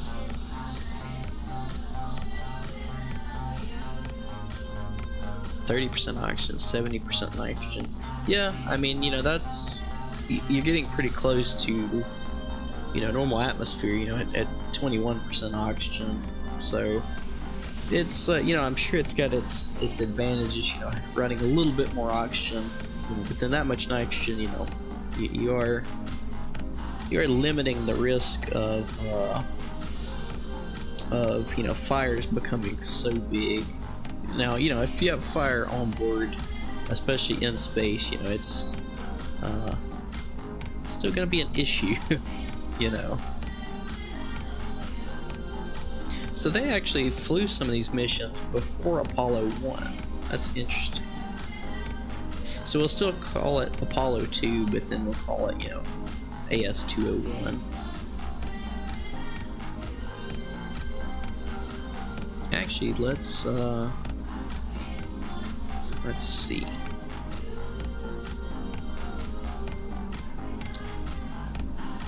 Interesting. They flew 201 and then 203 and then 202.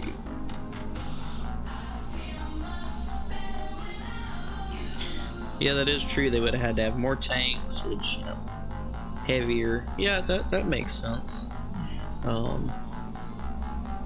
That definitely makes sense.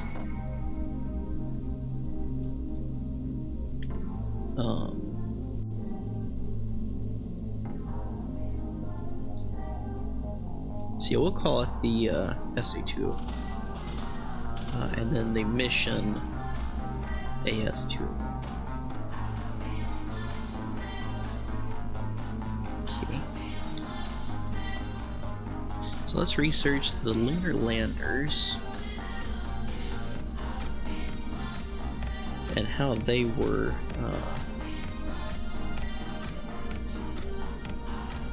I guess we need to look up Apollo lunar lander. Let me swap y'all back over. There we go.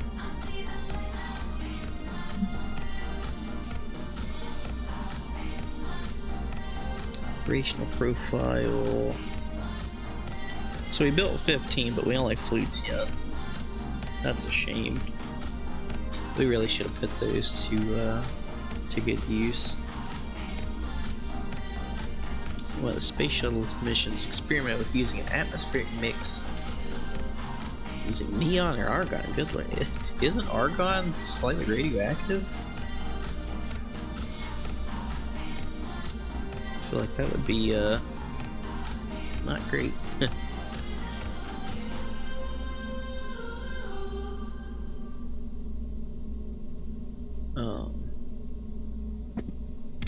I was trying. Here we go. LTA not flown. My lunar test article.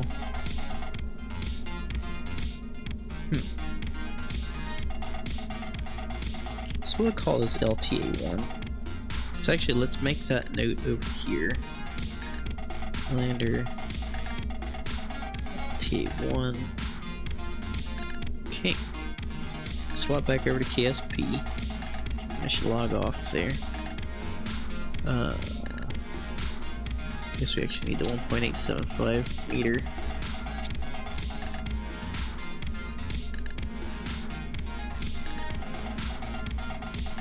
What was it again? It was LTA.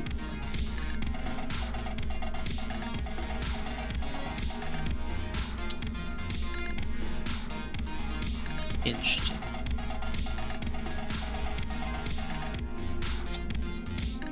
Okay, well, we'll have to go with the white background, I guess.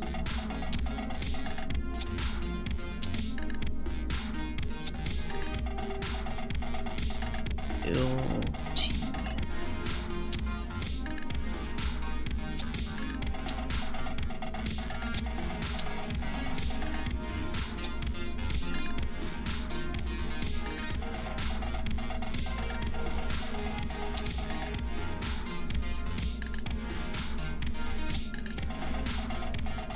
I don't like how that looks.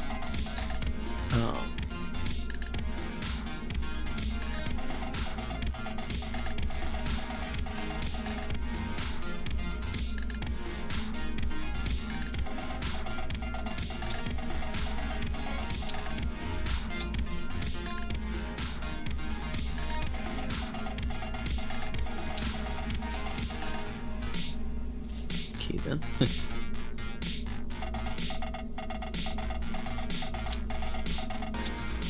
Set that to L.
So we can do it like that, or alternatively.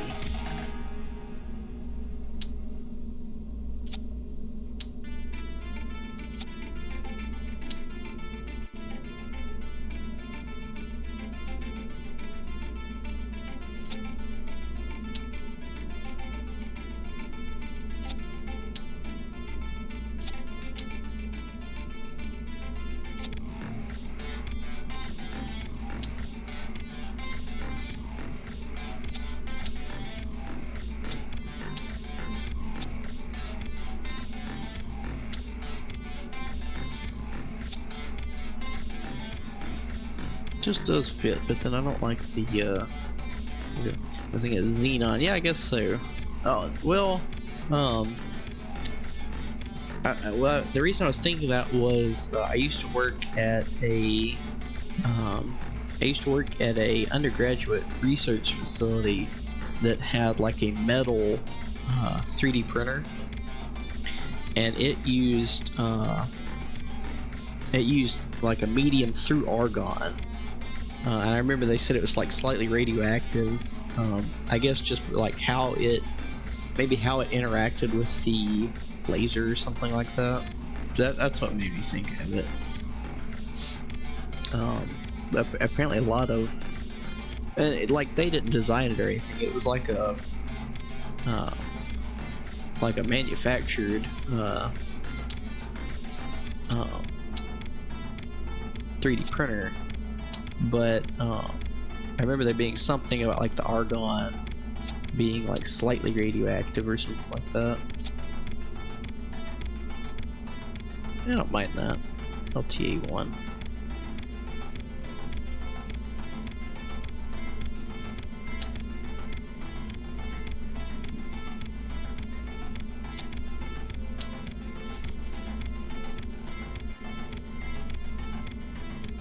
Yeah, I think that's what I was thinking of.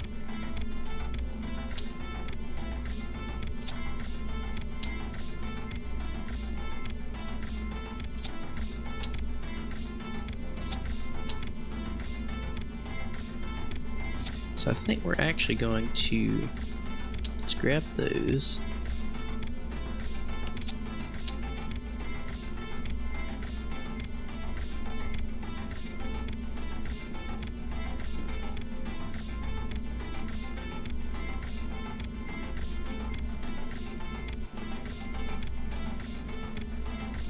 I guess let's just put this in the center back here because we don't need two of them.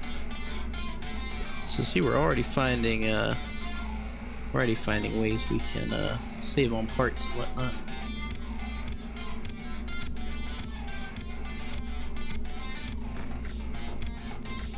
I'm okay with that.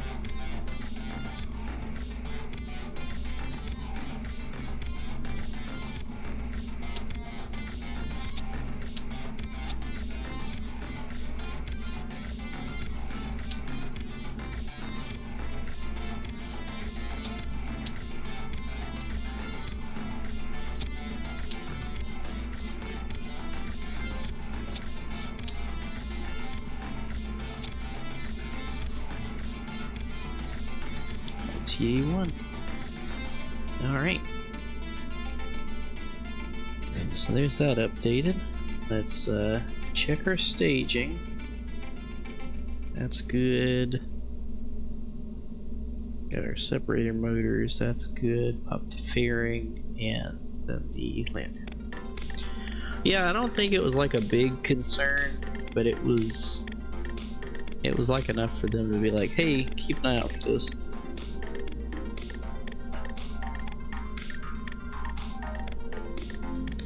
Alright. So the SA201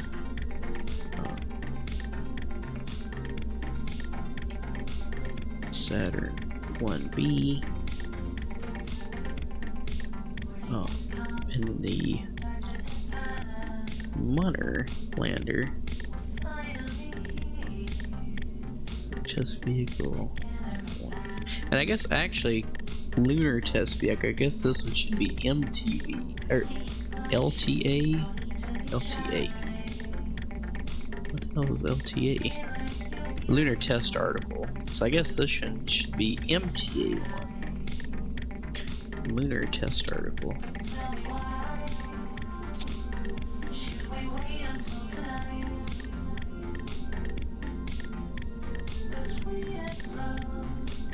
Okay.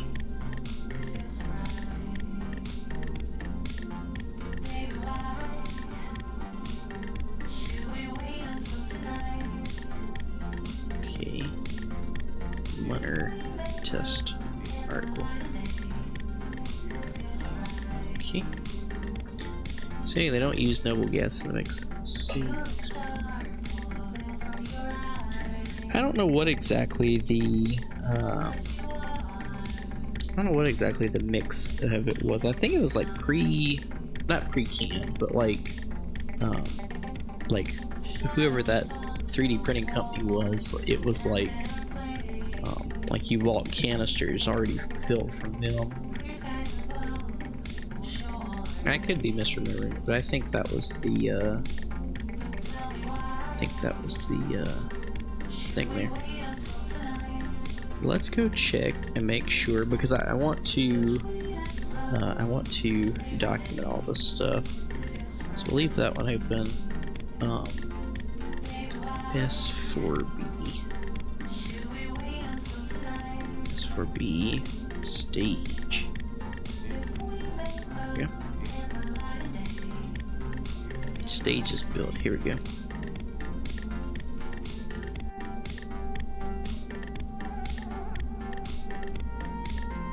So ours can be 201.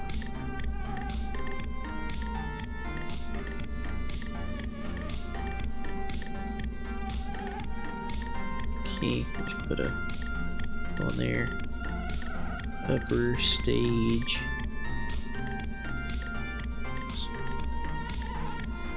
S4B dash 201.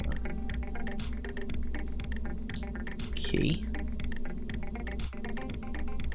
Now back to Kerbal. And I know I don't have to do this stuff, but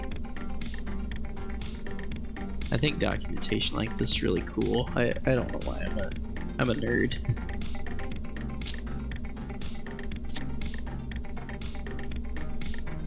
Set flag. Yes.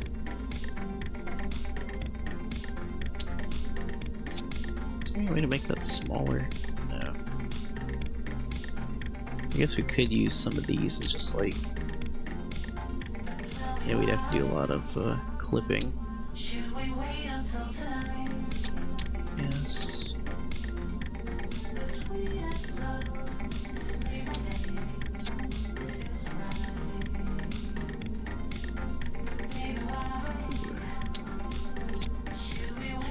I don't like the size of this.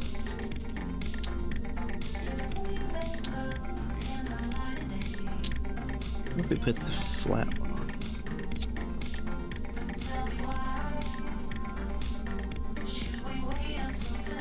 Set flag. Here we go.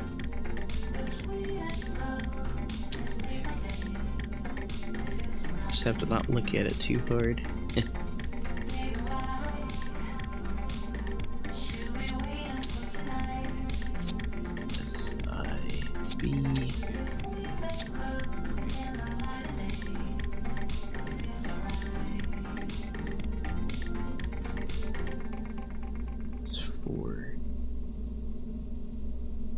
B.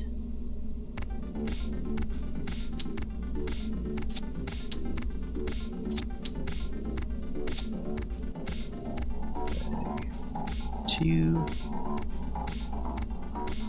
Set flag O. Set flag. There we go. Hey, recent KSP playthrough. I can't talk right. I am launching my first exosystem survey mission. Oh, good lord. So I guess you're running like some of those expansion packs where you get like a whole solar system like upgrade or like update or something.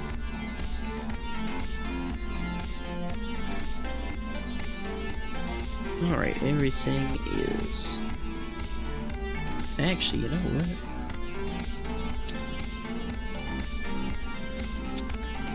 I think I saw a dash in there. Sure did. So that means we get to come back up here.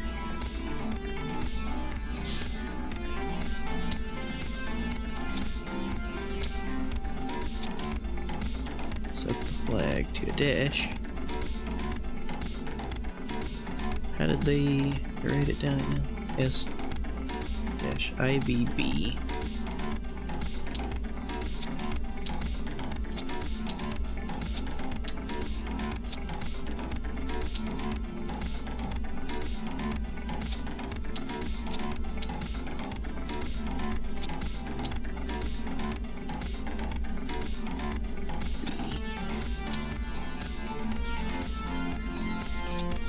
201.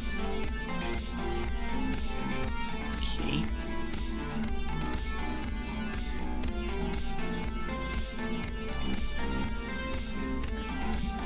Alright. Near future tech and multi-system. Oh, okay. And somebody had mentioned it earlier. I did, in one of my modded playthroughs, just on my own, I didn't stream or anything. I used to play, with, TAC Life Support. I really liked it. It seemed to be, like, it didn't have too many frills or, like, too many add-ons and stuff. But it was in-depth enough that, you know, it added a good bit to the game without, you know, overloading, like, the playability, if you will. Yeah, Solus, I loved it. Like, when I actually played with it, you know, it was really cool. Alright, guys, I think this one is ready for its test mission. Make sure nobody's stowing away on board. Let's go ahead and roll it out to the pad. After this mission, I would like to start playing around with some ship designs so we would go out and pick our capsules up once they splash down. But I definitely want to go ahead and get this mission going. And actually, after we get to orbit, this KSP might need a restart. I just realized it's been going for 5.5 hours, so it is not exactly happy. You have an add-on that adds stellar radiation. Oh, interesting. So like, I don't remember which mod it was. I've seen some life support mod, and it had like radiation in it, and like once they got to a certain point of radiation, like once they got back home, they couldn't go on any more missions or something like that. I thought that was a pretty interesting game piece. So let's write this down. We're launching. Let's see. Year 3, day 26 at 4. Let's go 4:40.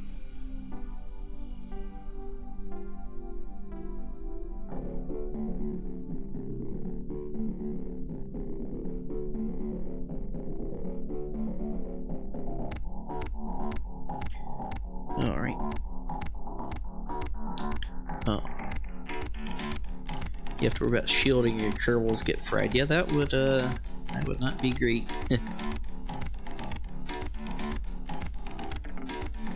Let's go ahead and run through here one more time, make sure. And actually, I think I want to, because we are using overclocked engines, I want to give them a second or two to get spun up, and then we'll come off the pad. Second stage, fairing, lander. One of the techs you unlock has a magnetic ship. Oh, interesting. Yeah, it would definitely be useful.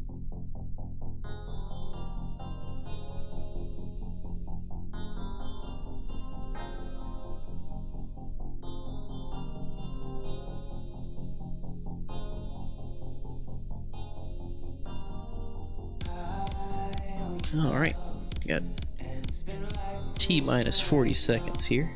And actually, really quickly, I'm gonna stop the music and we're gonna listen. I will link it after the mission. We're gonna listen to a website called Apollo in Real Time. It recreates from recordings the either Apollo 11, Apollo 13, or Apollo 17 programs. And let's just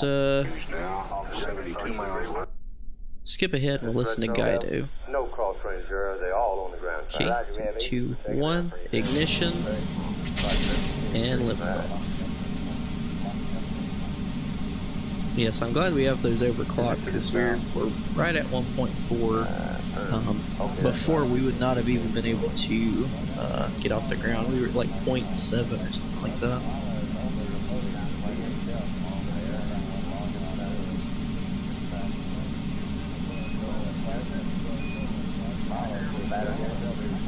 Back, guys. Got about 2 seconds total difference. Hustle in.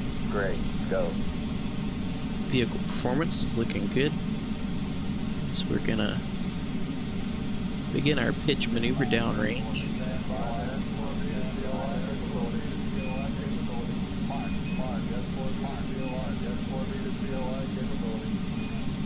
We'll go ahead and throttle back some as well.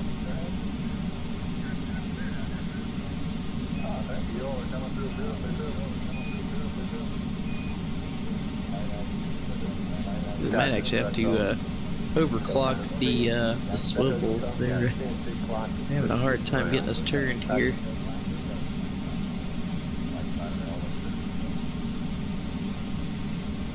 Let's get up to about 15 kilometers. We'll go ahead and throttle back up. Roger, gimbal.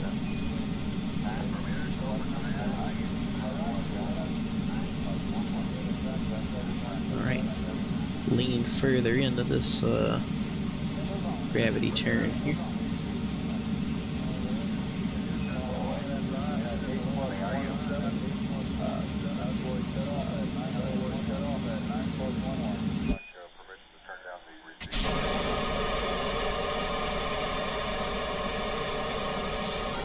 Alright, so we're now on the S4B. We don't have the correct upper stage engine just yet.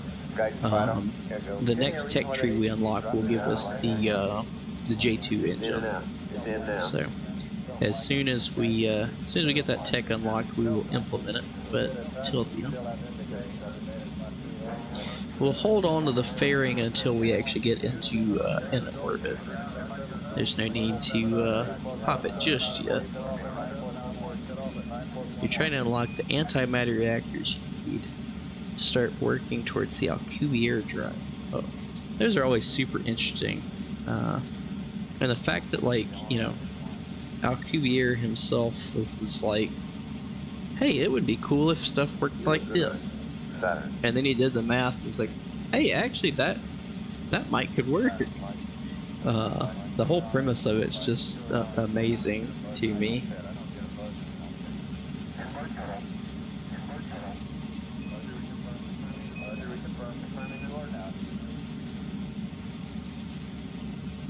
Or down, Roger. Yeah, fuel step press commanded. Roger. Go flight. Go flight. Go flight. Verify fuel step press. Roger. Go step press flight. Flight, we're right on the ground track. Roger. Flight 5, I've got agreement. All sources, we're go. Roger.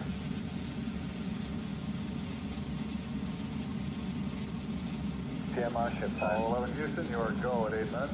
PU shift. Level confirmed. PU shift. Roger, PU. Yes, copy. Buses go, flight. Roger. So you see, this upper stage is pretty.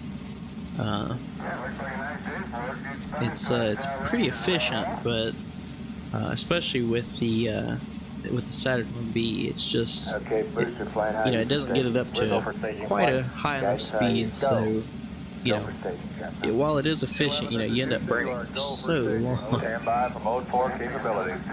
Stand by for mode 4 capability. We'll cut there. Let's go ahead and warp up to our apoapsis, or at least close to it. Roger. Engine and ignition. Sorry, go. Ignition confirmed. Thrusters go. Roger. Confirmed. And trajectory confirmed. Flight. Roger.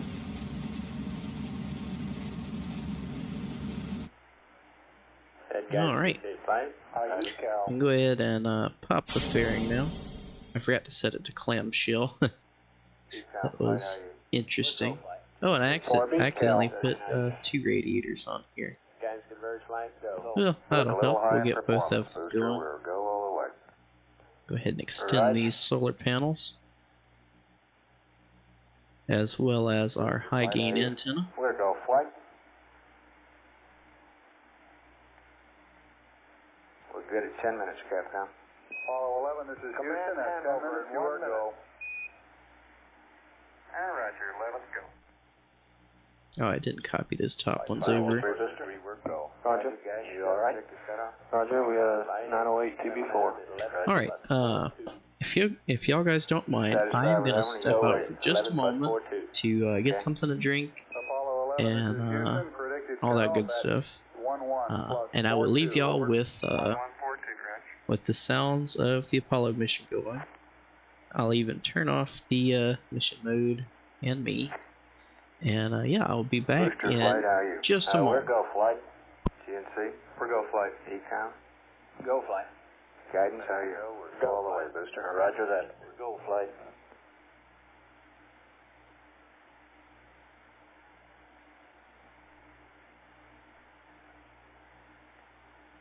Predicted cutoff is 11:41. Go at 11, Capcom. Apollo 11, this is Houston. You are go at 11. Roger, go.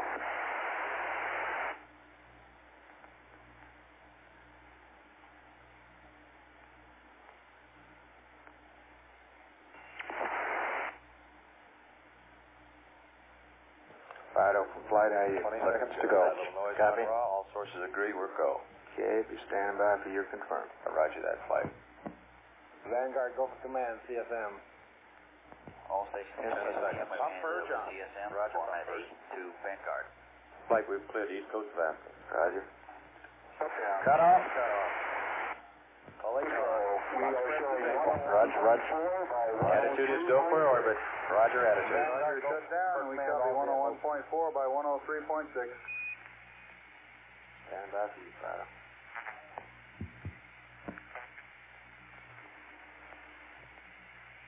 Flight Fido, we are go. Confirm go. Apollo 11, this is Houston. You. Okay, maneuver for local horizontal is going to initiate it. Roger.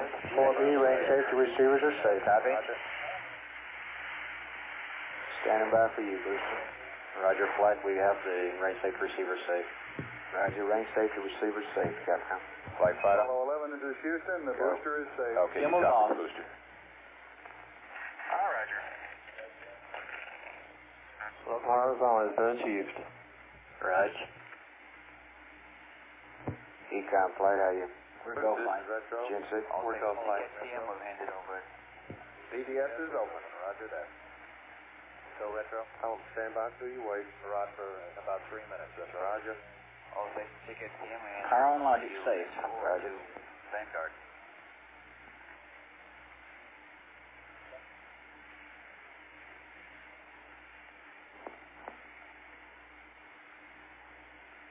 Econ flight. Flight Econ. You did say the gimbals were off, didn't you? That's affirmative. Okay. Only job 4B is reconfigured and go. All Booster. stations KSP, we hand Roger over that. this to. Flight booster, go. 4B is reconfigured for coast. We're in local horizontal Earth right. Okay, Capcom, booster configured for coast. Both spacecraft look good. Apollo 11, this is Houston. The booster has been configured for orbital coast. Both spacecraft are looking good. Over.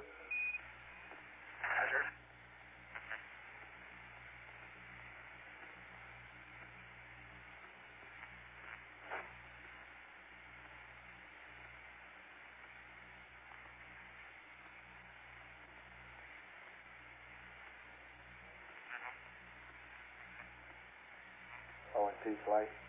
We get some data from it. Now, booster. Roger. Had a good call on that bad telemeter there. Yeah, that was looking a little bad news. Fido for flight. Flight Fido based on the IU vector now. 99.7, 102.5. Consumables booster. I'm waiting on systems too as soon as you have the updated weights. By what? By 102.5. Right. And that's based on what again? That's from the booster. Okay. I'll stand by for your radar. Apollo 11, this is Houston Vanguard LOS at 1535. AOS Canaries at 1630, over. Okay, thank you.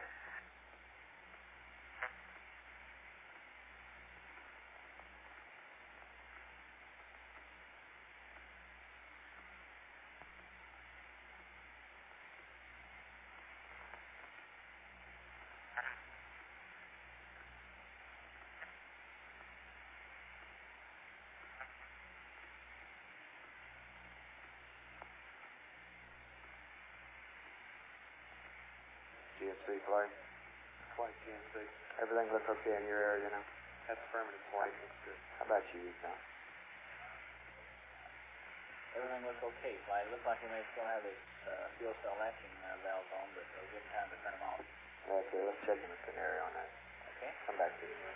Right. No hurry on it, is there? No hurry. Booster for flight. Go, flight. Everything okay with you? That's a firm flight.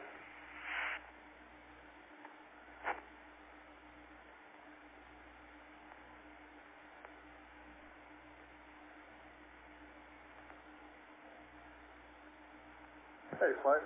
You know this business of the Delta Azimuth update? Yep. If we get it, why don't we go ahead and pass it up over to Canary since we've been having all these comm problems in Canary. Okay. We'll get it at your LOS call. Consumables booster.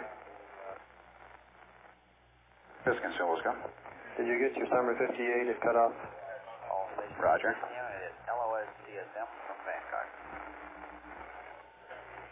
Booster 2 had LOS. Go to systems 2, please. SDM had LOS all vehicles Vanguard. Roger. Ready to copy weights? Ready. Okay, insertion weight. 201322. 201322. Roger. Usable locks at PB6 initiate. 133736. 133736. Okay. Roger. Usable LH2. Canaries? 8140. AOS Canary. Canary, go for Canary. 8140. Guidance flight. Flight data from Canary. Go, flight. 13.5. Let me know when you have your Z-torque. Roger, I have it. It is 198,684. Roger. This is based on a 150 second burn time. Okay, is it requiring a line? 150 ESC. Got a better good cross right there. It confirmed it. Attitude booster 3. Go booster 3. Plus .22. Roger, I copy, and we do recommend doing stuff. Okay, but just watch it. Okay, Raj. Biases can take us out to 1.6. Houston contact, Canary contact. 3 signal time.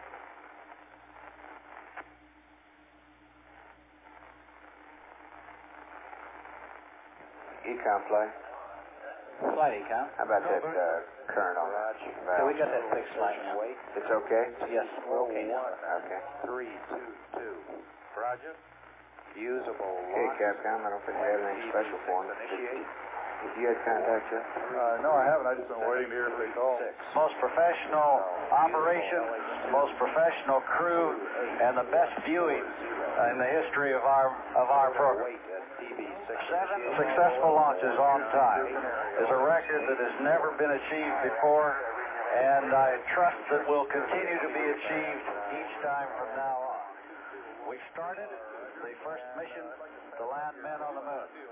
As I look forward in the months and years ahead to other missions to carry men from this planet to other planets, first the moon and then the Mars and on, I'd like to say that I can't think of a better foundation than the efforts and the perseverance and the dedication of all of you people over these many years that have made this possible.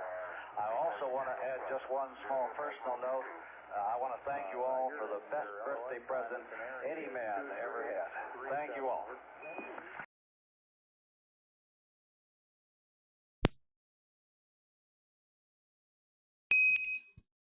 Apollo 2, you are go for Munner insertion planning.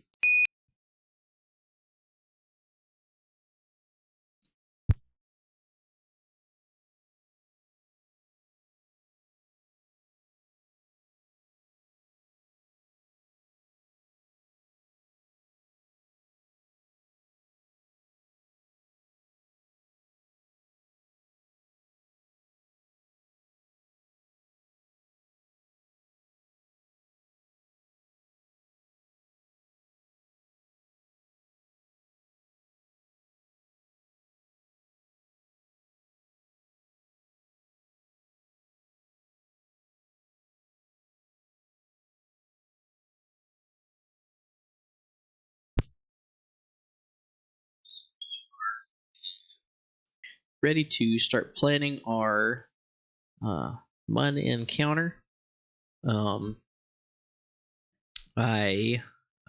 Actually, we're right here at it.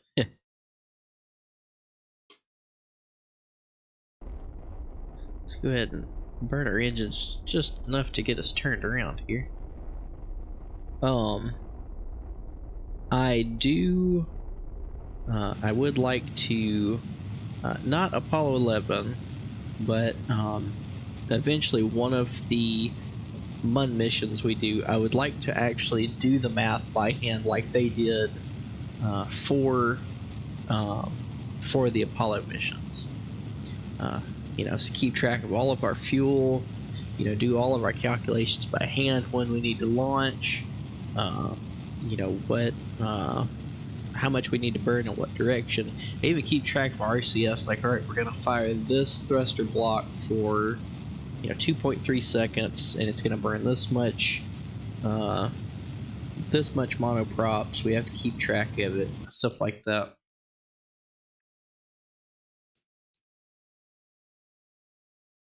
All right. We'll go ahead and warp out to the MUN.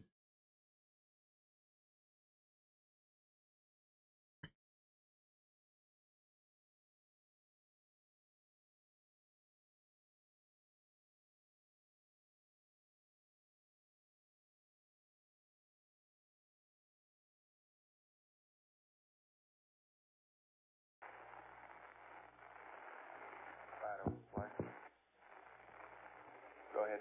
Did you ever get an orbit from radar?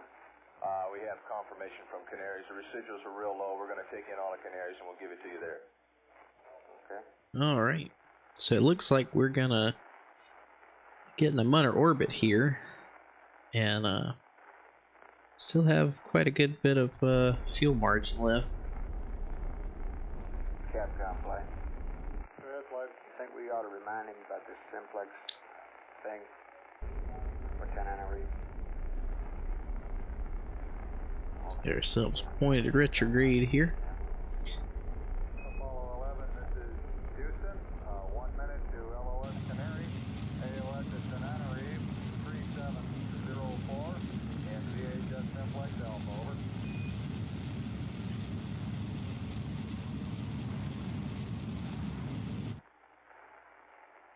over. Alright.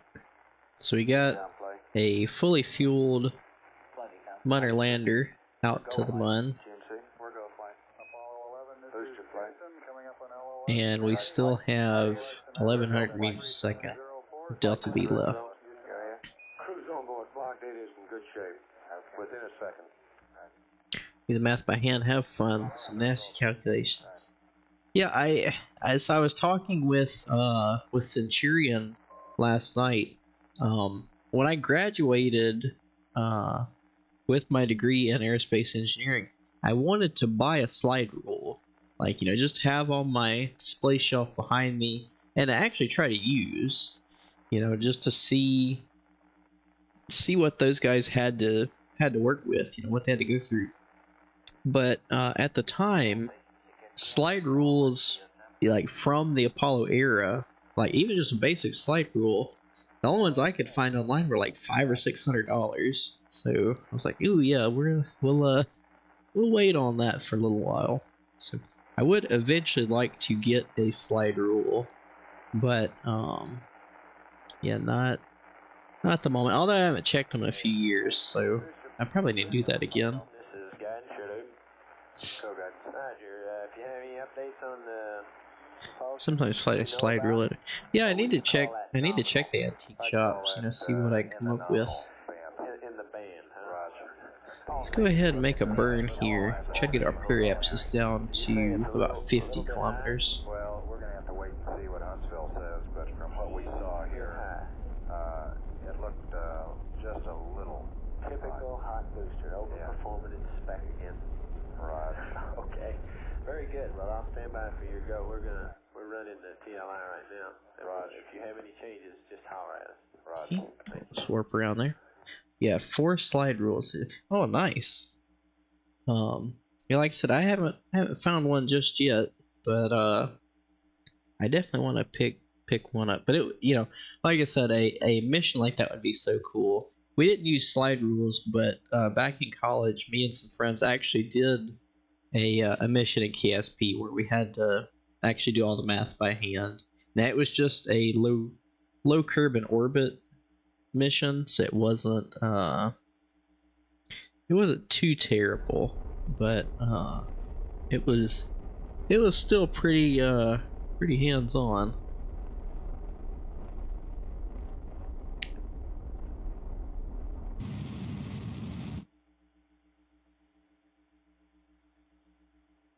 Okay, so warp around there.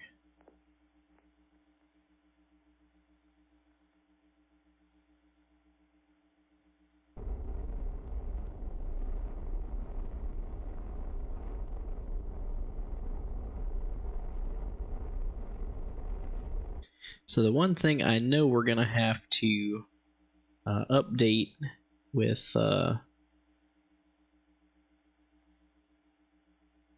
S4B here is making sure that once we get those big RCS blocks that burn liquid fuel and oxidizer, adding them on here, that way we have a bit more control. Because right now it's pretty much, unless the engine's firing, we don't have good control. Flight RTC. Go ahead. Will you disable the boards? Yes, sir. Thank you. Thank you.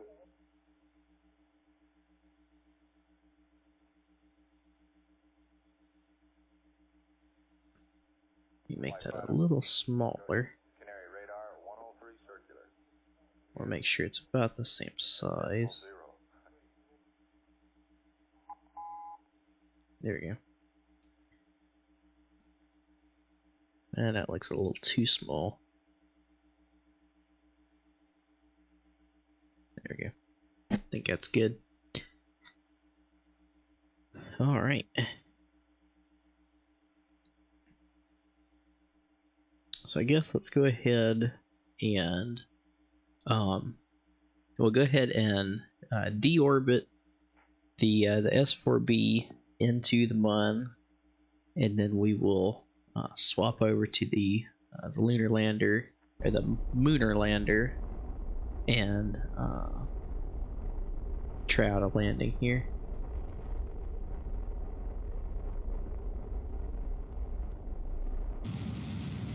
It would actually be cool to land by Pilgrim 1.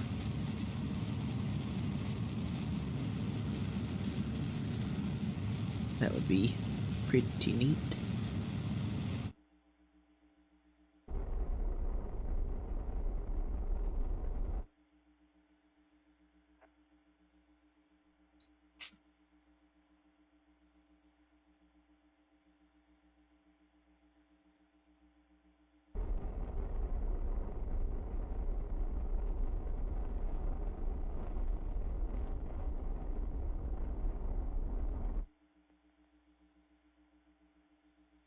Alright, so even though we have 593 meters a second left in S4B here, we'll go ahead and decouple from it. Oh, I forgot we don't have a probe core on the lander here. Although this was just the test article, so we I guess this was just like a boilerplate, basically. Actually, I guess that's exactly what it was. Because that's what it was in real life. Oh, look out, Pilgrim 1. Hopefully, if there are any remains of the craft, we can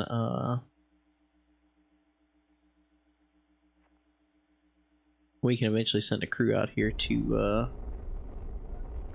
check it out.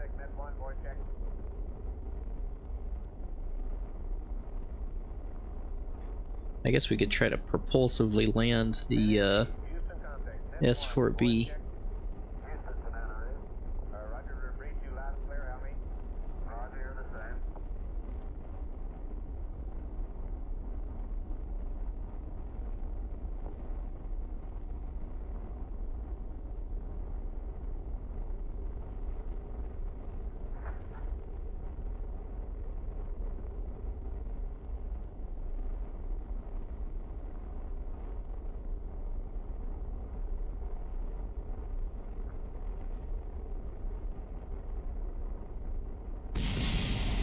There goes the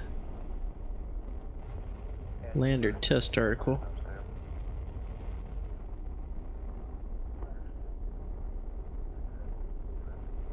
Well, we have plenty of fuel here, so. Command Booster. Go Booster. How does our timeline look as far as AOS LOS? Nominal? It looks completely nominal. Completely nominal. Okay. Look real clean to me. Looking at the next station contacts on channel 12.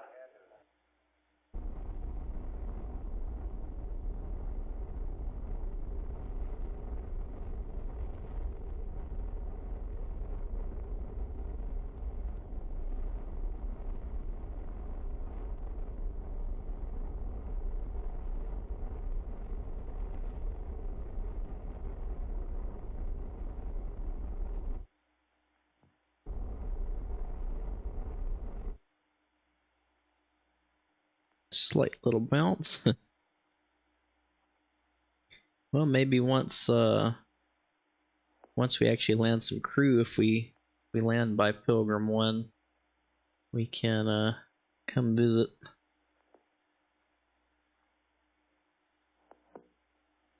Well, maybe we'll stop rolling.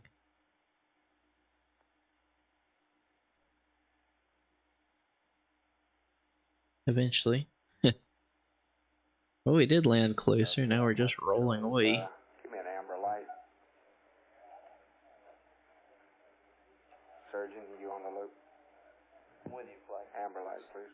You know, we just seem to be Okay, about 5 minutes to acquisition. picking up speed here. We have nothing special, but let me go around the room and see if anybody's got a problem that we don't know about. Booster, you all clear? No problem, Flight. Retro, you in work on your flock data? Roger that. Pad data? I'm getting squared away, Flight. Okay, Fido, how about you? We're in good shape, Flight. Okay, Cadence, how about you? We're go, Flight. Tentative look is the strip charts are both go. We've got mode 8 results from both of them. Real good results. And I'll come back to you on orbital element checks. Well, I figured we'd stop rolling eventually. Telcom and control, how about you? Telcom, Space Flight. Center quickly. Alright. How's your lamp? Great shape. Okay. Our limb's not in great shape. It's Flight GNC. it's a crater now. We've had one measurement of the PIPAs. The X and Y axes are real close. The Z axis from this one data point shows roughly 1 sigma error. That's the outer plane? Z is up, down, right. Okay. Ecom, how about you? No problem, Flight. Let's take this time now Surgeon, how about you? to Flight, we look real good. let's Network, go Flight. mission log, Flight network. You got any problems? make our notes here. Prior to TLI. Negative, Flight. The only comment I have is on Landing date Rev 1. Come over here and 3 talk day to me about it, please. 27. Yes, sir. Okay, everybody go back green, please. Day Retro 27. flight. 5 hours and 3 minutes. Retro flight. Go flight. Go back green, please. Orbit Roger that flight. GNC back green, in please. a status. Flight. Green. Roger. 201. Crashed into ocean. Actually, let's just let's see. Yes. Yes for B201. Propulsively landed less than 4 kilometers We were showing 1.8 from as we went what over was the hill. the 1.8, Roger. That's doing pretty good. what was the mudlander that we got near? I think it was KSP ever decides to load back in. Pilgrim 1. Pilgrim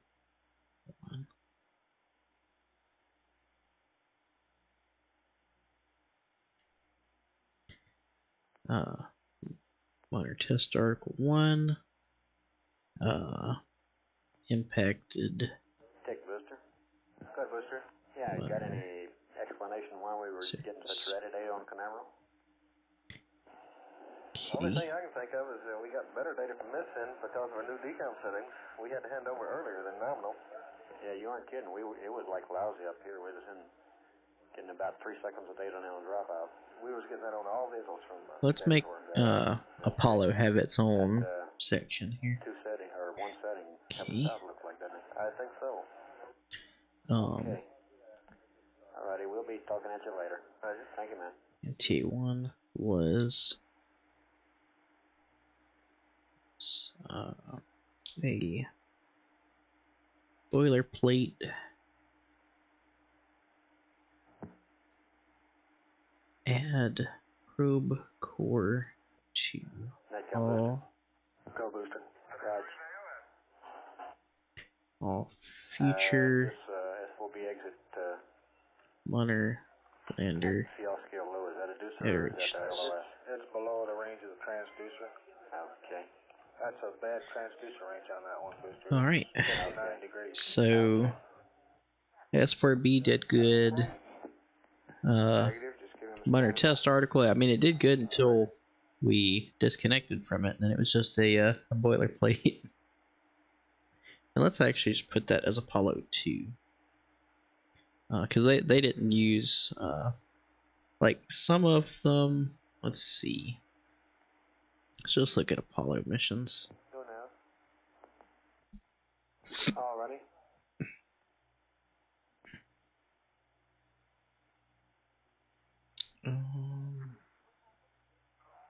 Now, Booster, would you give me a short count over 3, please? I was talking across with no sweater. Okay. Okay. See, like Apollo 7, Apollo 9, they didn't use the Roman numerals. Now they did on the patches, but as far as like, you know, anywhere the missions are written, they just use the number instead of the Roman numerals. So we'll just put Apollo 2. So let's I think it would be best to give KSP a restart, and we'll go from there. Okay. Well, 54 is good with a nominal data in it. Okay. And let me make one pass at that on. We can pause our audio there. See, let me drop down a quick save and restart Kerbal, because it is not exactly happy right now. It's been going for quite a while. Quit the main menu. So in the meantime, I can show y'all. Let me pull it back up here, and I'll also share the link to this website, Apollo in real time. So like I said, they have Apollo 11, Apollo 13, and Apollo 17. But it's just done by, I think a few guys just kind of got together and, you know, wanted to preserve the history. But yeah, so you can listen to these missions as they happen. So, like, you know, with Apollo 11, if you come to this website on July 16th each year, you can listen along, you know, as it happens. Let me just take a second to load in. But you can listen along as the mission was happening at that time. So, you know, I've always thought that was super cool. Or you can just, you know, go T-1 minute and we'll check it out. So yeah, let's fast forward into the mission some. So it's broken down. All of these you see here are individual tracks. Each station, each person at a computer with a headset on, everything was recorded. Like in some of the, if you listen before Apollo 11, starts. Like if you listen in real time, you can go back to like, earlier in the day before they launched. Like you can hear people making phone calls back and forth. Like they recorded everything, and that way, if anything went wrong, or if there's ever questions about anything, they could go back and look at the data. So literally everything was recorded, but it was all just kind of out there. It was just jumbled, and these guys made this website. So so if you want to listen to Capcom, you can click over and listen to Capcom. If you want to listen to, let's see, the Experiment guys, you can listen to them. You can listen to the Flight Surgeon, although they're not saying anything right now, but like you can listen to every single feed that was in Mission Control.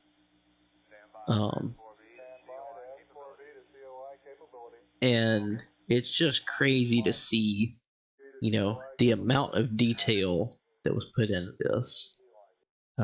So I always try to show it off and encourage people to use it and to watch it. Whether you just add on, like we're doing, or if you're following along live as it happens.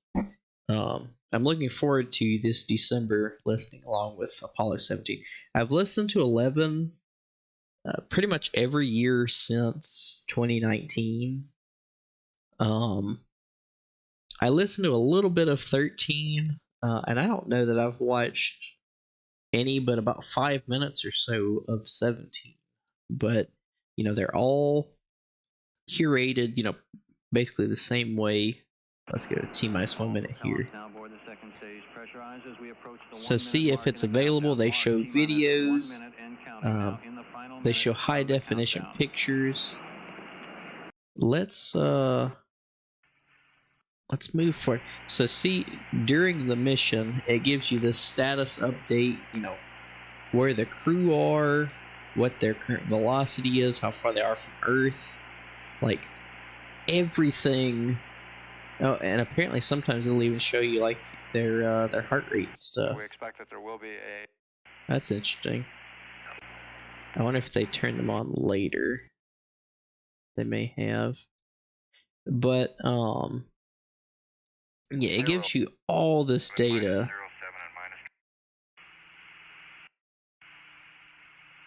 Let's see.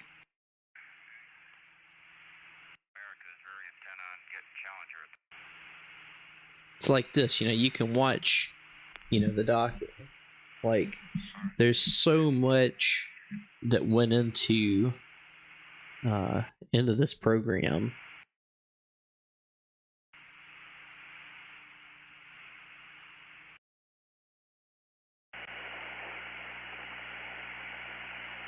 Like you can watch, oh, this is cool. It's like a simulation. But like, You read me, Bob? Okay, read you now. Every time I watch one of these missions, like you learn something. And it's just it's super in-depth, and it's super cool to hear everybody's story. There's during the Apollo 11 mission, there is an exchange that happens. I think it's about 2 hours before the actual launch, but one of the flight controllers overslept, and so it's all recorded. You can hear one of his buddies, like I guess at one of the next stations over, calls the guy's house, and he's like, "Hey Mary, let me talk to him." She's like, "Yeah, I know, he overslept. He's getting dressed right now. He'll be there in a minute." And so the guy comes to the phone, like his wife hands him the phone, and the guy in Mission Control is like, "Hey man, like you missed the launch. It went off, perfectly. Everything was good. I can't believe you missed it though. Like, what are you doing?" And the guy's like, I didn't miss it. I didn't miss it, did I? And like freaks out, and I guess he looked at the clock. He's like, oh shit, I'll be there in a little while. But like everything was recorded, and it goes into so much detail. And we were talking earlier about them using slide rules and doing it all the math by hand. It wasn't just one person doing this. They had hundreds of people, doing the math, checking it, rechecking it, doing it again. And there's an exchange. I think it's somewhere during day 2 or maybe day 3 of Apollo 11. But there's these two guys having an argument back and forth, and like it gets super heated. Like they're ready to throw fists almost. And it was over, like this one guy's group was doing the calculations and the other guy's group was doing the calculations. And they had a difference in fuel of like 5 pounds. But, they were going at it. And, afterwards you hear them like, yeah, no hard feelings, it's just, we want to make sure this stuff's right. So like, they had to, cross-check everything, see why they were getting different numbers. But, it was, I think one group was like ignoring one thing that was like negligible, and the other team was ignoring something different that was negligible. But like, the one team was saying, no, you have to take that into account. The other team was saying, well, no, you have to take this into account. And like all of that over like 5 pounds of propellant. So much went into that program only for politicians to screw it over. Yeah, Apollo, and that's something that Centurion and I were talking about last night. Like, one thing that kind of didn't help Apollo was Beyond 13, having its issues. Like, the program was so successful, like, a lot of people talk about how, like, it became, like, commonplace. Like a Falcon 9 launch now. My family, me and my wife live around Cape Canaveral. And I still go, stand in the front yard every time there's a Falcon 9 launch and watch it. But, for 90% of the country, well, 90 is probably just, for probably about 98% of the country, a Falcon 9 launch, it's like, oh yeah, they do that all the time. They do it like 2 or 3 times a week. No big deal. And like, that's how the Apollo program was seen at that time. Like, I couldn't imagine living in a time where we were going to the moon like so often and doing it so well that everybody like just lost interest and like, yeah, okay, that's cool. Like, I can't imagine. And then you let that capability go for the next 50 years, and now we're having to completely start from scratch again, pretty much. So yeah, it didn't work out good for us. Get the music going again.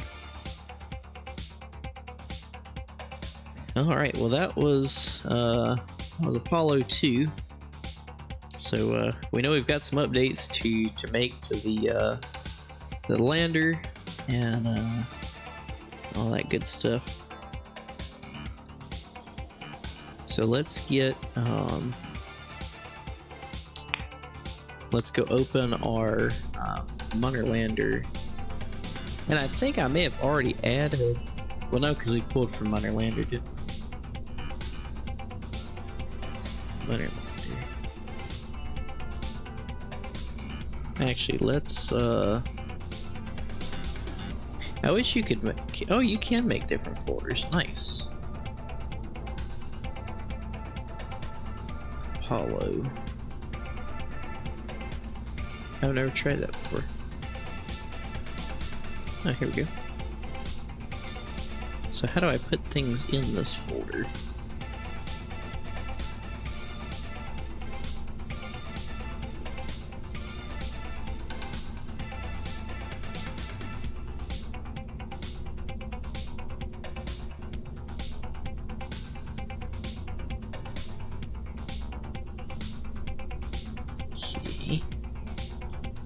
How do I move you over? I've never used this function before.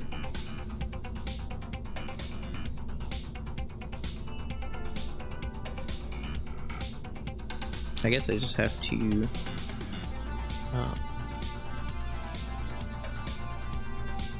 well, how do I... Interesting. How the hell do you save to a subfolder? What's going on here? Okay.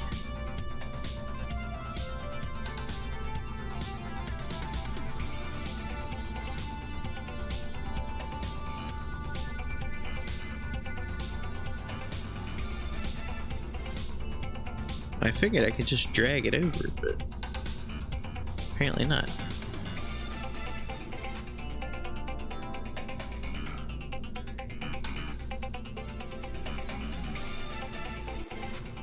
So how do I use you? Guess I'll just delete it then. If we kept going, we would be on Mars by now. Oh, undoubtedly. Like, you know, and say, you know, people are like, oh, you know, the Saturn architecture wasn't sustainable and this and that and all kinds of crap. But like, you know, even for nowadays, it's a good design. Like, you know, crazy amounts of power, and like, you know, with a rocket that big, like, alright, you can say, oh, it's not efficient, but like, a rocket that big, it's never going to be efficient. Like, let's reroute to there, delete that, and rename this Munner Lander. Overwrite. And delete that. And save. Alright, so now we have to add a probe core to this thing. I could have swore we already did, but I guess not.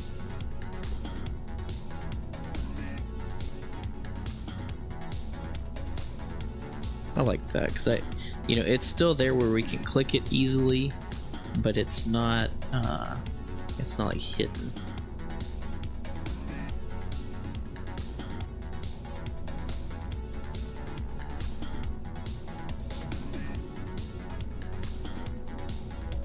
Okay.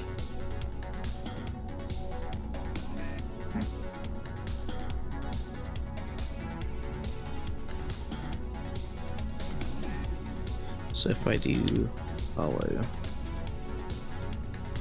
how do I save into you?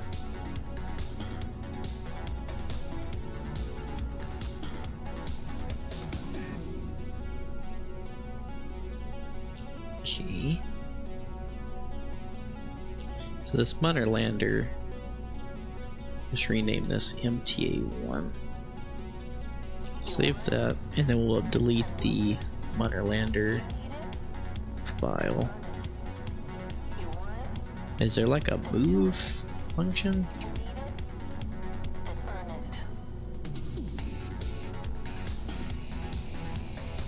Interesting. We'll have to figure that out later. So that was MTA1. Let's load up MTA2. Same thing, except now it's got a probe core on it. Let's go ahead and change that number as well.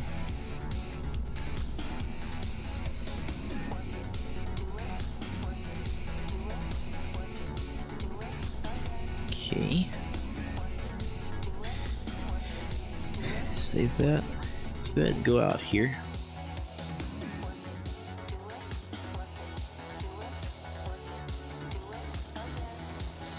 Let's check and make sure. I don't think we can afford. No, we still can't get the skiff yet. Although let's go up to the space station and see how much science we have. We'll go ahead and send it down. And I guess next we need to send up our cargo resupply for the station, because this crew's been up here and they haven't got any new cargo sent up just yet. So that will mean an Atlas Centaur Centaurus launch. Not confusing at all.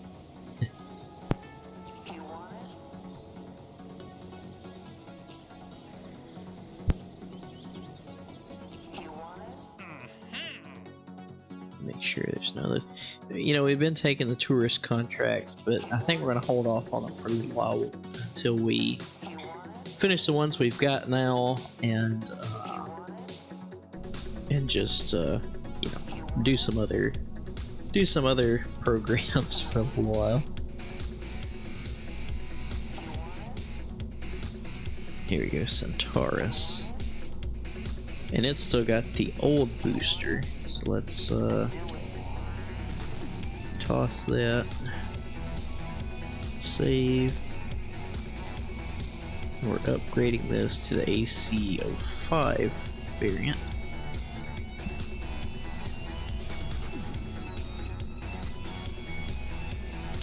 Merge. Get rid of whatever's up there.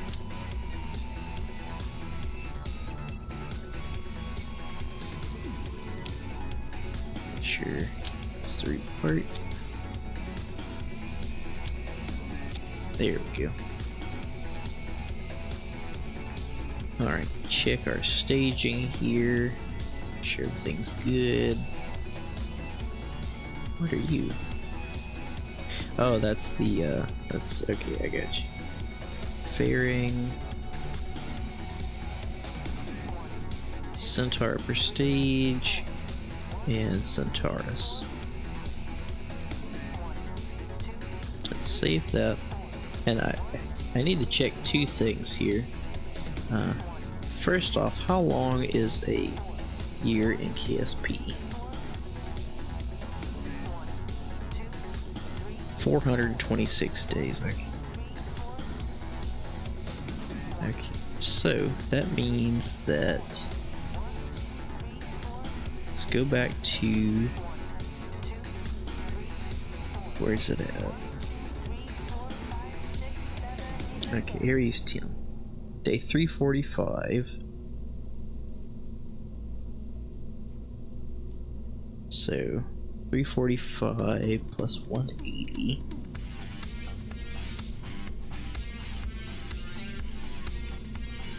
So it's 525, and Kerbal year is 426. So they'll need to be back by day 99.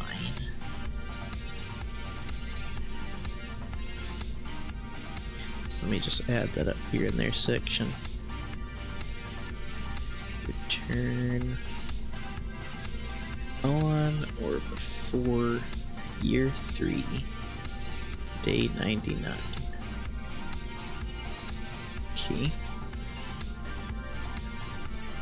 Hope we haven't went past that yet. I don't think we did.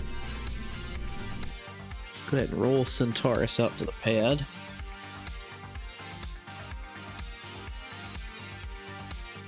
Although technically this crew could stay for 240 days because they've all, they were all space mission veterans, like they've been to space before. Okay, yeah, day 31, no big deal. So they could stay for 240 days, but I'm gonna try to rotate them out sooner than that. Wait for the station to be coming up on us here. Let's pause because I forgot to write this down.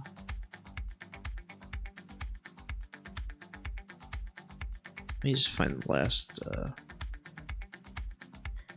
last mission of this we ran.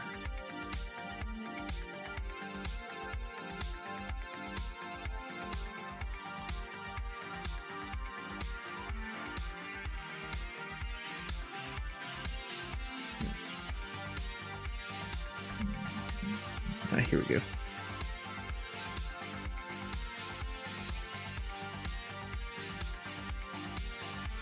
Sorry, I'm just adding this to the log real quick so we keep track of everything.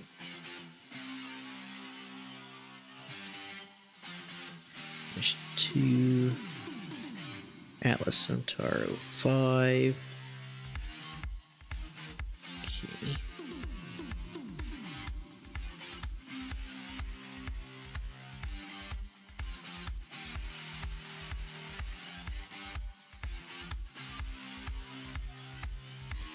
All right. Go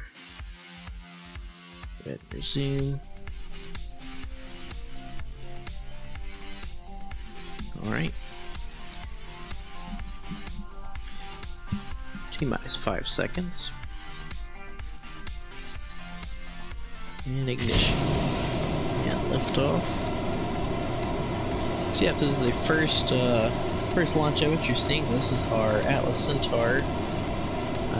Actually, this is our Atlas Centaur Centaurus. Definitely not confusing at all. Like I said, I hadn't realized that until I had already named it and we had already ran it. So I was like, oh, well, I guess that's okay.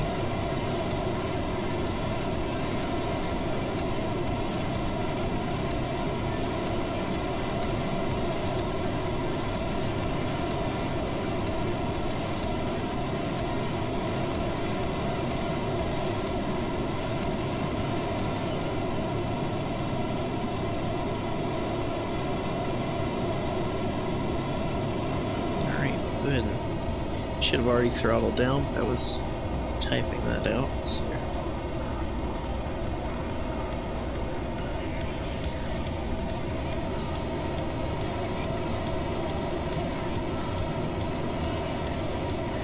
What the heck?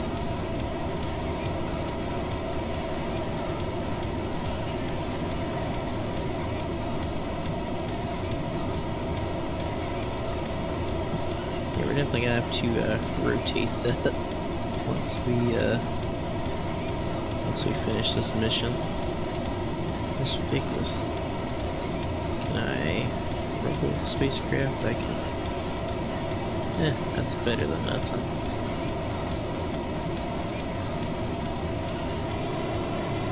Good. Get rid of our center section there. I got a really cool shot like that one time with the Mun. I thought it was pretty trick.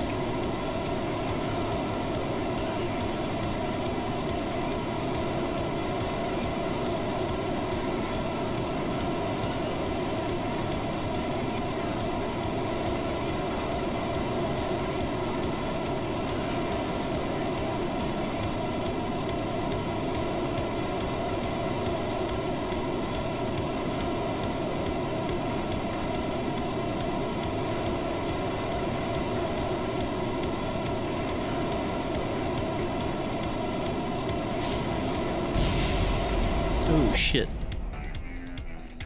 I've never seen our fairing do that before. Let's wait and now. I've never seen our fairing impact the lower stage like that. We're definitely gonna have to make a note of that.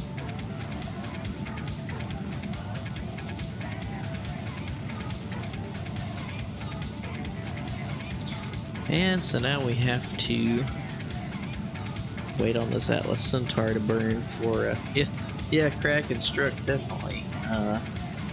Yeah, I've never seen the fairing come back and hit the lower stage like that before.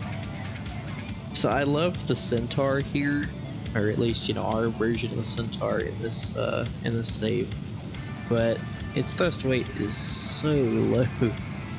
It takes forever. Now it's super efficient, but it just takes you forever to get anywhere. And we just launched with the normal. So for our normal cargo resupply, we have to bring up at least 5 of these tanks and bring the old ones down, and then 4 of the EVA repair kits. and then whatever like whatever garbage we take off the space station, we can connect to it, and it just burns up, you know, once it deorbits. It's how we've been doing it anyway.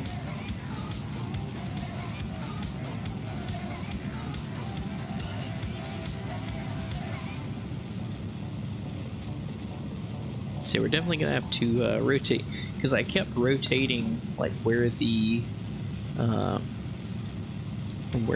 control point was on this rocket, or on the upper stage, because we were trying to line up the RCS where it wasn't hitting the solar panels, but it ended up just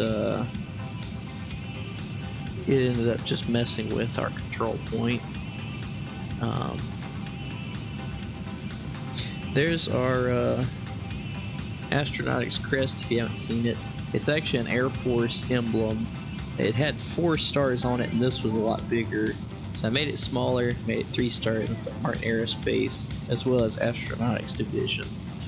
Eventually we'll want a cartoon like this, but have it be like Kerbin, and then, you know, we'll put like a satellite or something like that. So that's just kind of like version 0.1, if you will, of our Astronautics Division flag.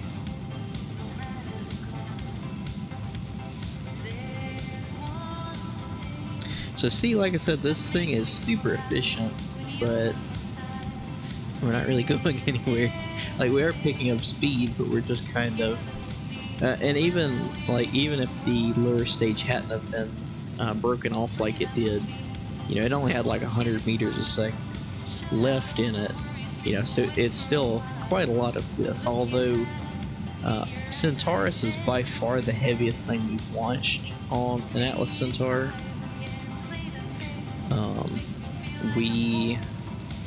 Everything else has been like small sats, which at this point Atlas Centaur is our small launcher. So we kind of go, well, we had been, and well, I guess we still are. Atlas Centaur is our, and we just went past our apoapsis. No worries. So let's warp up to our apoapsis. So our small launcher now is Atlas Centaur. Our medium launcher is the Titan 1, you know, our Gemini rocket. Our heavy launcher is Omega, and I guess now, instead of renaming them, I guess you could say our super heavy launcher is Saturn 1B.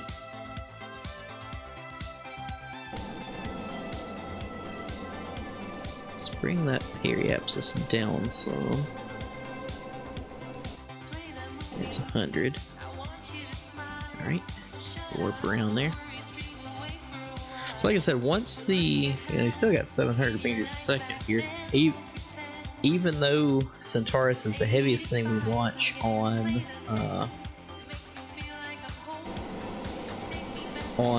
Atlas Centaur. So, you know, it's still got a good bit of functionality, but it's definitely quite the load for it. So this is kind of counterintuitive, but we're gonna have to get rid of this stage anyway, because our RCS isn't quite enough to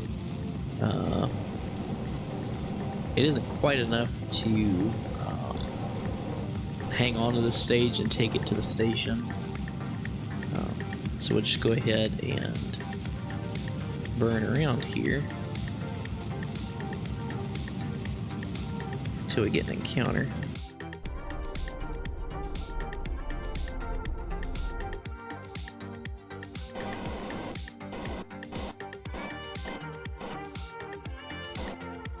Alright, 1.6.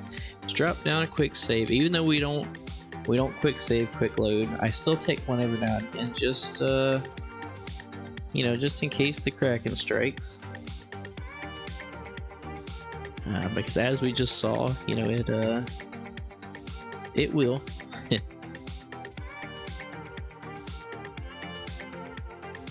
Okay, we can hold on from putting the solar panels out just yet, but we do need to go ahead and start this slow down burn. Wait, are we? Oh, no wonder we're still facing the target. Well, we need to be slowing down. How embarrassing.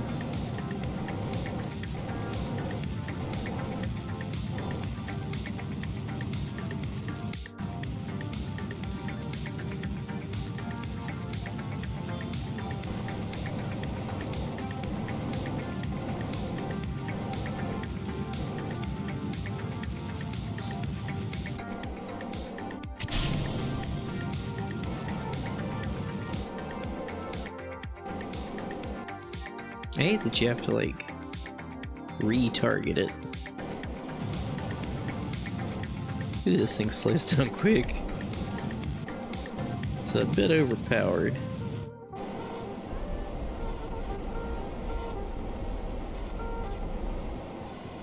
Yeah, this rendezvous was much better than the last one we did with the station. So let's go ahead and get these solar panels out. Make sure we don't run out here. Now let's, in fact, we can just turn that RCS off for the time being.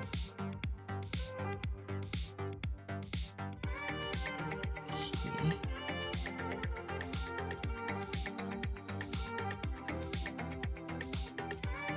Ah, there we go.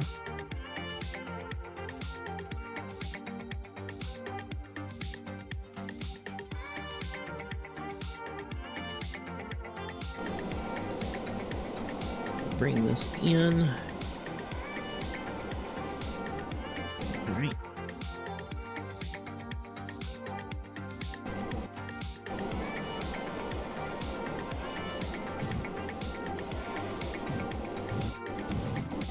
Not the most efficient way to do encounters, but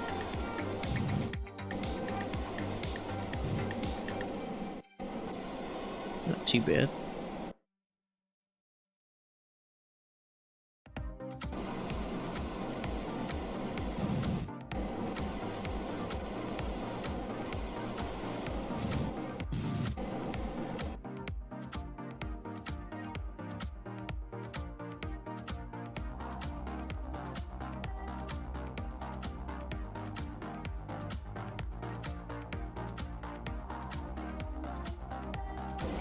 Okay, let's go ahead and turn around and kill our velocity relative to the station.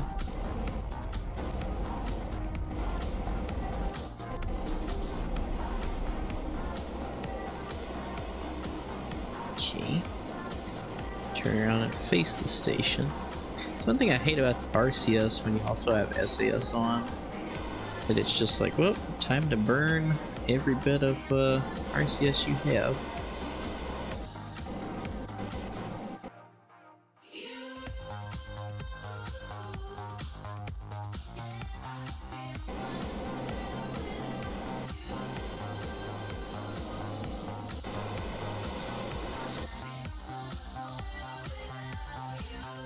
Okay, we're not actually getting closer to it. What's happening here?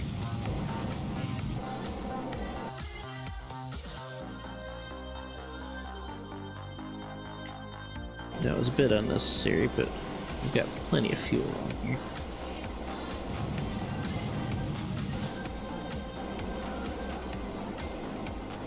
Stop burning so much RCS.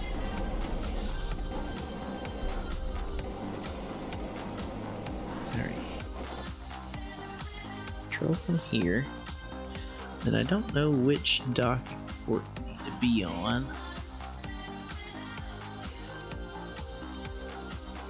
Okay, I know it's back there. Let's get ourselves facing the right way here.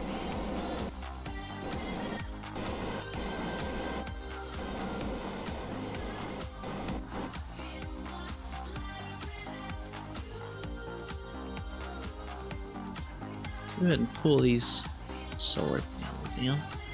And also we can swap to the station. Ooh, this thing keeps getting more and more bent. Okay. Now it's still small enough, but we've got enough control here. We can just turn the whole station. Not the most realistic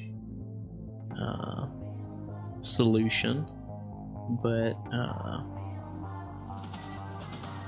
if you got it, use it, I guess. So yeah, this is station endurance. This was our first module, and it was actually docked in line with this other Gemini derived unit, but we recently, there we go, get the docking port. We recently moved them around some, just to try to give the station a little bit more strength and rigidity, and kind of shorten up our length there. So I think it was beginning to, you know, using these smaller docking ports, because we didn't have the big ones unlocked at the time. We were beginning to get pretty wobbly, so.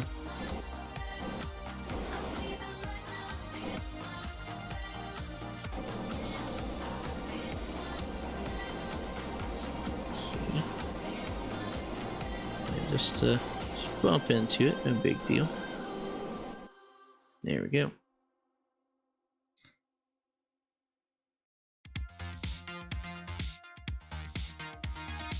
All right. So let's shut off that engine. I guess we can go ahead and open up its solar panels. So let's get our, here we go. He's all the way down there. Can you reach that? So if you once you EVA, if you have an engineer on EVA, you can press this little crane button, and you can actually move things around. So let me actually get him back on and transfer him. Yeah, let's try that. Then we'll EVA him back here. There we go. So once we bring up these modules, we can usually, I should tell you where these were. Can he not reach these?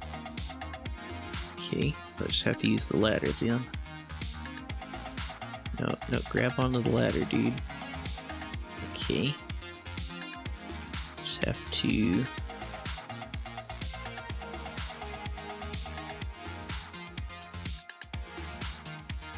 Yeah, go face first. Who cares? Okay, or get stuck again. That's cool too, I guess.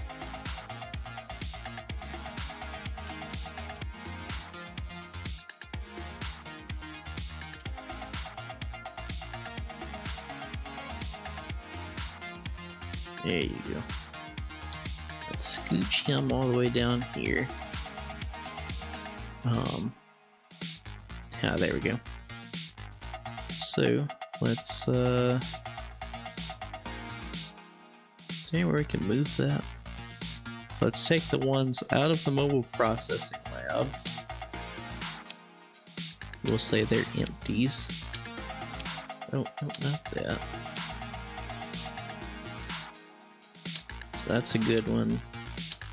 That's a good one. That's a good one. Good one.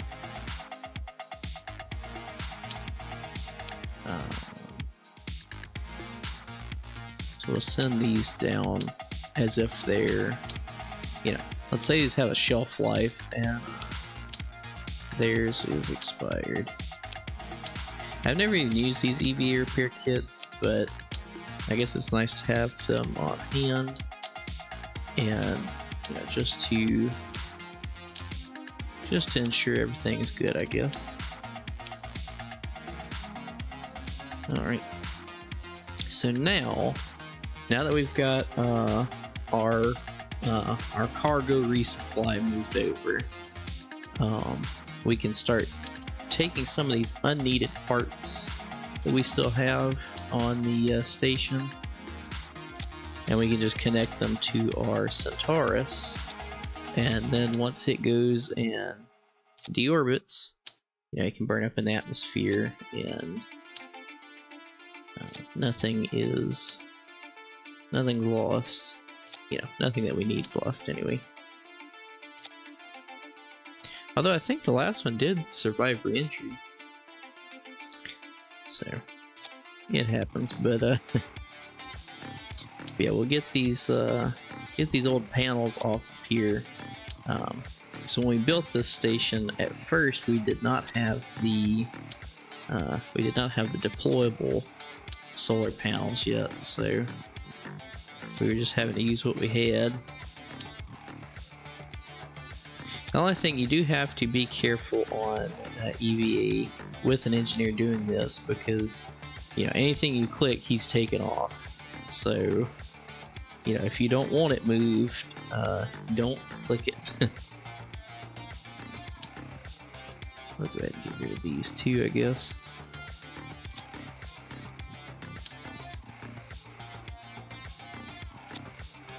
Okay. Yeah, I know there's a few more around there somewhere.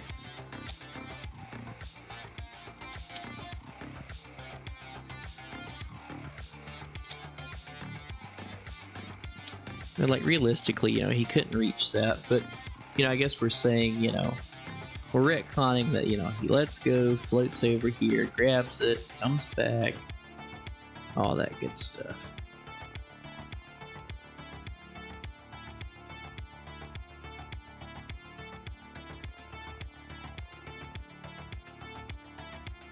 Okay. Look around, make sure we're not... Oh, yep. Although I can't reach those.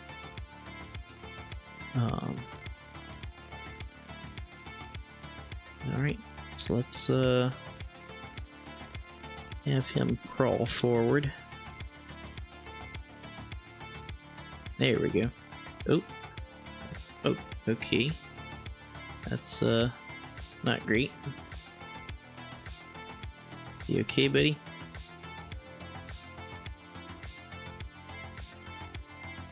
Well, that's a new one. We saw that in testing one time where they clipped through the I don't know, sometimes it's weird when you get into that lunar module, sometimes they'll clip through it. If you don't grab it, if they don't grab it just perfect, they somehow warp through the thing.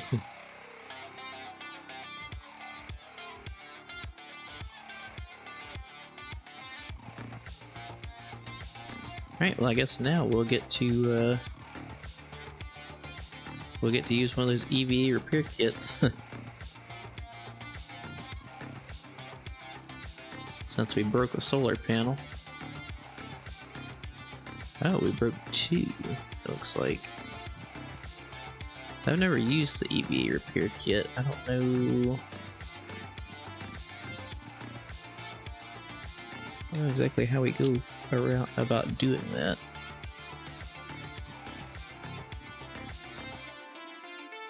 Right now, I'll just stick it in there.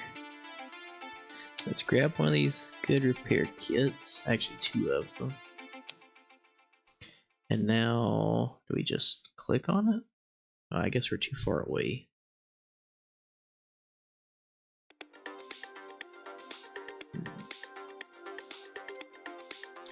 So, get him on board.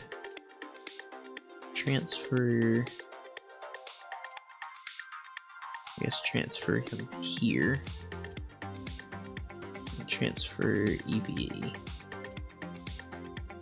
Okay. Now can we click on you? Okay, repair. Nice. Repair and extend.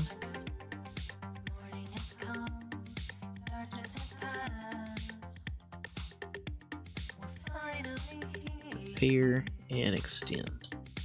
Nice. So that's the first time I've actually used those.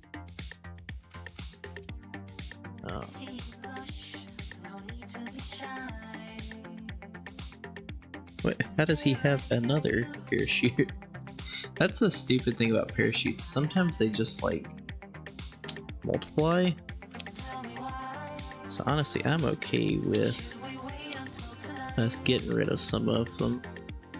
Because if we re-enter and something happens where they all need chutes, they're not surviving anyway. So, alright, let's we'll say they decoupled from here somehow and went meta.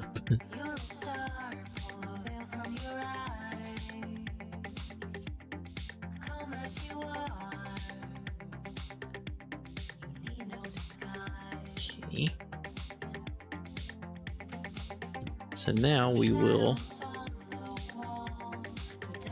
undock from the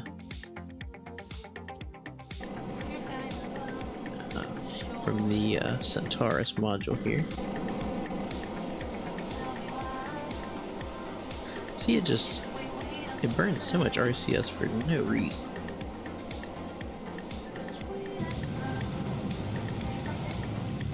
And we'll go ahead and we'll really bury this thing, that way all of it burns up.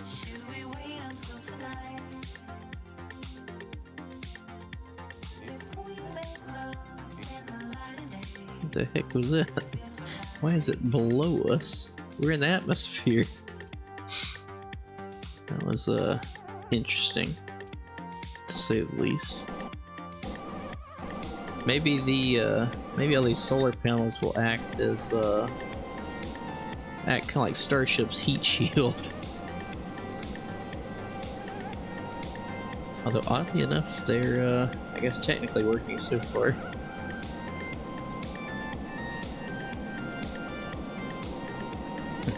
It's pretty funny.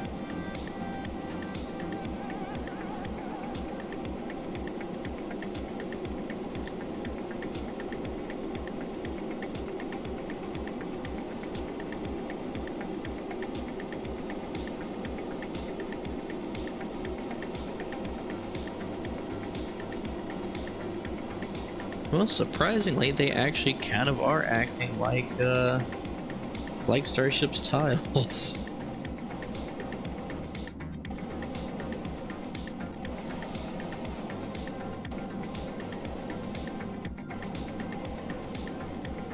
Where do we have? Oh, we got a little bit extra fuel left, I see. Now see, when I want stuff like this to burn up in the atmosphere and explode, it will never. But, you know, if I don't want anything to happen to it, it's like, well, time to explode.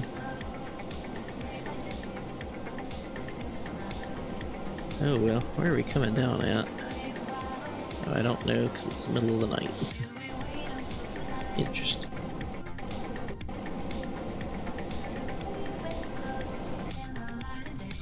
Alright, well, look out below, everybody. Sorry.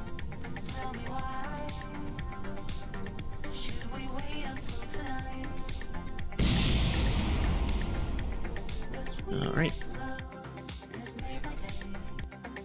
Back to the space. So, I will update the mission log status. Success. Deorbited.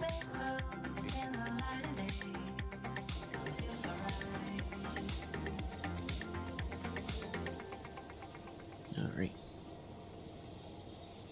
Let me add. Next time, bring up regular size docking port. There we go. I meant to bring up one this time, but we did not. So, alright. There's that mission. Let's fast forward a few days. But the crew up there is happy now. They've gotten all their new snacks in and everything. So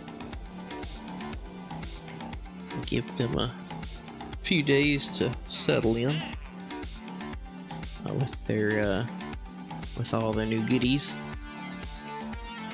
Okay. Few tourists. Science data from space around Minmus.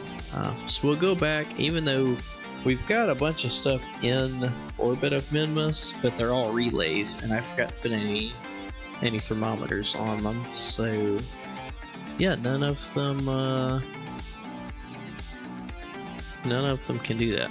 So what we've been doing since the gravity is so low on Minmus, we've just been basically taking this lander and doing like a little 10 meter, or probably not even 10 meters, probably like 3 or 4 meters, just a little bitty hop up into the air. And as soon as the legs lift off, just go ahead and radio that in. And I can usually, you know, kind of help slow it down there, but it's Minmus, so it's not gonna. So just like, yep, nearly 47 grand. So not too bad, all things considered. That's a free contract, pretty much free money there, and everybody likes free money. Fast forward a few more days.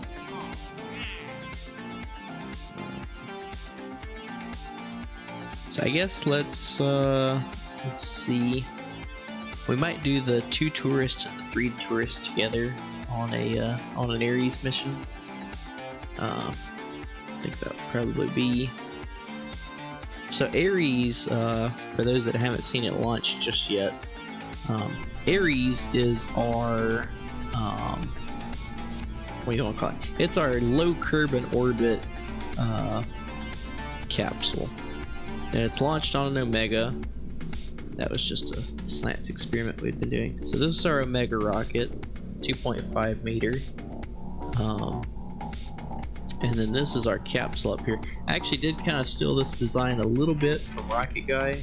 I saw him the other day. He was making a moon capsule, or a moon capsule, and he kind of clipped the cupola into the Apollo style module. And I thought that looked really cool because you get the door there, and you know, it gives you some more functionality.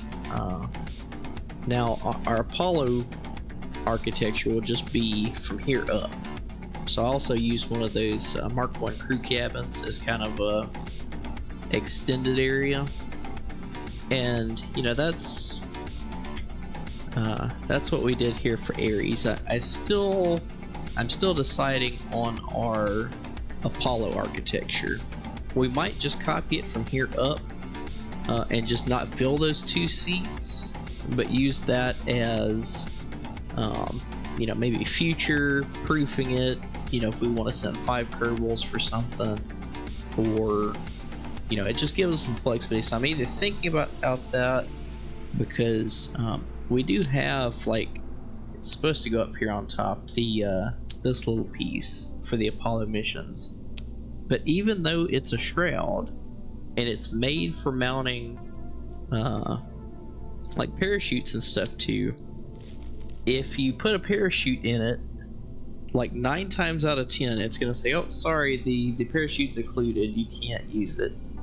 It's like, that's what you're built for. What do you mean? So it can get quite frustrating playing around with that. So that's why we went with just that plate up there for our Ares design. So let's go ahead and take everybody out here.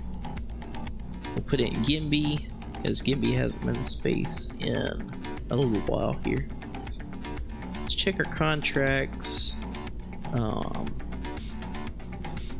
Let's see. 5 tourists when we're gonna wait on that. We're gonna do the 3 tourists and the 2 tourists. So Calson, Donus, yeah, there we go. Donus and Edu. Edlu, yeah. Okay. We've also got somewhere a 2-person. Here we go, for 2 tourists. Theoald and Toddy. Okay. Let's swap over to our mission log and go copy the last Aries. Copy that. Yeah, so this is Aries 12. Okay. So Gimby is our commander for this mission. Okay.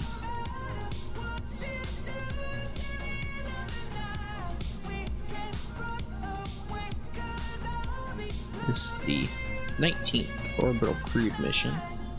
So we have Gimby, Calson. I always make sure to write down who's on what mission, you know, just in case something happens, or, you know, if we ever want to look back and say, hey, who was on that mission, then we can reference that. Donus, Edlu, interesting names. Edlu. Theoald. We got Theo Vaughn on our flight here, and Toddy.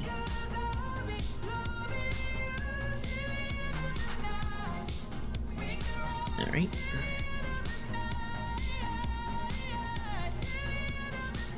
Always right. Yeah, so we'll know who to call. That's one of our, as far as like actually hiring like crew Kerbals, we so in our rule book here, it's in there somewhere. We have a rule that Kerbals can be hired at a stock or at a base, I guess you'd call it a baseline price of $100,000 per Kerbal. And how you can do that, because you know, if you hire them from the astronaut complex itself, you can, like the first few you're going to get cheaper than 100,000, but once you get above that, it just like exponentially grows each time. And you know, hiring for a real space program, you know, is not, you know, it's not compounding like that. So and that's a rule that EJ implemented like years ago. But you know, we can make Kerbal, or we can, let me explain it when I say make Kerbals. So if you go to the cheat menu, there's a Kerbal section, and you can actually create a Kerbal. So we'll come in here, we create a Kerbal. They always have to be level 0, but then everything else, we don't click better and badass, but everything else, you know, we can do whatever with. And then after you create a Kerbal, you go back to cheats, and then you can add or take away money. And so it's 100,000 per Kerbal. So you just hit that, and then it charges you for hiring one crew member. Luckily, we don't have to do that with tourists, but just crew. So this is just a routine LKO flight. We've done a bunch of these, and they pay quite well, we've found. And let's I'm watching for 36. They pay quite well, and it gets us a good bit of reputation as well. Although we're not as worried about the reputation, but that's just kind of a good bonus. But it does pay quite a good bit. And lift off. And we immediately throttle back. This is Aries 12.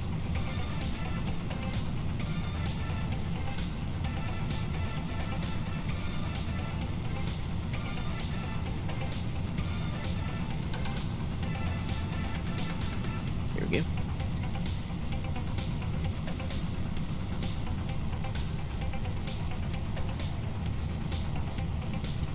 And I guess I could move the current mission over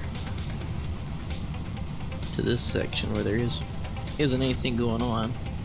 It looks a little better. I like that. I would put it on the left side of the clock, or on the left side of the center console there, but it's it can be longer or shorter. So if you're trying to design your own hybrid rocket, like a model rocket, like a Estes rocket kind of. That's one thing I want to work on, both streaming and both work on it streaming, but then also just work on it myself. I would like to start making some models. Now I used to fly Estes rockets, when I was younger and stuff, and I'd like to get back into that. But just a quick note: we do shut down the center engine of the Omega rocket when we're on these Ares missions, just to keep from just G-loading the crew all to hell. Aiming for a length of 12 to 15 feet. Oh, okay, so you're gonna do like, you're maybe looking at stuff kind of like Spaceport America, I guess. I've been watching the videos here recently. Get rid of our launch escape tower. I've been watching the videos of like BPS Space, if you know who that is, and what's some of those other guys' name? I can't remember the other guys' like channels right off the bat, but I've been watching a lot of those where the guys make like flight computers for their model rockets and stuff, and I really want to work on a project like that. I think that would be really cool. Oh, and thanks for the follow, by the way. I missed it. I guess that was while I was out getting something to drink, but I smooth missed it earlier. So thanks for that. Yeah, I would love to work on a project like that, and whether I stream it or not, it's still, I'd love to do the math, on the issue, and actually, run some analysis, and I would like to do that with some 3D printing, some additive manufacturing. I did a lot of 3D printing just as a hobby. I've got several 3D printers. Although I haven't been able to use them here recently, but I want to build like 3D printed stuff. I want to make a flight computer like some of those guys have done. Our own guidance, navigation, control. I even saw this one channel. It was some guy from China, and he made like a cold RCS thruster system out of like pressurized cans, like aerosol cans, and I thought that was really cool. I know the Rocket Club. In fact, I was part of it for a little while. The Rocket Club at the university I graduated from. I went to Mississippi State University. Our rocketry club, the Space Cowboys, they always went to Spaceport America, and they had a big 2-stage rocket. And I know they were doing research for a good while on hybrid engines. I don't know that they ever flew one. They may have, but I know they were doing a lot of research on that before. So 103.397 by 99.6603.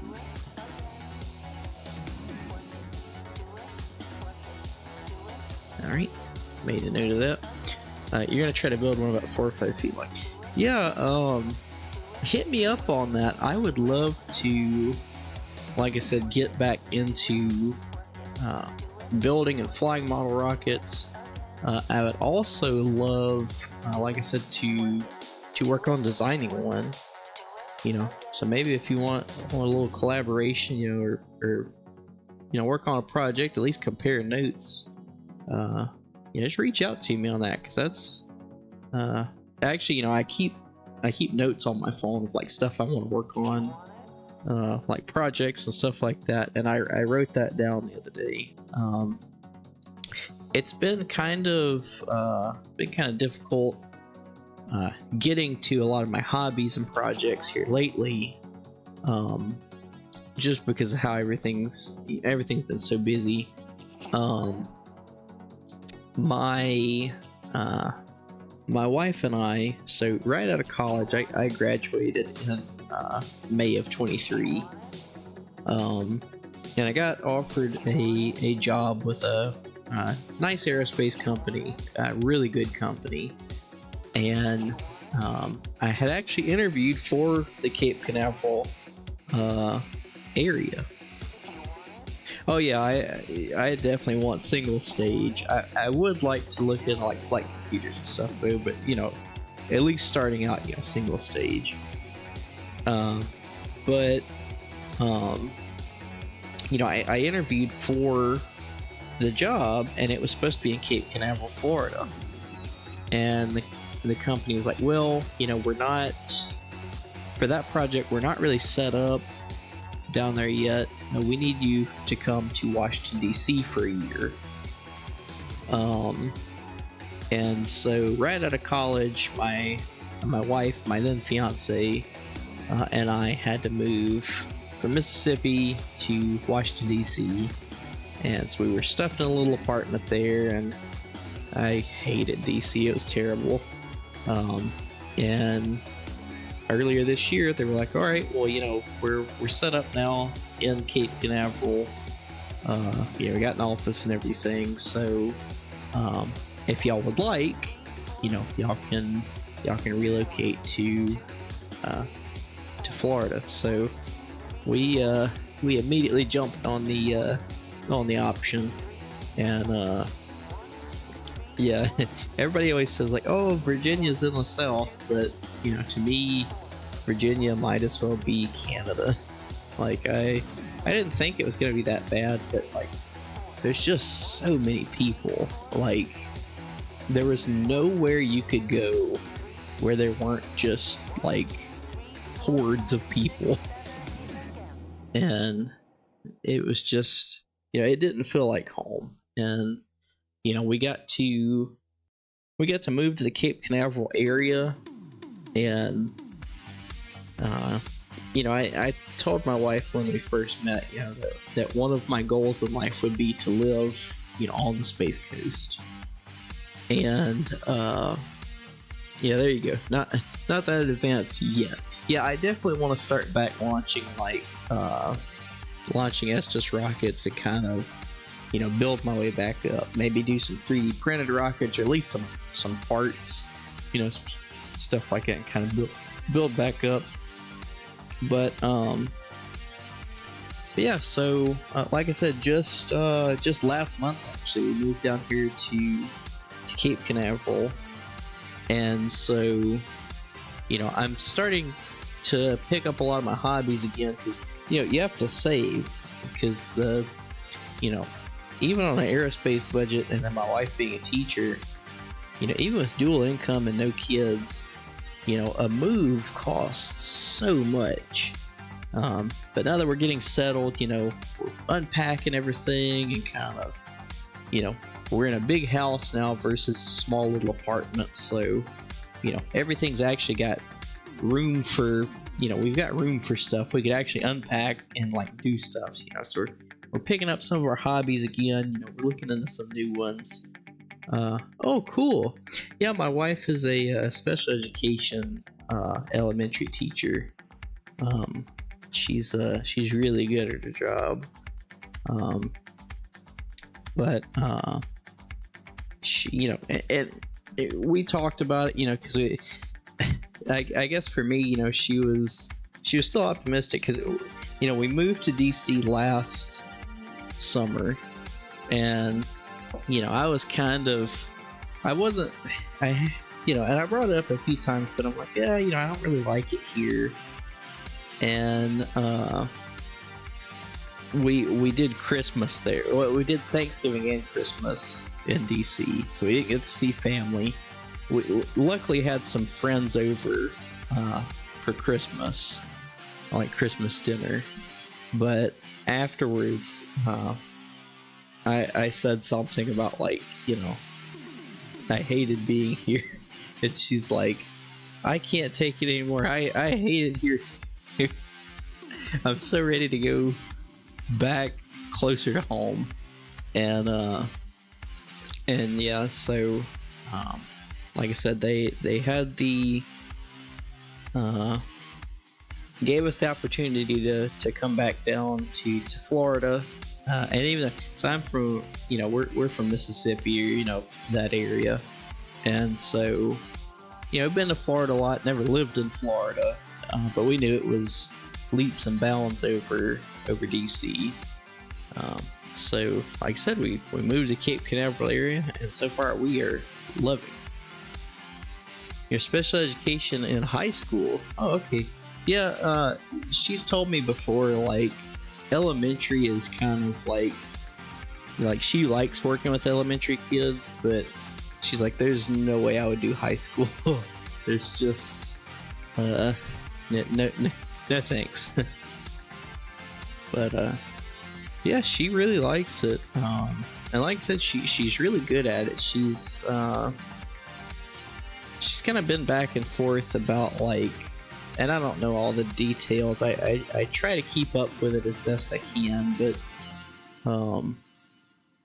my scatterbrains don't always. But she's done like inclusion before, and like I can never remember which is which, but she's done where you like push into classrooms, and work like one-on-one with a kid.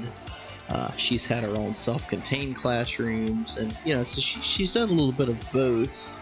But yeah, she's really fitting in at her new school and enjoying it. And I know she's got a lot more patience than I do. There's no way you would do elementary. Yeah, she said the same thing, but just in reverse. Like, she's like, there was no way I would do high school. But yeah, like I said, she enjoys it, and she seems to get a lot out of it, and everything. And she gets to help the kids out, and they get a lot out of it. She gets a lot out of it, and it is nice. Anytime I'm there for, like, if she has like an open house, or something where I'm there with her, it is cool to hear everybody be like, oh, your wife is super great, and she works well with the kids, and like they want to be in in her class, they want to have her as their teacher. So it is really cool to see that. Taught high school math. Yeah, I thought it was pretty cool. At one of her old positions before we moved, due to my job, I got to come in and do a speech, or I guess kind of like just an info session at her school for the 5th grade science class. One of her friends was the teacher for 5th grade science, and she actually asked me to come in because she knew I was an aerospace engineer, and they were having, I guess like the whole week was themed, it was like Space Week, and she said they keep asking really good questions, but I have no clue what to tell them. Like, it's not, in the book and all, I don't really know a lot about that kind of stuff. So could you come in and talk to them? And I was like, yeah, sure. And they, like, you would expect like fifth graders or so, like, they're not gonna give a shit about space. Like, they don't care. But that's what I went in kind of thinking. But you would have, like, I was amazed. They asked so many good questions. Like, one of them asked, could we explore, I think it was one of the gas giants, or could we land on Jupiter or something like that? Could we send a probe there?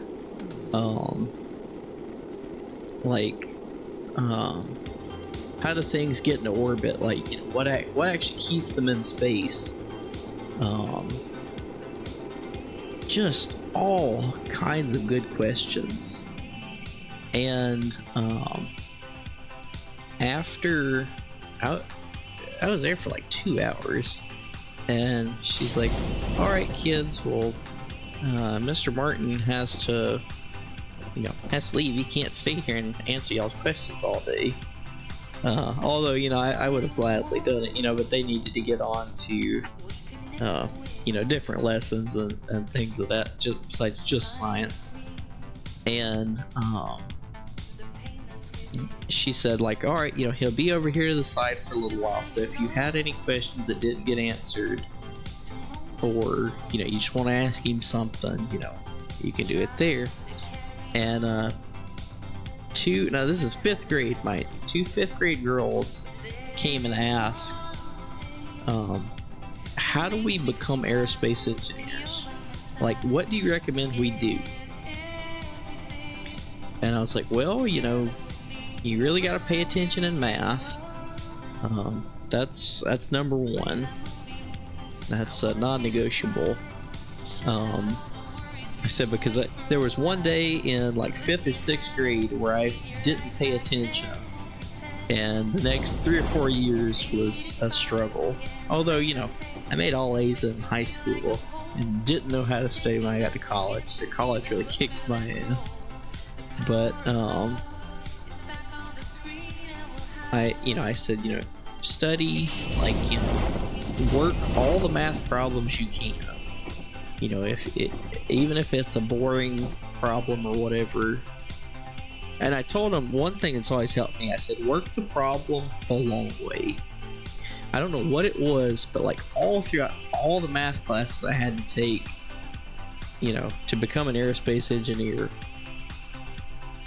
I could count maybe on one hand the number of times where the shortcut they showed us to work it made sense to me.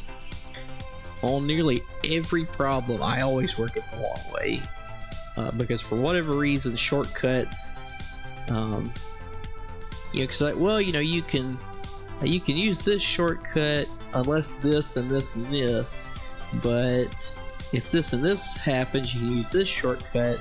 And I'm like, at this point, instead of trying to figure out all this stuff, why don't I just work it the long way, and make sure it's right?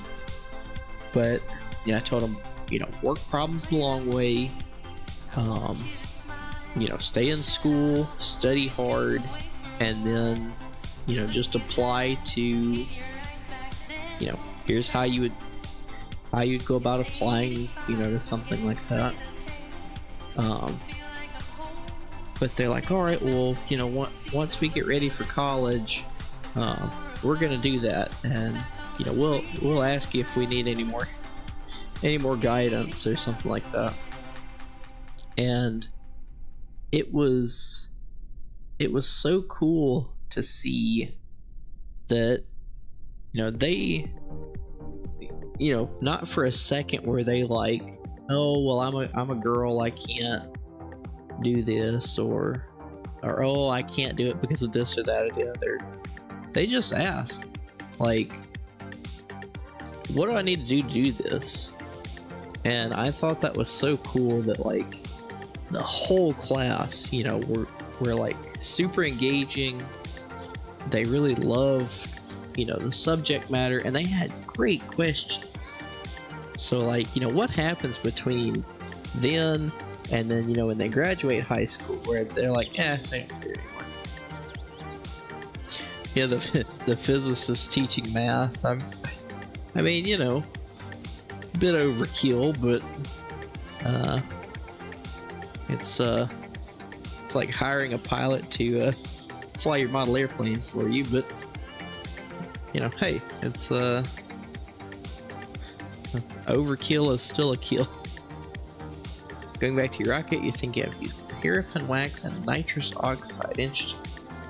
Well, you know, now that those companies are selling literal, like, whippets in the stores, like Costco, like, they're literally selling cans of nitrous that people can huff.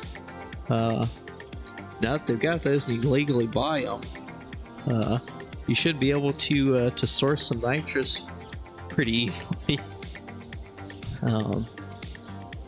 And I've always thought, you know, one of the things I was wanting to look at for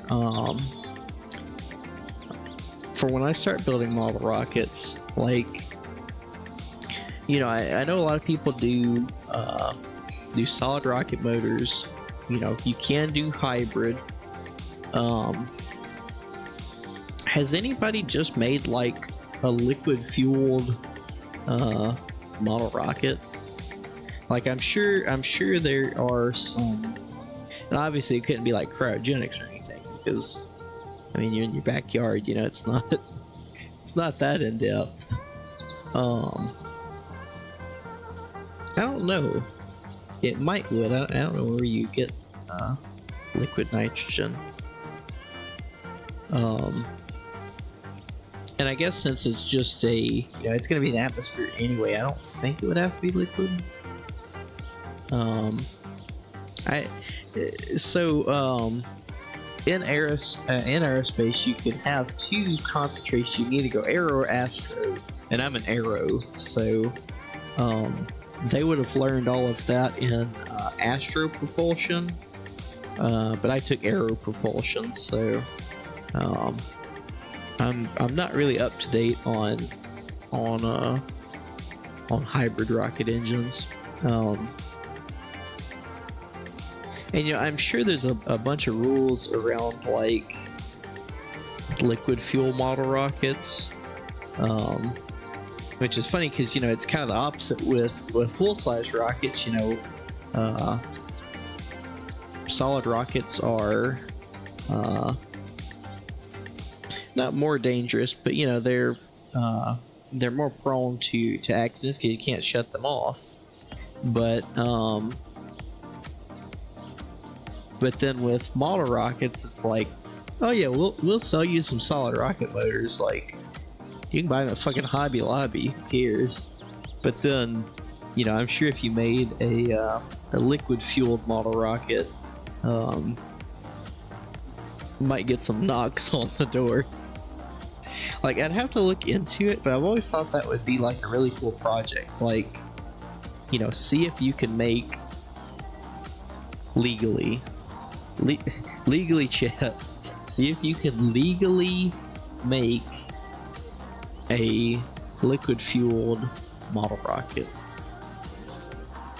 I feel like at that point the FAA or the government as a whole would be like, oh no, that's a missile. Like, no longer model rocket, it's a missile. So, but I was thinking about that the other day. I would definitely want to read up on the rules. Yeah, 5,000 feet, yeah. I think that's the point the FAA would start saying, you're making a surface-to-air missile. You're gonna fool around and accidentally shoot a Cessna out of the sky one day. So, I feel like they'd shut that down quickly.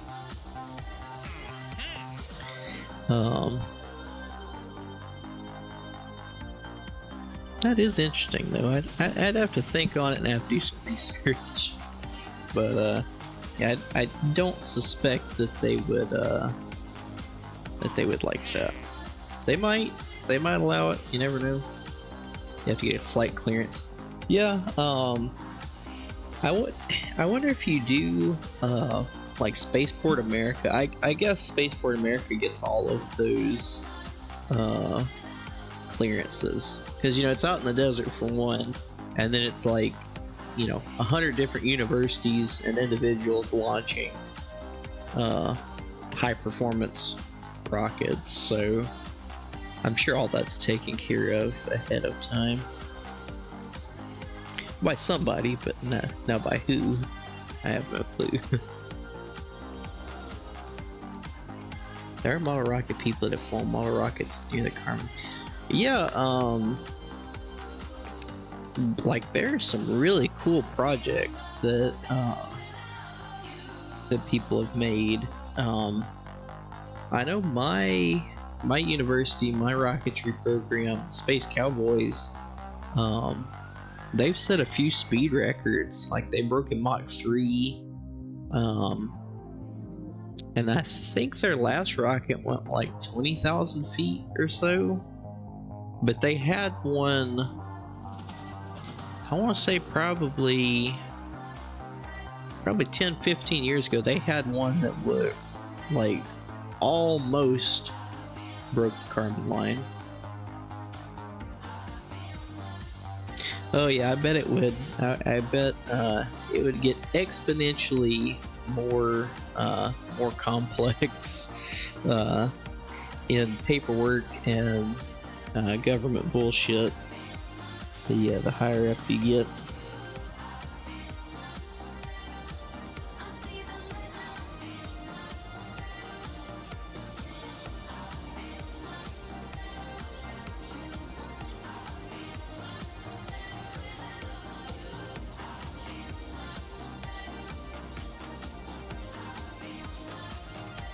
Alright, let me check something here really quickly.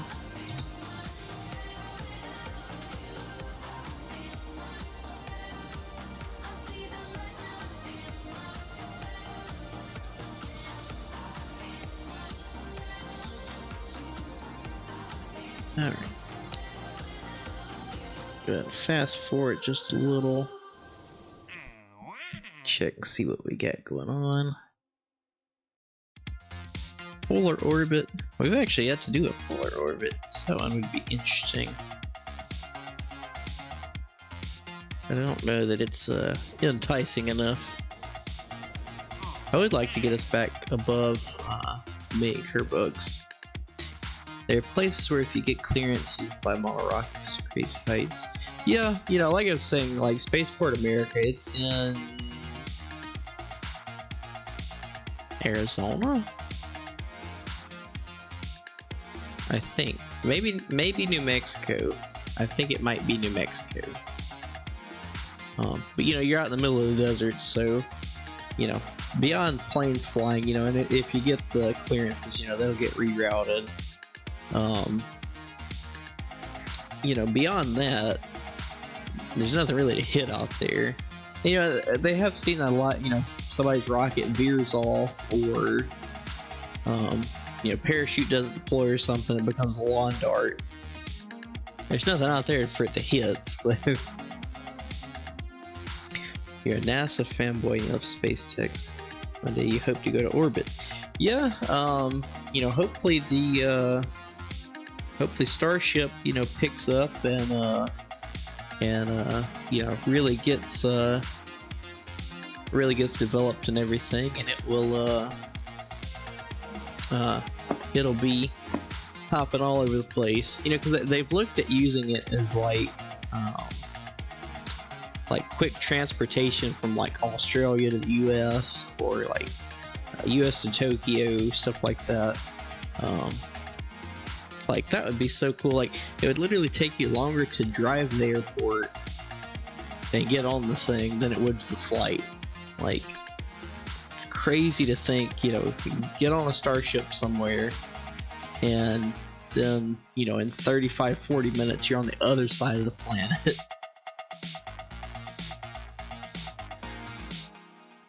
Oh, okay, yeah, you're based in Texas. Yeah, I want to get to Brownsville and check out Boca Chica at some point. Monday I am planning on, which I have to work Monday, but Monday morning at 3:30, the SpaceX flight for the launch for Polaris Dawn is happening.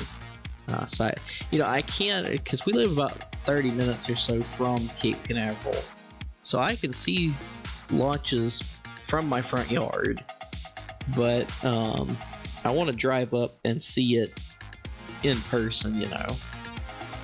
And the only thing is, though, that launch is supposed to be at like 3:30 in the morning here, 3:30 in the morning Eastern. So Texas, it would be 1:30. Although I guess I would rather see it at 1:30 than 3:30. But yeah, like I said, about 30 minutes or so from there. So it's cool. Like, I could walk out of my front door, and like the house across the street from us, you know, I can see rockets take off, and about 20 seconds or so into flight, they pop out from behind the neighbor's house, and I go watch them from there. Yeah, I would like to go see it up close and personal, because I don't know if you've seen stuff about Polaris Dawn, but like it's going to be a super historic mission. So I want to see it in person, but they're launching the damn thing at, like I said, 3:30 in the mornings. You got the chance to see the shuttle launch. Yeah, I would have loved to have seen the shuttle launch. I was kind of too young for the, you know, and I watched them on like NASA TV, but never got to see one in person.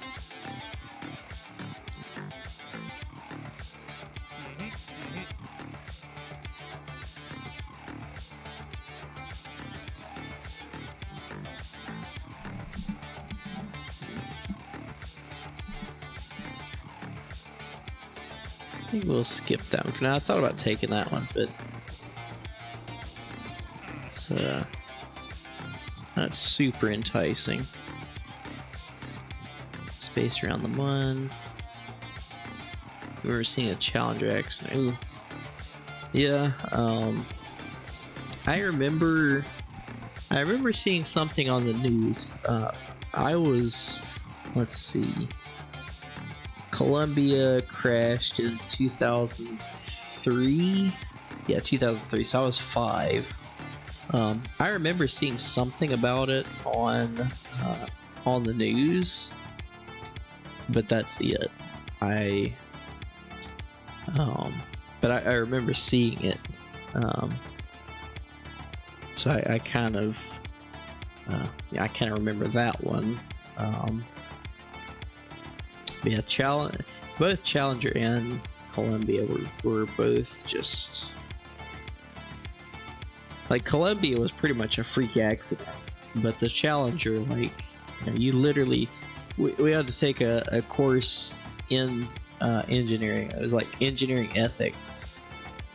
Like, you know, there's a whole subset of, you know, thought and research on, you know, go bias, and, you know, you literally had engineers that built the stuff saying it's too cold and too windy, don't launch, and NASA was like, it's gotten scrubbed a few times, a bunch of people are supposed to be watching it, go ahead and do it anyway. You're watching on TV. Yeah.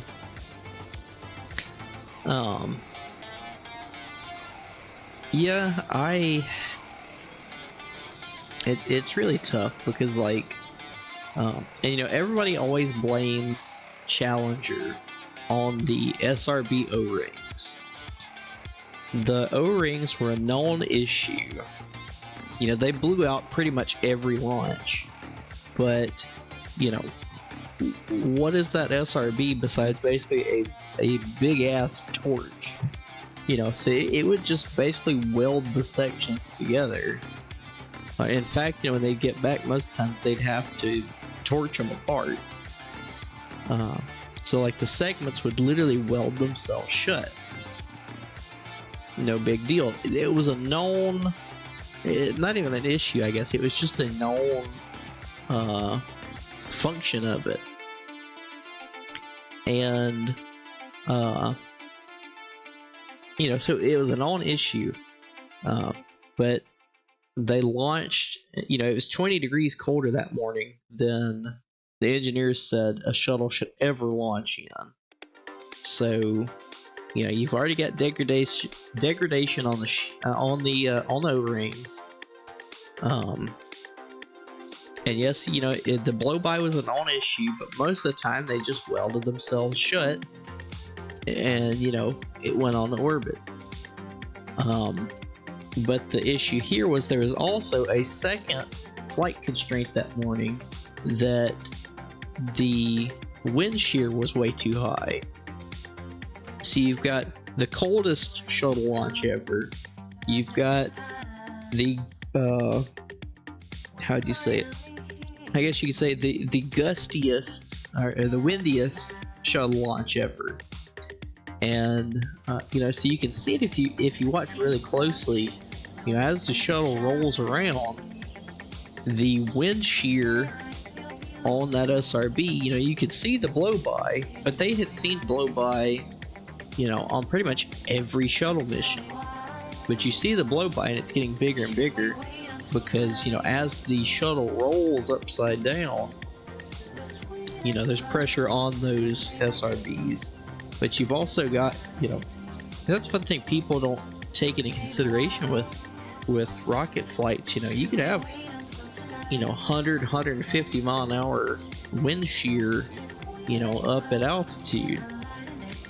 And so, you know, it gets hit by basically just a big gust of wind, which cracks that SRB like a glow stick. And, you know, it's spraying directly into the big ass fuel tank it's connected to. And so yeah, when turns out when you ignore your engineers and break two of your own rules at the same time, as far as launch constraints, bad things happen. Challenger and the wall coming down. Yeah, I guess one good, one bad, you know, 50-50. That's not too bad.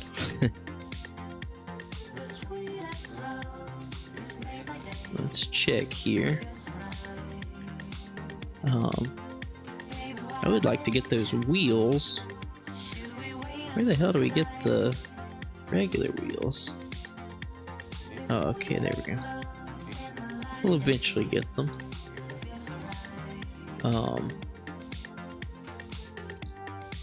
Alright. So I guess, let's see. We definitely need this one so we can upgrade the S4B.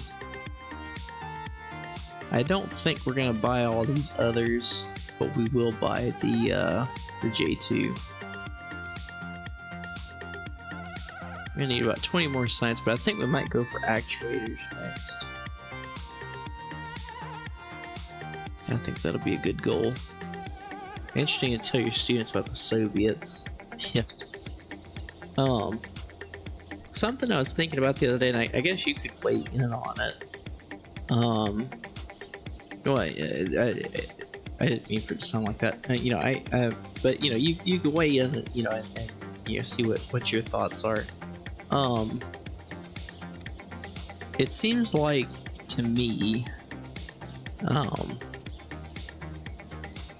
now I don't know if it's like, yeah, there's always got to be a bad guy, you know, in the movies. You know, there's always got, you know, and every story has a villain. You know, somebody's got to be the bad guy. And it seems like, you know, at least for the U.S., like, you know, in the 80s and early 90s, like, you know, the U.S. was like, you know, everybody was on board Team USA. and like, you know, we're the greatest country, like, you know, everybody had pride in their country, you know, everything was like really strong, you know, fuck the Russians, you know, we're the best. And it just seems like ever since the end of the Cold War, like yes, you know, the US still has enemies abroad, but like it seems like the overall push as a nation, like, we're not really standing for or against anything now.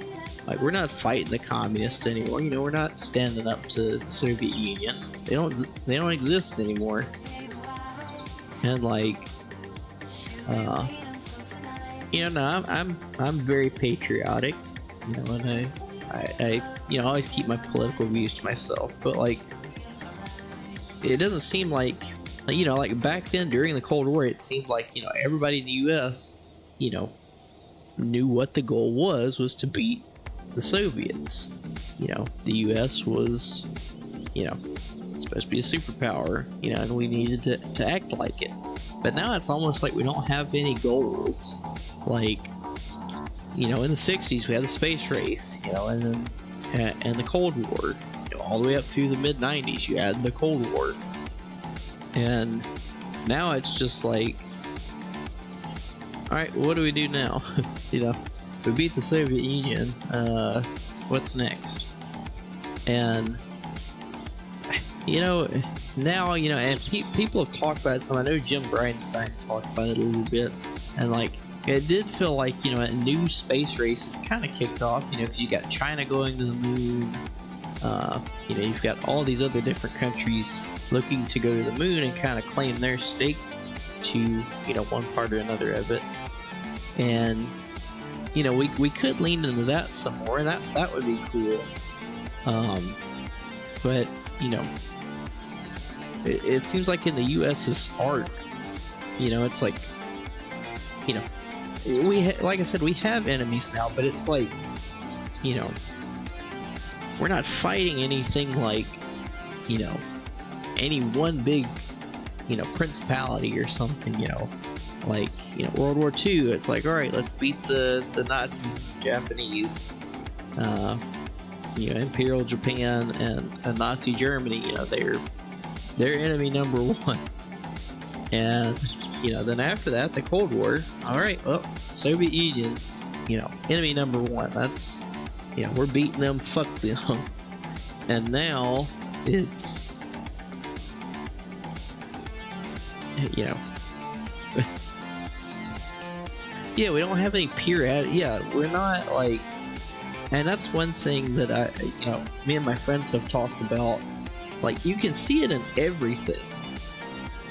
One of the I guess most common denominator, lowest brow ways you can see it is video games, for example. Like, you know, take like college football games or NFL football games.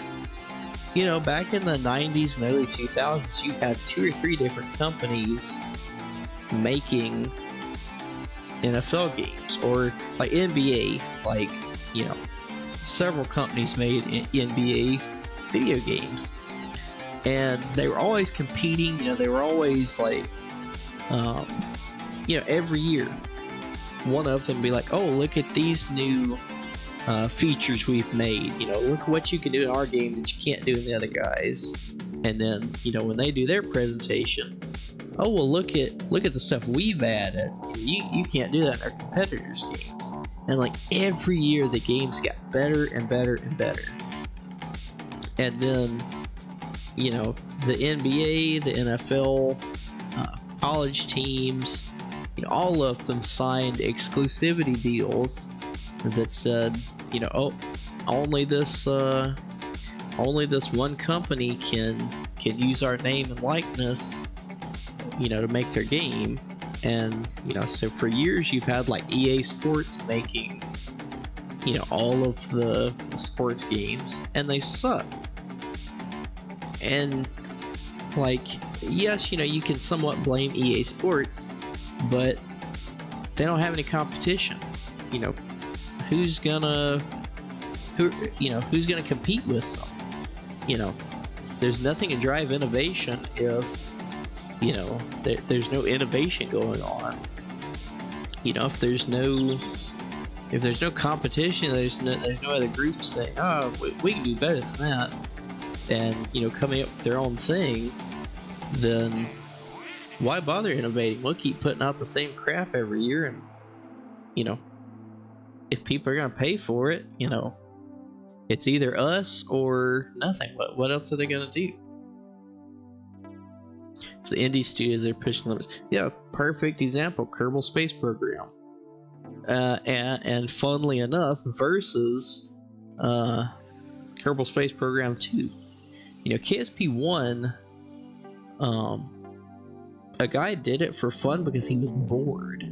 Like, he actually worked at it was like an advertisement company, and whatever project they were working on was like they had too many people, and he's like, hey, you know, I started working on this on this funny little space game. You know, you can launch these little green guys in space and stuff, and you build the rockets piece by piece. You know, do some of y'all want to work on this? And so a couple people like learned how to program, and, you know, it was done out of passion. So like 3 or 4 people made KSP 1, you know, and eventually, you know, they added on, and, you know, the team grew some. But like, this game started from a guy literally just being like, hey, I want to make a silly little game, and it's so good. And then KSP 2, you know, that some big corporation came and bought the rights to it and said, all right, we're going to spend this many millions of dollars on all these programmers, and we're going to do this and that and the other, and now it's dead in the water. Like, oh, that didn't go well. Surface amendments, that one's pretty easy. So yeah, somebody asked, I scroll back up. Okay, I can't scroll up that far. Yeah, somebody asked you earlier, like, hey, what do you think about KSP 2? Like, what? Never heard of that before. What are you talking about? You making something up? Like, really, it's a shame. I was looking forward to it, but they really screwed it up. And, you know, I was afraid that was gonna happen because, you know, it's classic. Some big, you know, people are having fun with something. Big corporation comes in, hey, we're gonna spend all this money on it, and slap our name on it. And they did that with KSP 1 at the end. Everybody's like, oh, okay. And then, you know, they're like, hey, we're gonna make the next one, but we're gonna completely fuck it up. And then it came out, and everybody's like, hey, this is terrible. And then they shut down. The worst thing was, yeah, I bought early access too, so there was, what, like $60 down the drain. Might as well just set it on fire. The worst part, and like what a lot of people don't talk about, is KSP 2 was supposed to come out completely ready to ship in 2020. And so, like, yeah, you know, they could say, like everybody else, oh, you know, COVID, you know, it affected our process, you know, it took us longer. It's like, all right, but y'all had already delayed the game 6 months before that happened. What are y'all talking about? And so it's, yeah, it was already 4 years late, or I guess 3 years, because they did release it in 2023. None of it worked. I did 2 Solus, and then I watched, I think it was Marcus House. I watched one of his videos, and like some people had looked at some of the code and said, like, you know, because none of them had been programmers on KSP 1. It was a whole new team. And they were basically just given bits and pieces of the KSP 1 code and said, make it better, make it work. And they they were like, oh, okay, so they tried this, that, and the other. But, you know, from what I've heard, the code at this moment is in such a jumbled state and is so far from KSP1, but also so far from working. Because this is one thing I run into at work, you know, looking at somebody else's programming is confusing as hell. Like, unless they're there to say, oh, well, this does this, and this is what I'm doing here. You know, if you just open somebody's code, if it's not, you know, it's not like the Hacker Man movies where they can just, oh, I'm in the mainframe now. Like, you know, if somebody said, hey, you know, I made this program, check it out. And you just look at it, like, it's gonna take you a little while to figure it out. And, you know, same thing with them. They got, and worst was they just got bits and pieces of KSP1's info. So they didn't get the whole data set, basically. And so they tried to do what they could with it, but now it's in such a jumbled state that it, you know, I think it was Marcus House, whichever video it was, you know, they had interviewed, you know, somebody that had looked at it, and they said, you know, at the state it is now, you would, if you wanted to make KSP2, you would be better off, you know, pulling KSP1's all of its code, even with its, you know, bugginess and things that they wanted to fix. You'd be better off pulling it and starting from there. Yeah, it would be cool for the community to finish it, but, you know, I feel like since they still own the rights to it, like, unless somebody pays them big bucks for it, I'm afraid it's dead.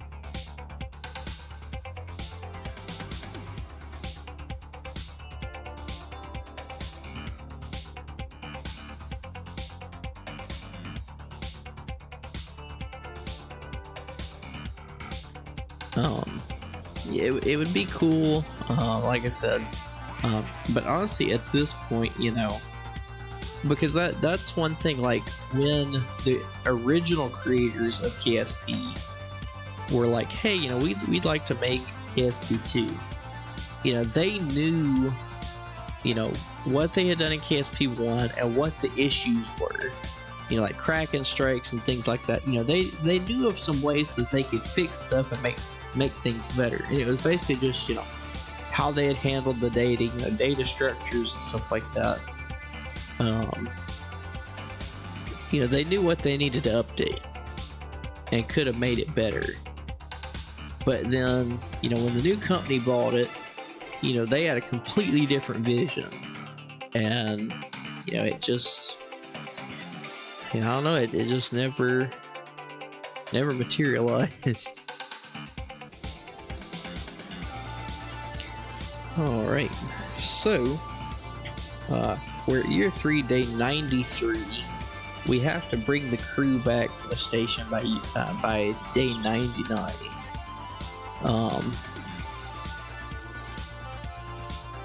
What I'm thinking is, so let's go to the space station. This station is getting pretty old. It's got a lot of warping issues going on. Yeah, things are getting bent out of shape, and you know, things are wearing down. You know, we've got a lot better parts now. We can work off of. So I'm thinking, since this is 93, we got to be down within the next 6 days.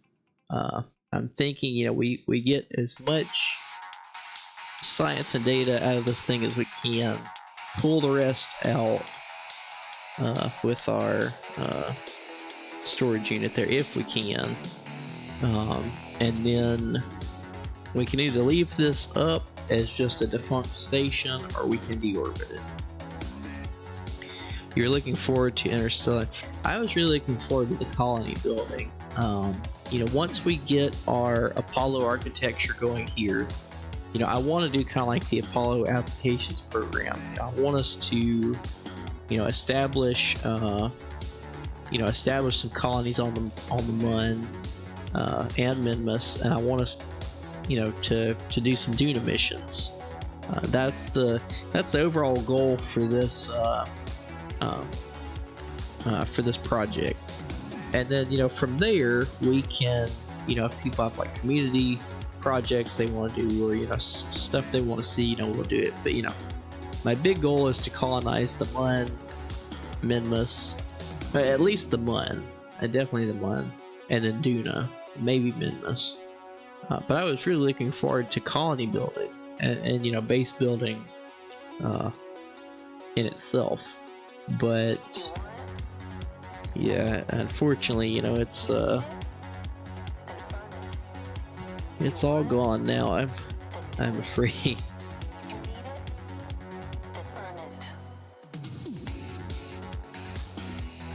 Can we see where our Kerbals are? I wish there was like, I don't know what you would call it. I wish there was like a button you could press that was just like, show me where all the Kerbals are.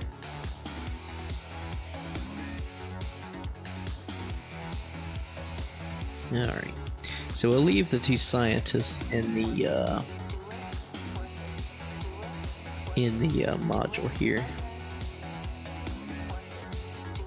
And we might just fast forward along with them here, and kind of, like I said, let them get whatever they can out of it, and everything. 93 science, that ain't bad. So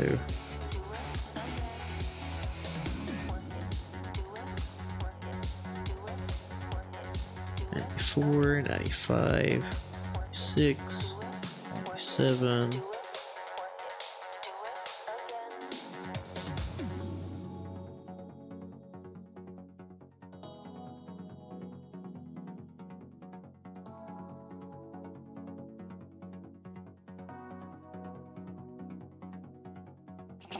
Day 98.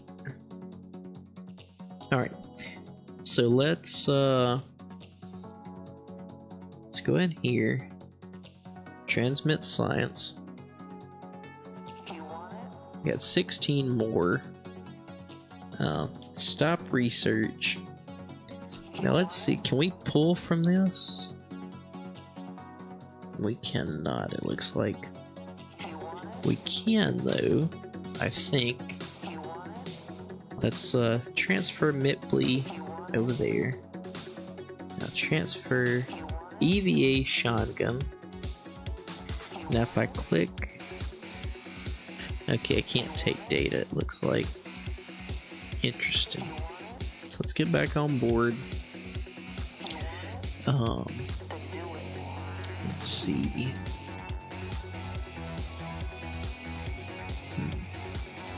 Yeah, you can't just like pull the data out of here apparently. That's interesting. I was thinking there was a way you could do that. I guess not. Okay. So we'll go ahead and transfer him over.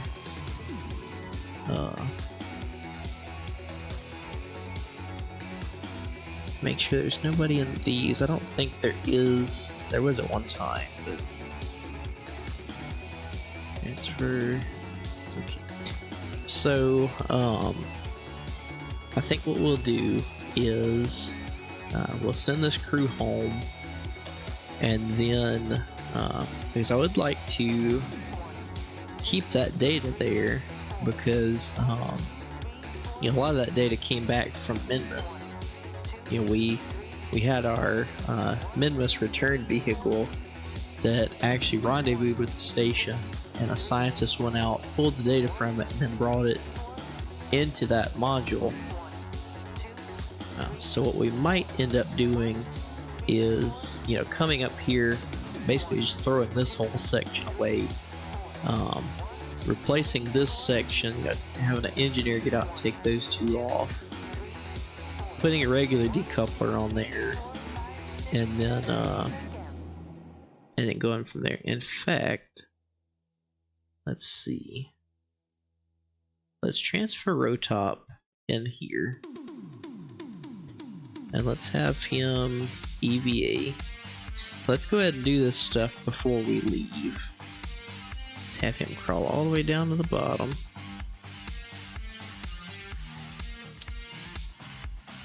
Ooh. Yeah, sometimes it hates when you take stuff off like that.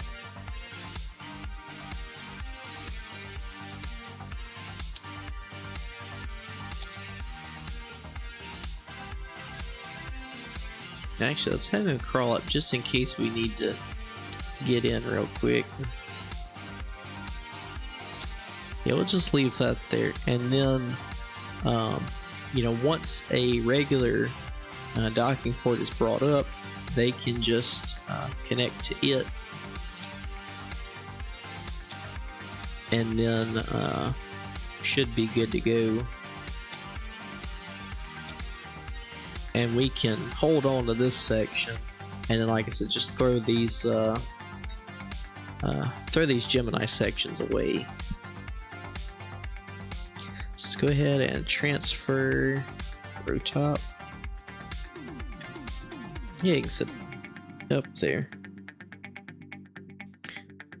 Let's go ahead and undock. Okay. Let's swap back over here. Make sure there's no Kerbals on this thing. Okay, doesn't look like it. Buy station. See, like I said, we'll eventually come up and save that science module and get it put back into service, and then the rest of it can be just deorbited or something.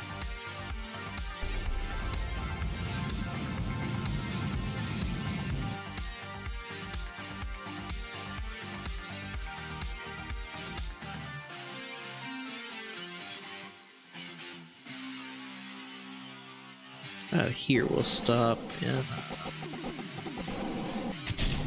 go ahead and get rid of our command service module. In fact, we'll also kind of turn this way, that way we definitely remove ourselves from the same plane that it's on. So we don't want it coming back and impacting us. That would not be good. Go ahead, retract our antenna, and come home. Yeah, we've been doing a lot more time warping. It seems like in this mission, we didn't run near as many missions, you know, since they've been up there. Which, you know, we do have to time warp some. You know, that's one of our rules is, you know, if we launch from the KSC, then you have to warp at least a week ahead before you launch from there again. You know, give them time to, you know, recover, clean the pad up and all. And that's one of our things we eventually want to look into building pads. But and you know, building out infrastructure and stuff, but we're not quite there just yet.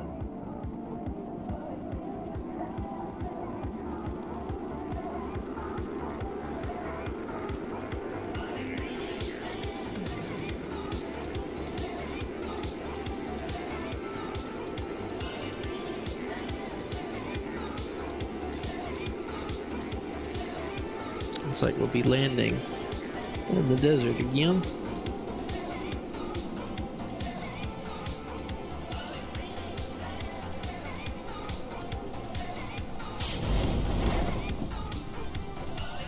Sometimes you click on it and it doesn't, yeah, because I want to cut these once they deploy.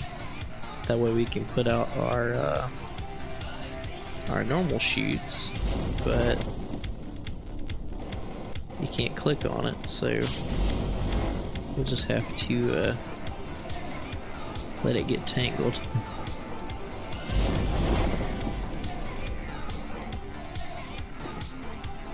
Camera. There you are. Yeah, like 9 times out of 10 you can click on it and it will separate and let you click on both. But that 10th time, it's like, nope, can't do it. Your new stations. Oh, you built like a circular station. Is it now? When you say it's a wheel, is it one of those that like actually can rotate to like generate artificial gravity, or is it just like one big like circle, like a huge ring station? I've seen both. The spinny ones are cool, but like the ring stations are like that one guy on YouTube made one that's like a kilometer wide or some crap like that. It's like, good lord. Oh, it spins nice. Yeah, that would be pretty cool to do. Oh, there's a cactus over there. Oh, let's okay, let's not do that. Okay, let's not do this. Turn RCS off.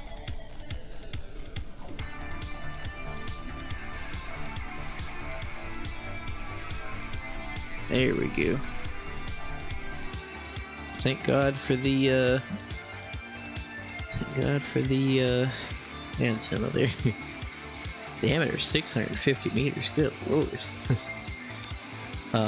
Is it like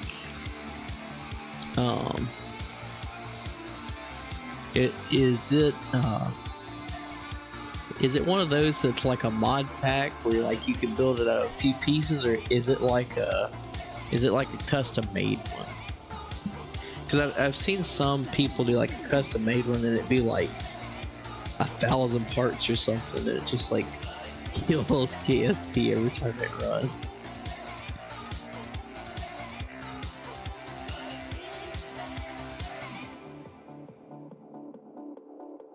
Several miles. Oh, okay, cool. Yeah, that was one thing I used to do. Like, you know, if I had several mod packs, I'd like to combine like similar ones. I really liked the stock alike and stuff like that. You know, I'd really go after those. I do eventually. I would like to do a real solar system playthrough.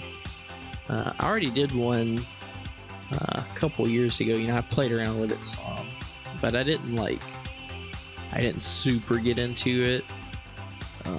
But it was pretty cool.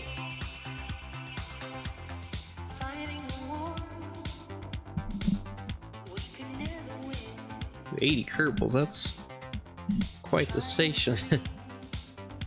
Let's go ahead and get these robotics parts. Now, I won't buy them just yet. We'll, you know, just as we need them, we'll purchase.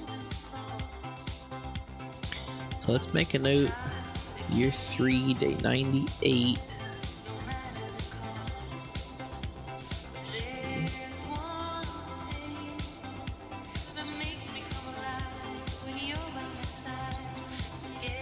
Okay, year 3, day 98 at 0055 inch. Current status success.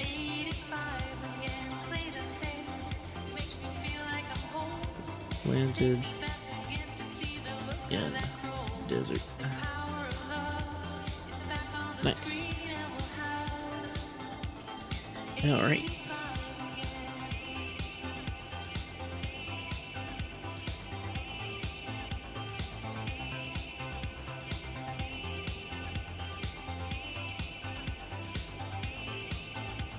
I think Ares 12 landed on land, didn't it? I forgot to mark that. Alright. So, and let's see, I want to copy this Apollo section and have a have like a whole document just on our Apollo architecture. So KSP SCM stock career mode Apollo, and then we'll copy this in there just so we can keep track of it. Greenhouses, O2 recyclers, water recyclers, magnetic shielding, central docking bay, and a ring of solar panels. Oh, nice. Science labs, housing. I always thought the greenhouse modules were the coolest, because like you could look in, like see stuff growing, and it seemed really cool. But those are always my favorite to see.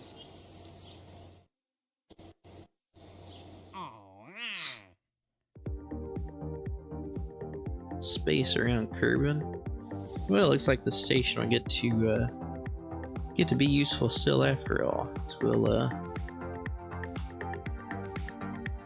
go ahead and radio something back. Yeah, they're pretty neat. Yeah,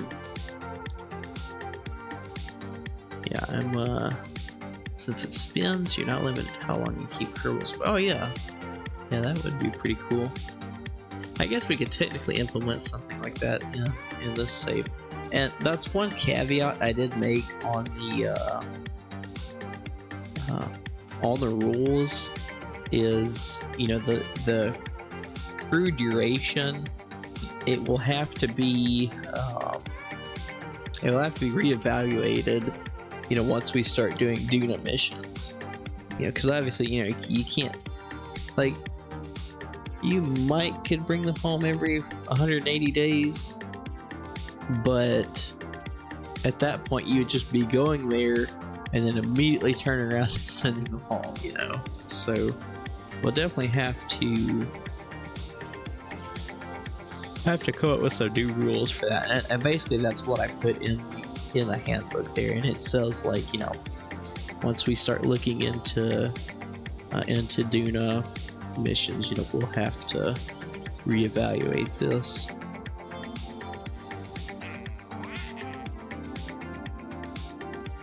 All right.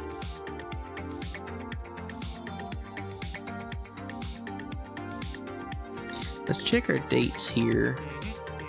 Headcan station has hotels, lounges, and restaurants. Yeah, I'm really looking forward to like the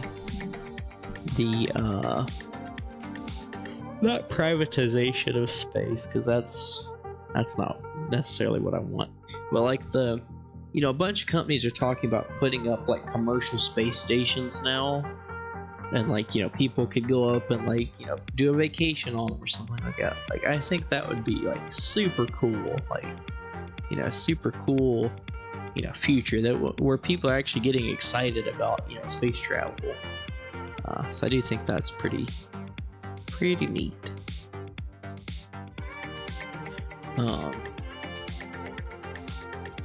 Let's check our dates here. Let's see, we got 3 years on that one.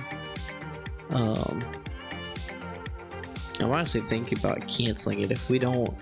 Like, maybe we'll wait until we get the Panther engine, the afterburning turbojet. But I don't know what it takes to make a Kerbal pass out, because I put this guy in a fighter and we pulled like 7 Gs and it didn't even pick up the G meter. So we designed an SSTO just for building your station. Oh, nice. I've never had much luck with SSTOs, which, to be honest, I haven't built that many of them in KSP. But that could be something we look into. I've always thought the oh crap, what was it called? Yeah, I think it was designed by like Chrysler. one of them, Chrysler, and then Boeing had one similar, like an SSTO, but it was basically just like one big re-entry capsule, but it was like the size of a Sea Dragon. Like, it was like huge. Let me see if I can find it real quick, because I don't remember.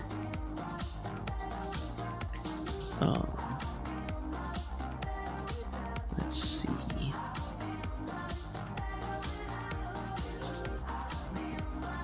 Chrysler SSTA. Was it Serve? Oh, do y'all not have any pictures?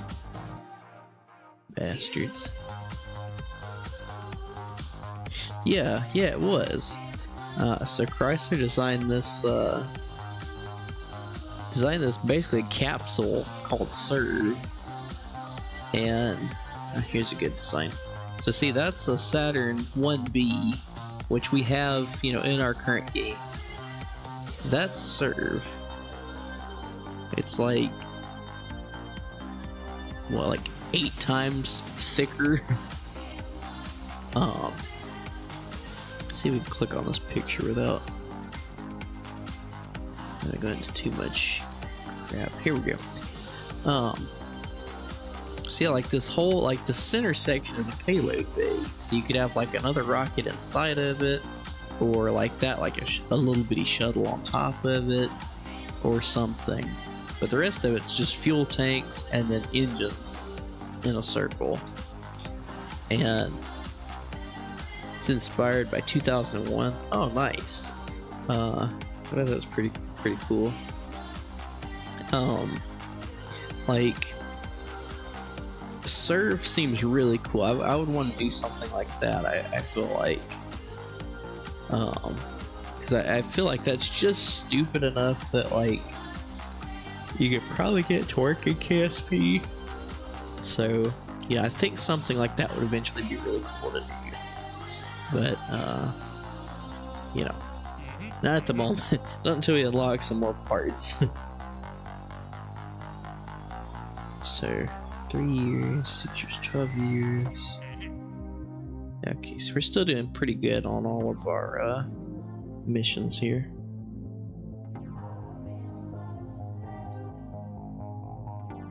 Generates about half a G. Yeah, it's not too bad. It's I think every little bit would help. Because I know living in microgravity, your bones and your muscles atrophy, or your bones don't atrophy, but they get weaker. Your muscles atrophy. So I feel like even in like half a G, like at that point, your body would still have to do enough, like, to kind of support you. So I feel like that would probably be better on your system.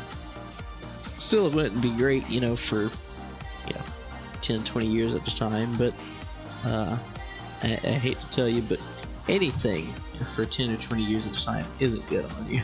But whether you're on Earth, not on Earth, bodies wear out.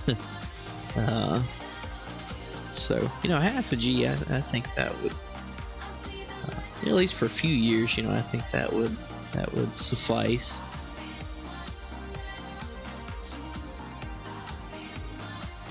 Let's see. I think we're getting close to the end this evening. I do want to update our mission log.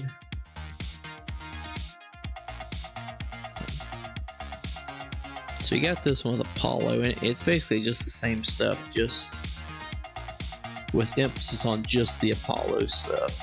In theory, it'd be fine with people coming back with slightly yeah, I feel like landing back home would probably be quite the shock to the system. Let's go ahead and do our after action report here, just to I like doing this to kind of give us an idea of where we are, what we got going on. 981, 701. So we don't have quite as much money as we did last time, but we've unlocked a good bit of stuff and we've got a lot more functionality. Oh, and you know what we did not do? I know what we didn't do. I did not pay for the new rocket. Unless, actually, let me go back and see. We might have already paid for Saturn 1B.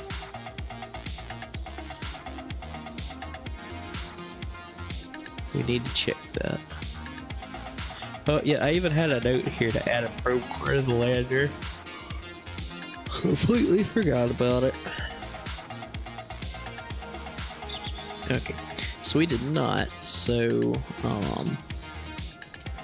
let's make a note down here.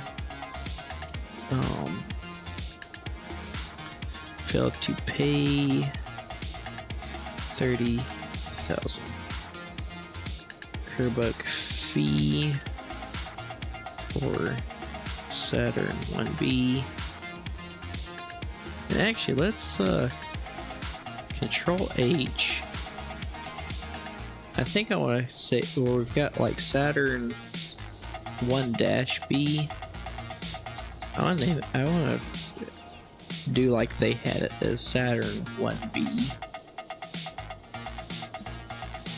Replace all. There we go. Failed to pay 30,000 Kerbuck fee. Fee paid.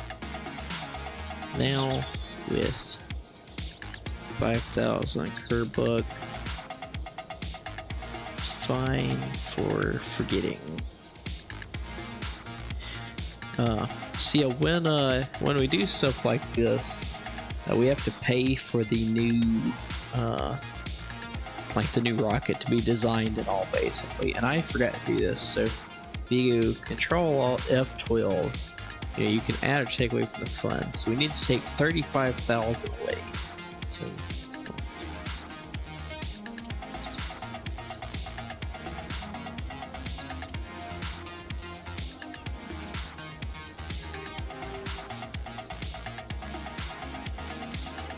Alright, it's 35,000 gone. If you wanted the station to generate 1G, it would have spent 7 degrees a second, spinning at 5. Well,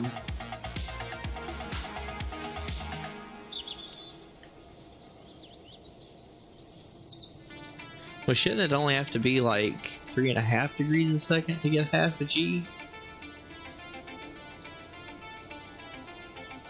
Like, why do you, like, why does 5 degrees a second only get you half a G? But 7 degrees a second get you like a whole G. Am I not thinking about that correctly? Shouldn't it be linear?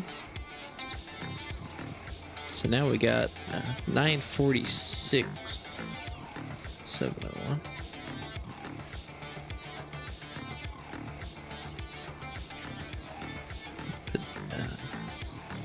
That should be right.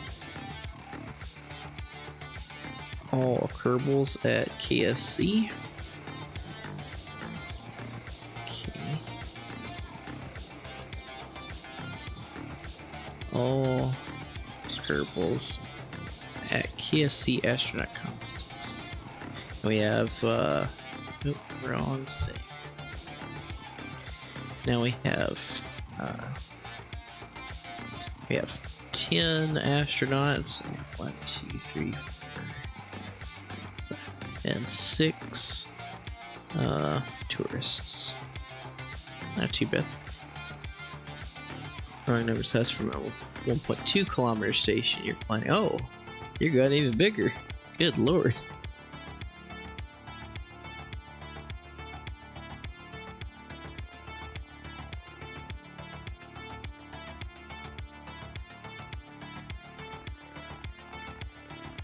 Alright, so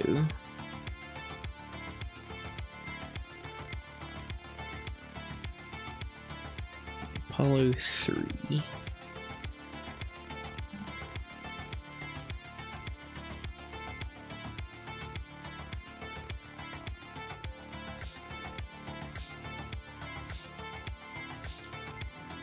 Saturn 1B. Lunar lander. Okay.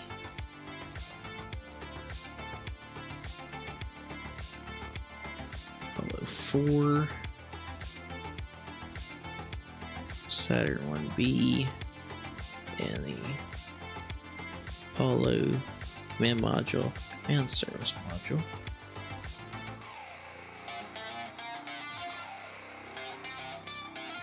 I'm just put a U for uncrewed.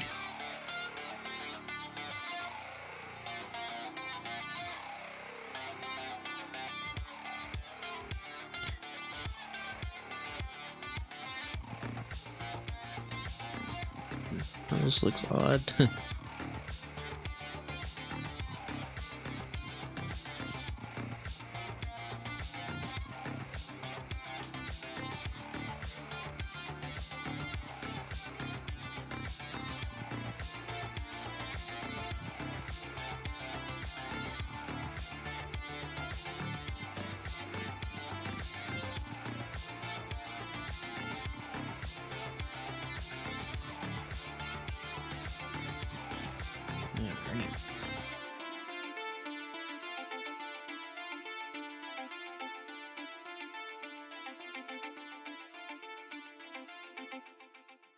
So what was that last? So that was Ares 12 that we launched earlier. So Ares 13X. And I guess we could actually launch the crew or the tourists on it. Well, no, we'll have to do that separately because we'll need the 2 pilots and 2 scientists there. 10 degrees a second for 1G. You'd think it's linear, but it's not. Oh, okay. Yeah, well, I got to thinking, I was like, that wouldn't be linear, would it? And then I didn't think so. Started second guessing myself. Okay.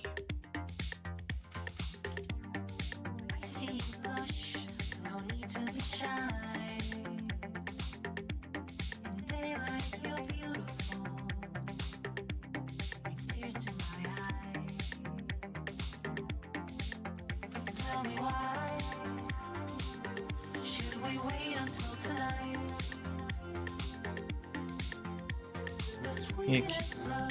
Let's drop a quick save, make sure our spin is tangential.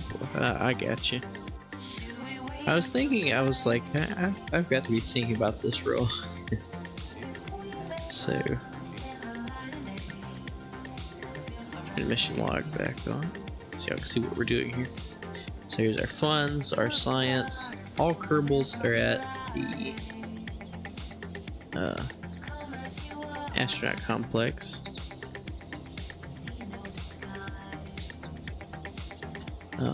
Quick save 31 was our last save. So our missions, and these aren't in any particular order, but just the next ones we need to do. Like to Apollo 3 out, as well as Apollo 4. Ares 13X, that's that new station around Kerbin mission. Ares 14, that'll be that final tourist mission we have to do. And then work on the design for the Midna station. Actually, we might hold off. So we don't have to spend. It has to be big for the spin to be loaded up. Yeah.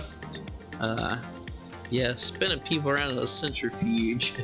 Turns out they don't like that all that much. Who would know?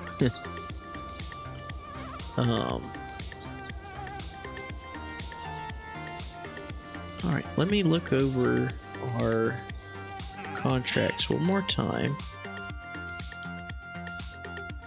Okay.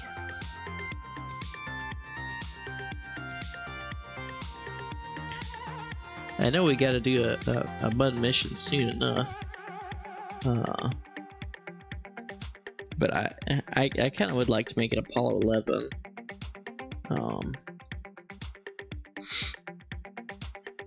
Let's see. Yeah, I feel like it would take a little more than kitty litter to clean up barf in space. Oh god, it's floating everywhere. It's in the control panels. Then it shortens stuff out. And, terrible mess.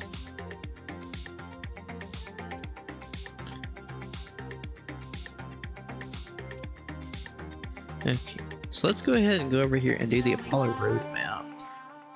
In fact, I should have kept that Apollo document open. Okay. The Apollo program.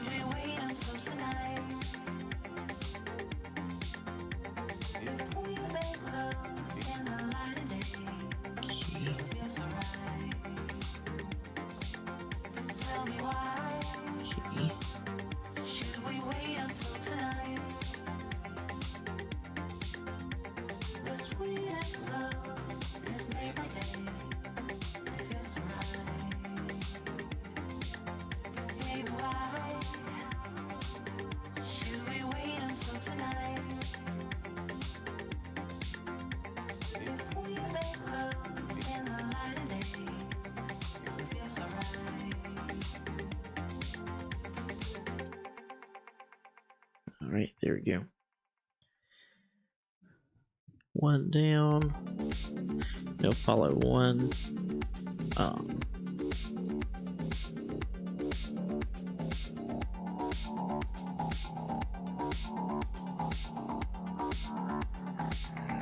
Program.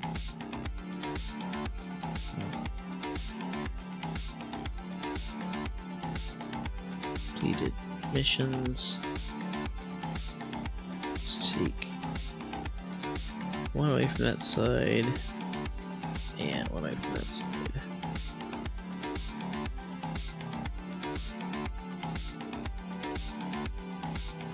Okay.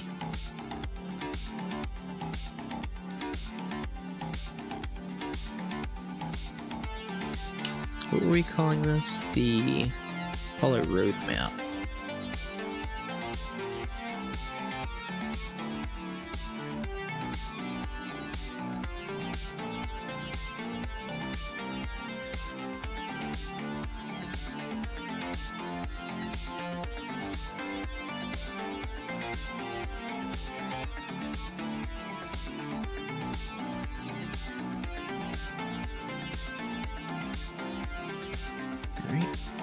So our Apollo roadmap, let's see, Apollo 3 is Saturn 1B, payload is a lunar lander, Apollo 4, Saturn 1B, CSM, boilerplate, Apollo 5, Saturn 1B, CSM, okay.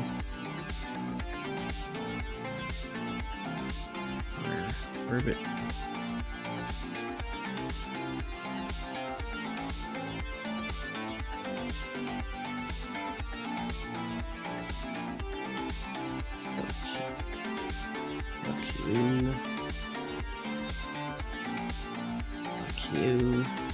Okay. Apollo 6.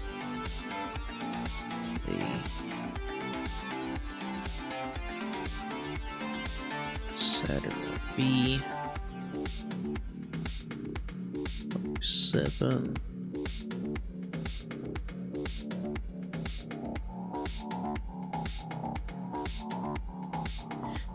type.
And then these also need to be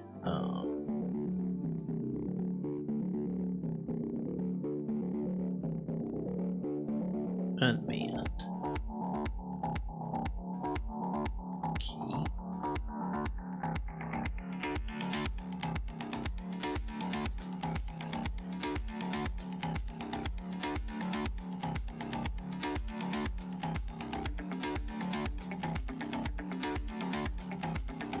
Key.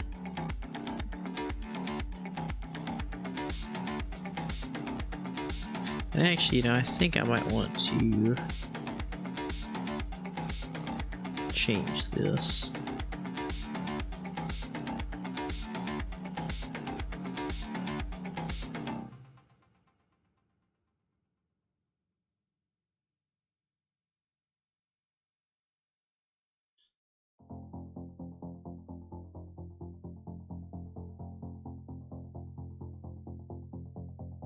Okay.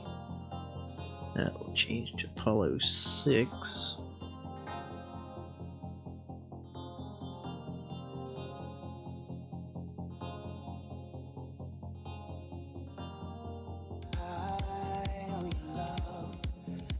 Okay. Apollo 7 will be a Saturn 5.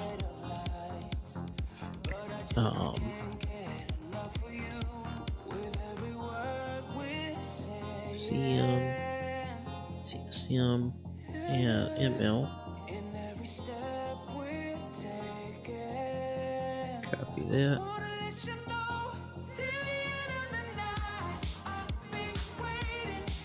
Okay.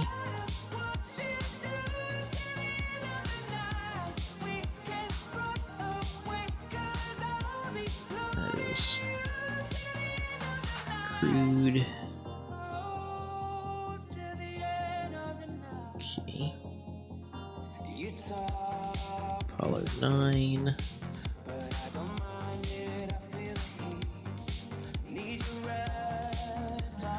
Okay.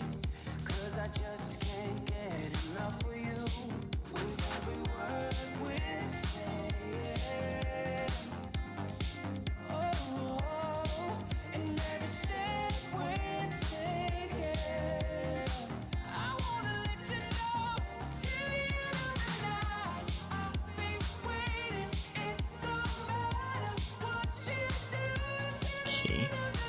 So, I think with Apollo 9 we'll send out a, if the station was spinning, it would inflate. Yeah, I guess it would be just enough to, still make a mess. So Apollo 3, that'll be our next launch. Yeah.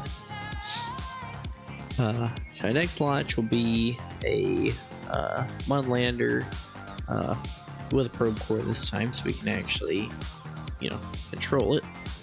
Apollo 4 will be a command module, CSM boilerplate. Apollo 5 will be actually that needs to be crewed. Okay, and then we'll send up the lander uncrewed. Apollo 7 will be our first Saturn V launch, and it will have all its stuff. Same with Apollo 8.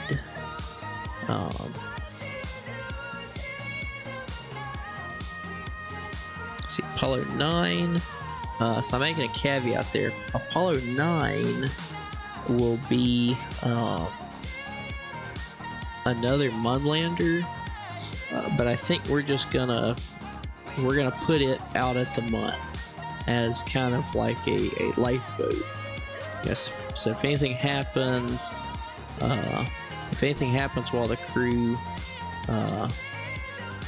is in Mun orbit, they can, if they can get to it, they can kind of use it as a lifeboat. Hey, thanks for tuning in, Solus. Good to have you here. I hope you enjoyed it. I think as soon as we outline this architecture to get us to Apollo 11, I'll be pulling the emergency chute myself. So have a good night, and I hope to see you next time. Thanks.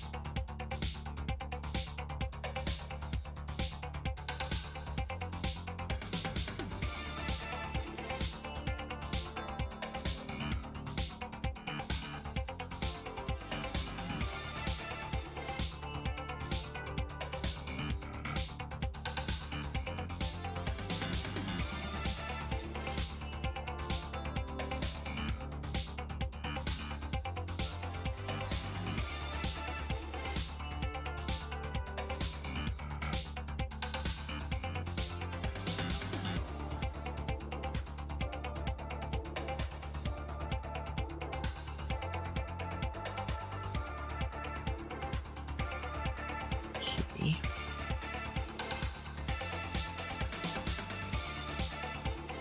Okay.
All right.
first.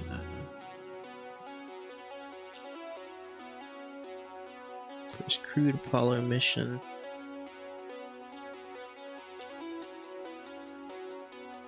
And a dog.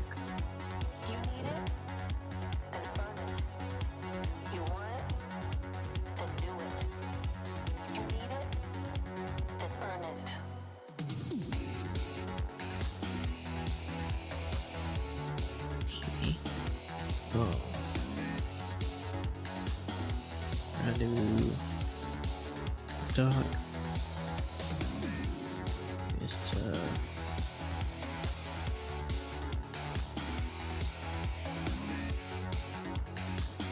alright.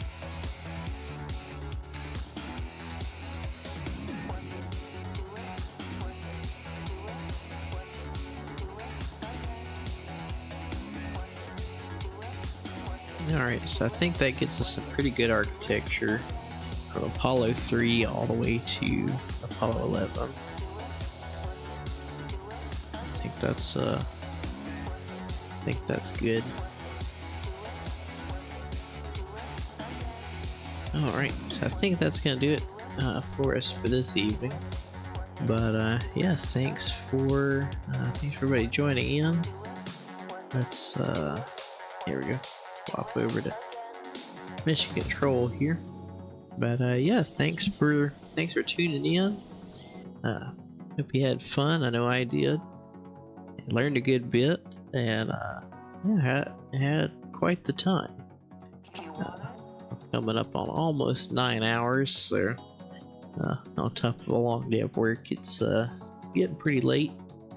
But yeah, hope you enjoyed it, and see you again next time. Until then, have a good night.